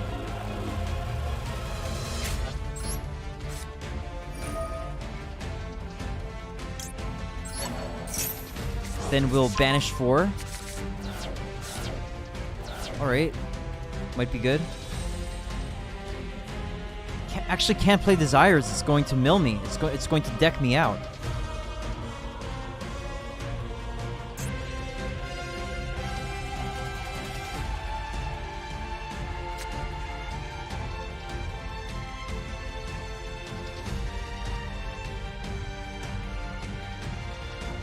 Okay, so what Lightsworn could I actually get here?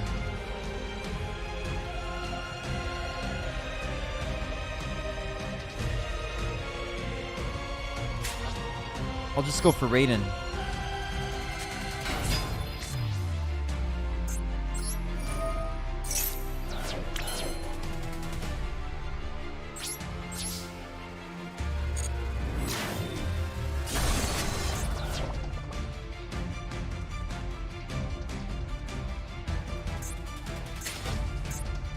I have 11 cards in deck. Wow. This is gonna kill me, actually.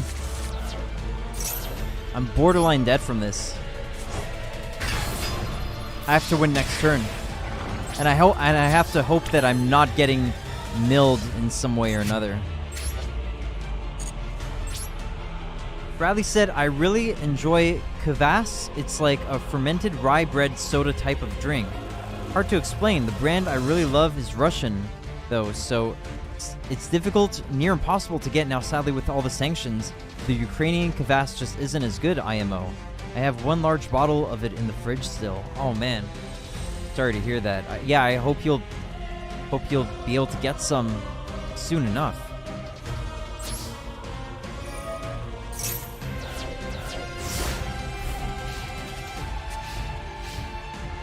And I hope you will savor that last bottle you've got when the time is right.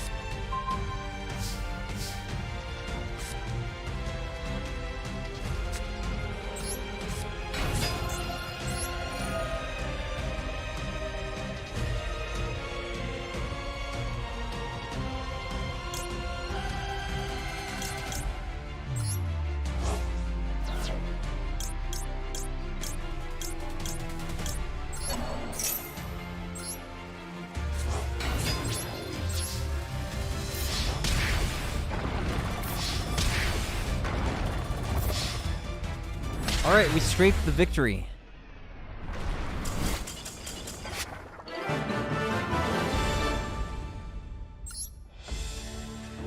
Alright. Now we can go zombies versus zombies. Icon, Punishment Dragon.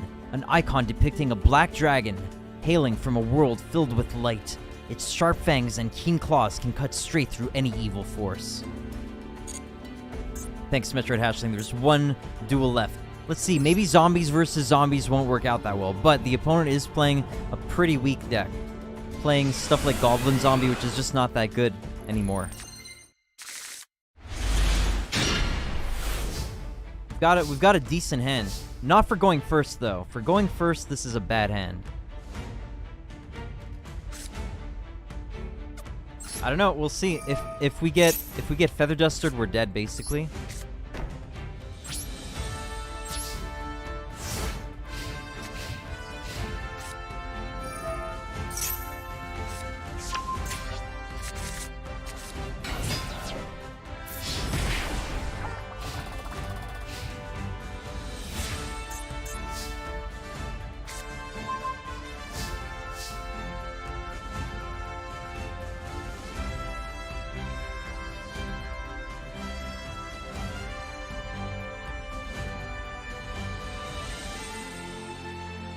Alright.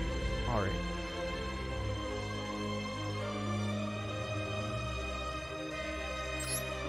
Alright, I've got a plan.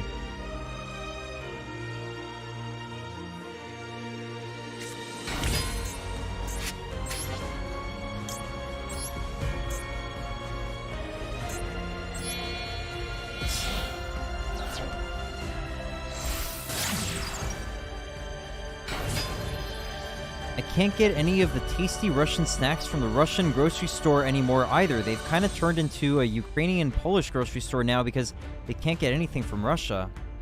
What a bummer. Damn it.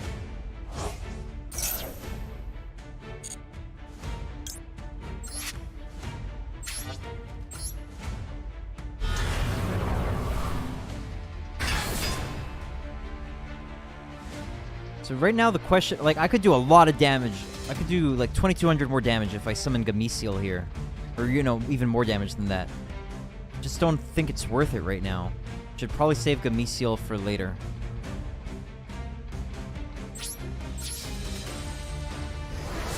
Just in case.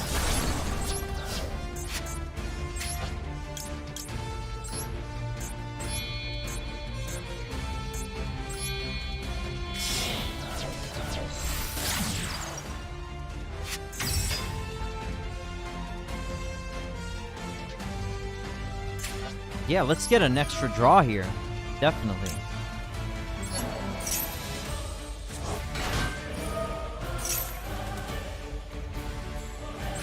Alright, we win this game. I don't think the AI can come back from this. There's no way. I mean, there's a way, but it's just extremely unlikely.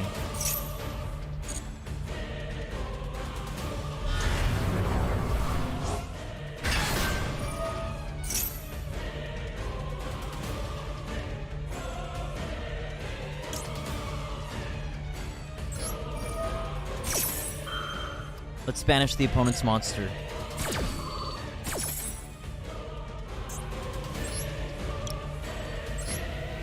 The heart of justice beyond death.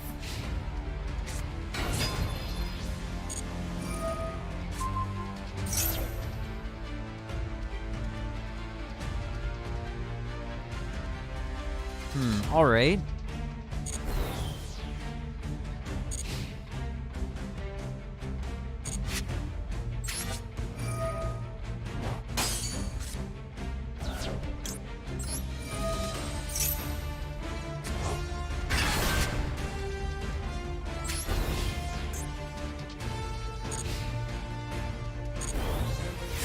Alright, I think it's over.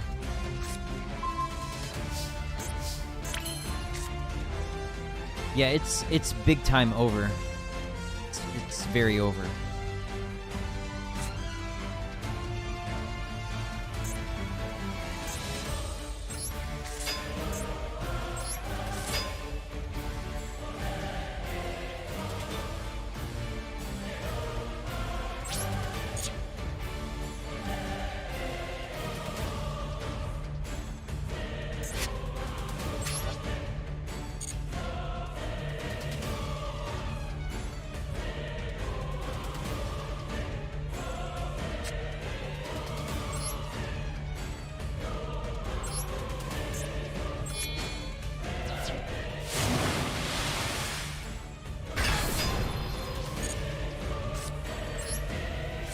Oh no, I made a mistake actually. Made a big mistake. Anyway, I think we still win.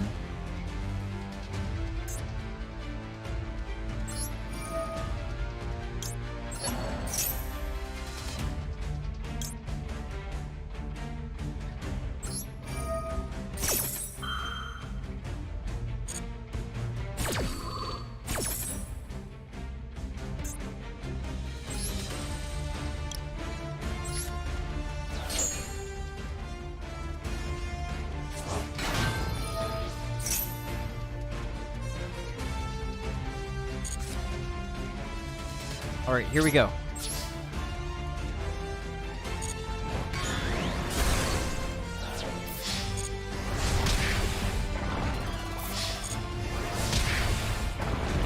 Next, we will activate Super Polymerization.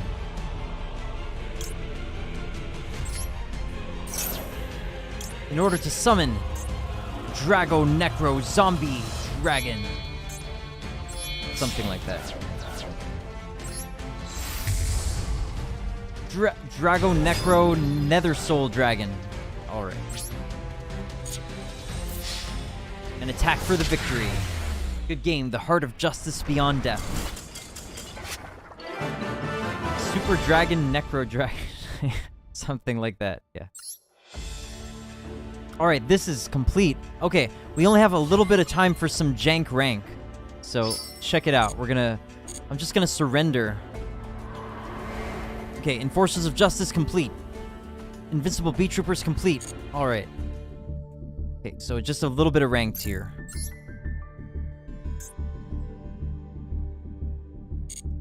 Jank rank. Yeah, I'm gonna play Jank in ranked. Check this out. I'm almost at a year of consecutive login days.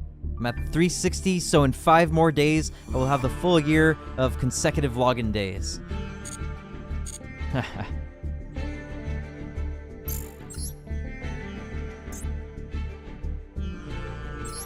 Okay, I'm playing Jank Counter Fairies.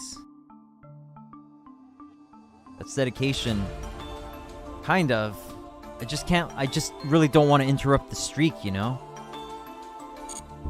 The thing about prosperity, so I had this deck, but no prosperity in it. But I thought, like, okay, did I forget to put the prosperity? I thought I forgot, but then I realized, like, maybe it just, like, it doesn't work well with extravagance. You can't activate extravagance and prosperity in the same turn. That's the issue. Let's see how it goes. Don't think I've ever stuck with a single game that long. I'm sure you would be dedicated enough if you felt the motivation for it, Metroid Hatchling.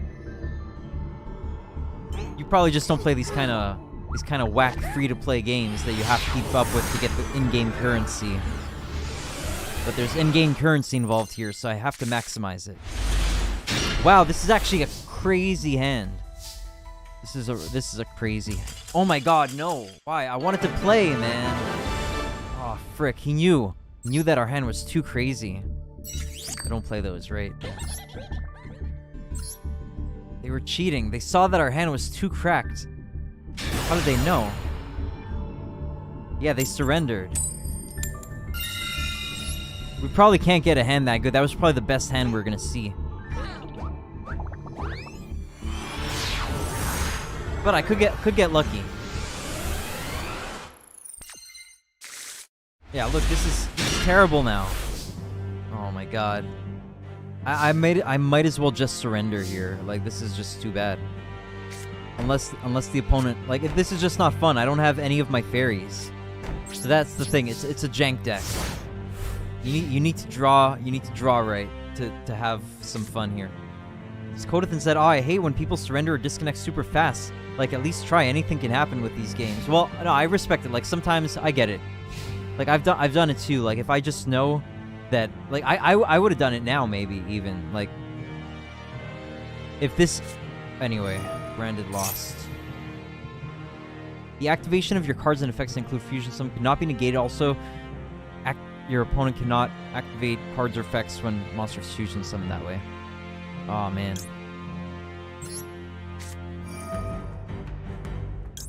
I don't want you to think I'm talking smack over here. It's all good. I get it. Yeah, sometimes you just want to, like, play it out, but at the same time, people have there are good justifications for surrendering instantly. There can be good justification. Riley said, "Is there no mulligans in Yu-Gi-Oh?" I think I asked already. There aren't. No mulligans. This guy is taking long. I might surrender myself here.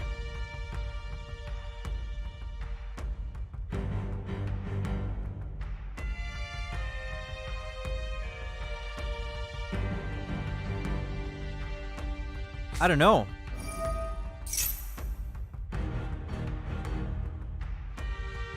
Alright. I want a better hand than this. This is supposed to be fun. I'm just gonna be grinding like crazy here. I need at least one fairy. If I don't get one fairy, then I'm in bad position here. It's like an essential part of Magic and Pokemon. Very strange. Well, I don't know. I mean, keep in mind in Yu-Gi-Oh the deck size minimum is 40, so it's like it's part of it. You have to have a good deck construction. And keep in mind there are no resources. Like there's no lands or energies in Yu-Gi-Oh. Okay, we've got a hand. We've got a hand here. All right. So, any fan of old school Yu-Gi-Oh, guiding Ariadne is like crazy. Check this out. It's pendulum effect. You don't pay life points or discard to activate counter trap cards. Like that's crazy. Oh my god. Oh my god, I'm pretty sure we win here. I just have to make sure that we can guard our Bountiful Artemis. We'll go with the Black Horn of Heaven. It's risky though. Check this out. So this is basically the deck. You want to get Ariadne, Bountiful Artemis, and some counter traps. And Bountiful Artemis lets you draw a card every time you resolve your counter trap. MTG was 40 back in the day, and limited MTG decks are 40 cards. I see. Endymion, huh? I have no response to it. I see. Too bad. I'm in trouble.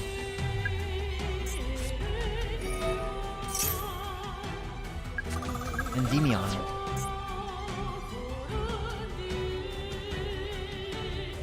It's Kodithan said, I loved Yu-Gi-Oh! Right up until 5Ds. I just can't keep up with the rules changing every new generation. Yeah, I can feel that, man.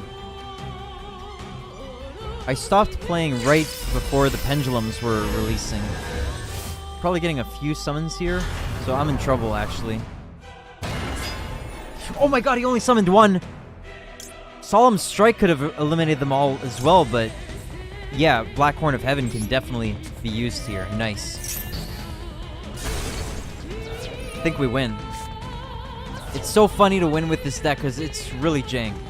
Like, it's so oppressive. If you can get a good opening hand, it can be very oppressive to face. But usually it's just really janky. Hence my Ancient Gears. Right.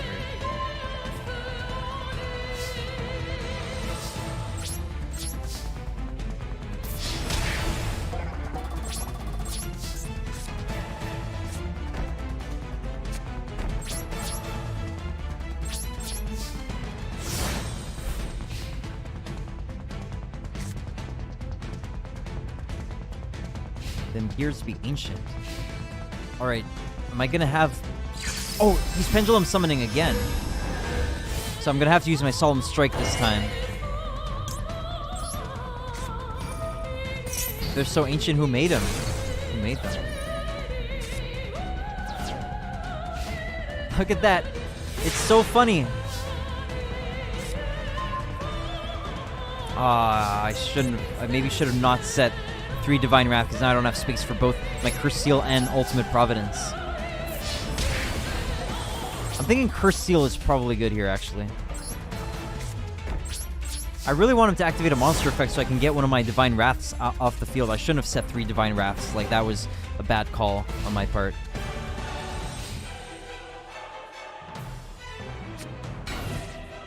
Setting. Alright.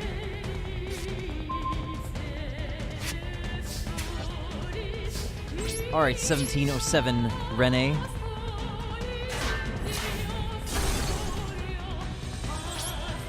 How strong is that thing? 900. Alright, I can't set anything else, so I've got to end my turn.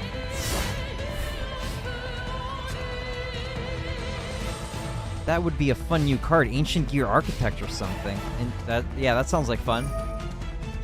Could be cool. Wow, Mirror Force card OP ban now. It's at 3 now, actually. Please activate an effect. Please. Please activate an effect. Please activate an effect. Do it. Come on, Renee. Activate a monster effect.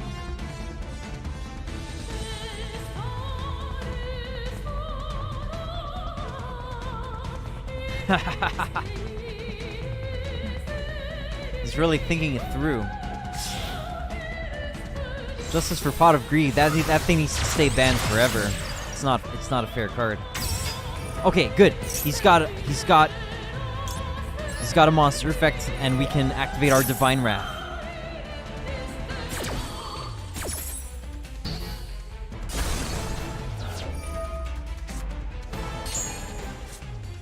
The opponent might scoop, by the way.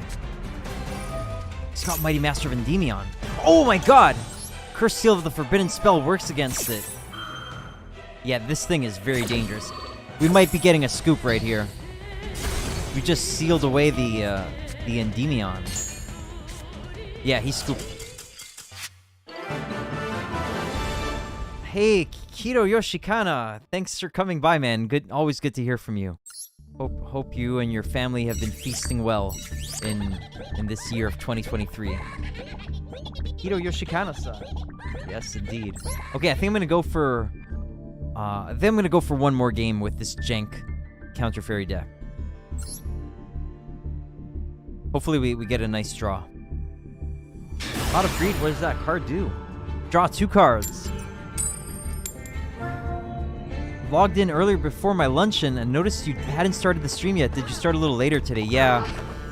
I wanted to start earlier, but I don't know. I just wasn't ready in time, unfortunately. Yeah. It happens often, actually. Sadly. I'm sorry about that. But thanks for checking in.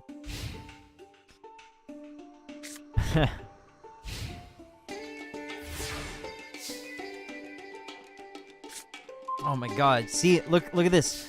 Can't use Prosperity and Extravagance in the same turn.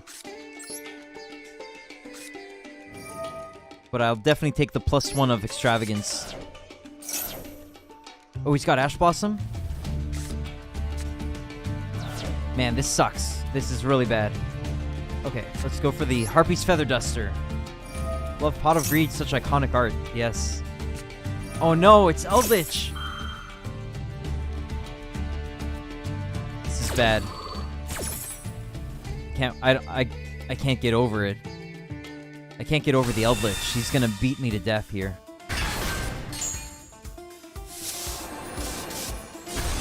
I'll still try. I might be able to pull it off, but it's extremely unlikely.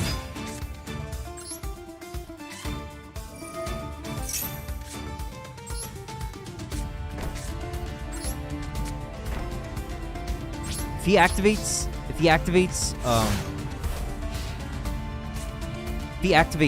a spell in the main phase 1, I can do something, but if he goes straight to battle, then I lose my Power Angel.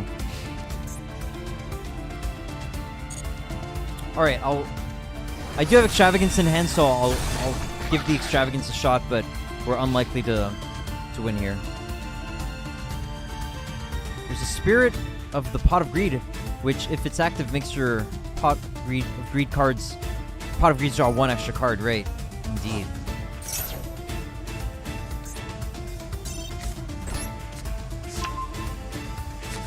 Turns Pot of Greed into a freaking Ancestral Recall.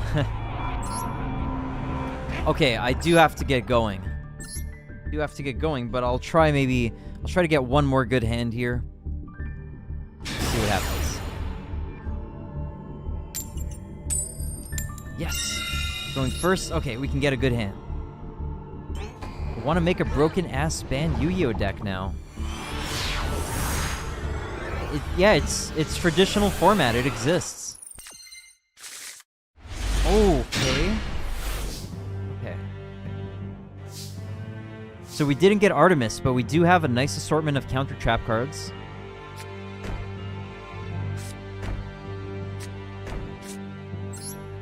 Okay, let's see how this plays out. Probably not so well in our favor. Yeah, the ultimate hand is basically, like, Artemis, Ariadne, and 3 counter traps. Or, you know, an Extravagance as well to get a +1.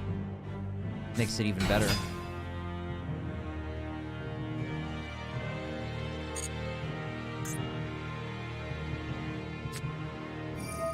What's that? Runic. Special summon a Runic. Special summon a Runic. Alright, yeah, go for it, buddy. Okay, check this out. We're gonna hit their Runic Fountain with Curse Seal of the Forbidden Spell. I'm really looking forward to see what's gonna happen here. Okay, so we're gonna let this go off. We're gonna let them search for the Runic Fountain.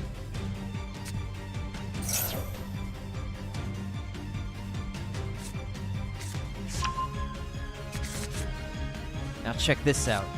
Runic Fountain, Curse Seal of the Forbidden Spell. Can't activate it anymore. He's probably gonna scoop. I would be surprised if he doesn't scoop, but he might not. Because he might have other plays. Yeah, but Runic Fountain is crazy broken, by the way.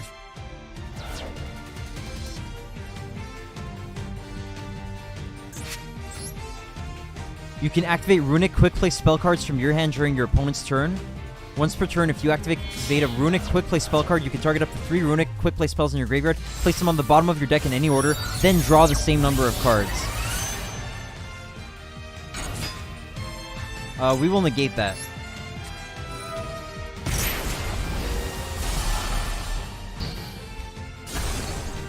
Is Monster Reborn still banned? No, it's not.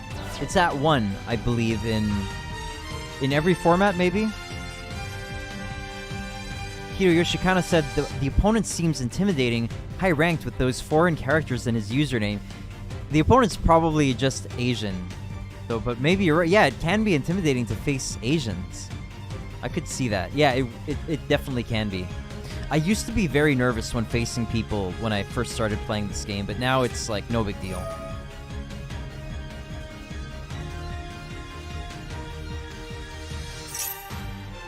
Special summon 1 runic monster. All right.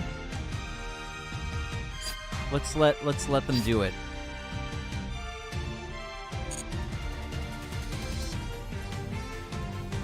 Are reanimator decks a thing in Yu-Gi-Oh? I love reanimation decks in MTG. Do you mean like reviving from the graveyard? Zombies do that quite a bit, but there are quite a few decks that revive from the graveyard.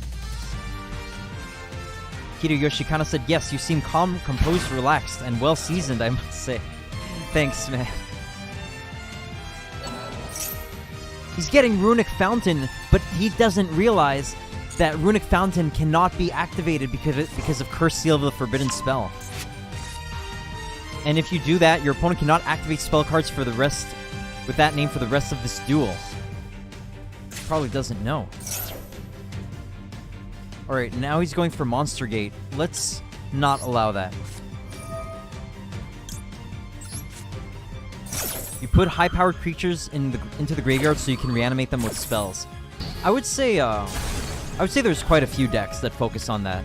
There's like it's like a big strategy. Pretty big strategy. Or, you know, maybe not even that much. Like, I think the decks don't focus so much on sending high-powered monsters to the graveyard. They just send anything to the graveyard, or like, you know, specific combo pieces, which lets you get more special summons, and usually people combo into big monsters from the extra deck.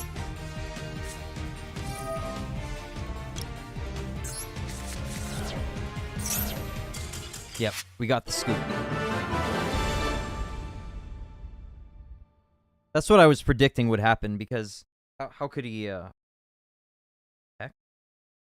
How could he come back from that? He couldn't come back from Runic Fountain being Cursed Seal of the Forbidden Spell.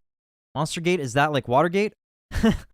You tribute a monster, you send a monster or tribute, I forget, but you send one of your monsters from the field to the graveyard, and then you flip cards from your deck until you get a monster that can be, I forget, normal summon or special summon, but you're going and you're sending everything from the top of your deck to the graveyard until you can get a monster that you can be special summoned by Monster Gate. I'm not a crook. Brr. Watergate. Is that one of the Nixon things? Or is that something else? Alright, and just a quick recap in case its Codithan is still there. So basically, you want to get this one login. You want to get this login thing every day. You want to, you know, watch the duel replay or just click into it and then exit it, and then you can get these 5 gems for duel live spectate. And then for this, so you want to let there be no more than 9 here. Like, you want to end your day with no more than 6, because then you're going to get the 3 others, and the total is 9. But let's say you ended with 7 here, then you're missing out on some gems. So the ones I like to claim are like, whatever, win a duel, activate trap, normal summon, and activate spell cards aren't fulfilled here. So I'll just go for destroy a card. And now I should have 6 here, and that's what I'm going to leave there. I'm going to leave that be. So 1, 2, 3, 4, 5, 6. That's it. Yeah, done. Nixon's the one. Okay, got it. Thanks, man. Hey, thanks so much, everybody. I have to go. I have to go right now. So let us see about the raid possibility. Thanks again, RNV Pikachu, for the raid earlier. What a wonderful fellow. And thanks to Bradley for giving me the cool titles in the redeemed streams, like yesterday. Yesterday I was 00 agent. So thanks a lot, Metroid Hatchling, and thanks everybody. Raid Bradley. He's not live, yeah. Thanks everybody for coming by. Really appreciate your kind vibes. Let's see.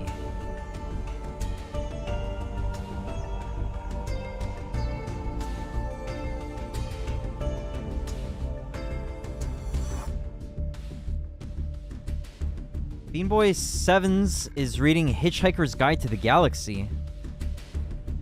That sounds very intense. I don't want to. I wouldn't want to disturb that.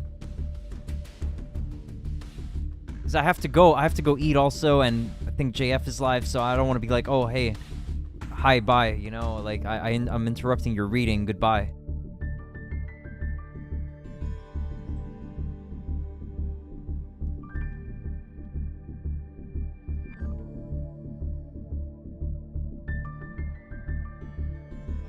Shareable Mirror is playing Final Fantasy VII.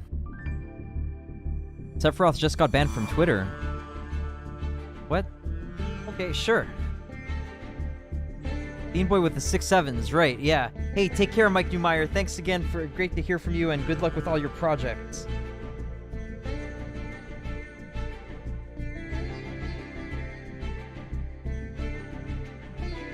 I have to go eat RNV Pikachu. Alright, Shareable Mirror is playing Final Fantasy VII. So you can check out the end. He's probably very close to the end of Final Fantasy VII. Have a great night, true believers. Thank you. Goodbye, everyone. Live long and prosper. Yes, thanks again, everybody. I'll be back tomorrow with something. What will it be tomorrow? I don't even know. Maybe I'm just gonna play more Master Duel tomorrow. Like, see, that's the thing. Like, I was supposed to on Friday, I wasn't sure what I was gonna stream today, and then like Saturday passed, and then it was like this morning, and like I still couldn't decide what I was gonna do next. So that's why I went with Master Duel today. Maybe I'll go with Master Duel again tomorrow if I can't really decide on anything else. I don't know, guys. I'm sorry. I'm really sorry. I'm having trouble. It happens to me at some points. I can't really decide how to go forward. Anyway. That's it, guys. I'm gonna click into Shareable Mirror here. God bless you and your families, and I will catch you guys in the near future. Thanks again, everybody. Bye-bye.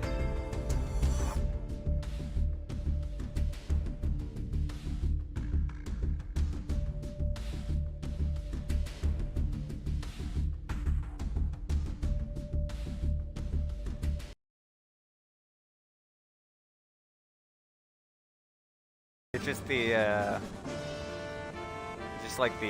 bought and paid for Final Fantasy VII. Yeah, right. Okay, gotcha. Whoa! Nicholas Petrus is rating with 9 raiders. Holy sheesh! Metroid Hatchling, how's it going?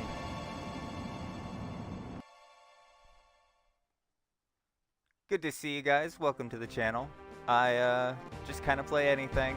Don't really have a schedule set, but I'm thinking next month I'm gonna focus heavily on Sundays and Mondays. Finally, I made it! Outer space. And I try to stream every day whenever I can and whenever I feel like it.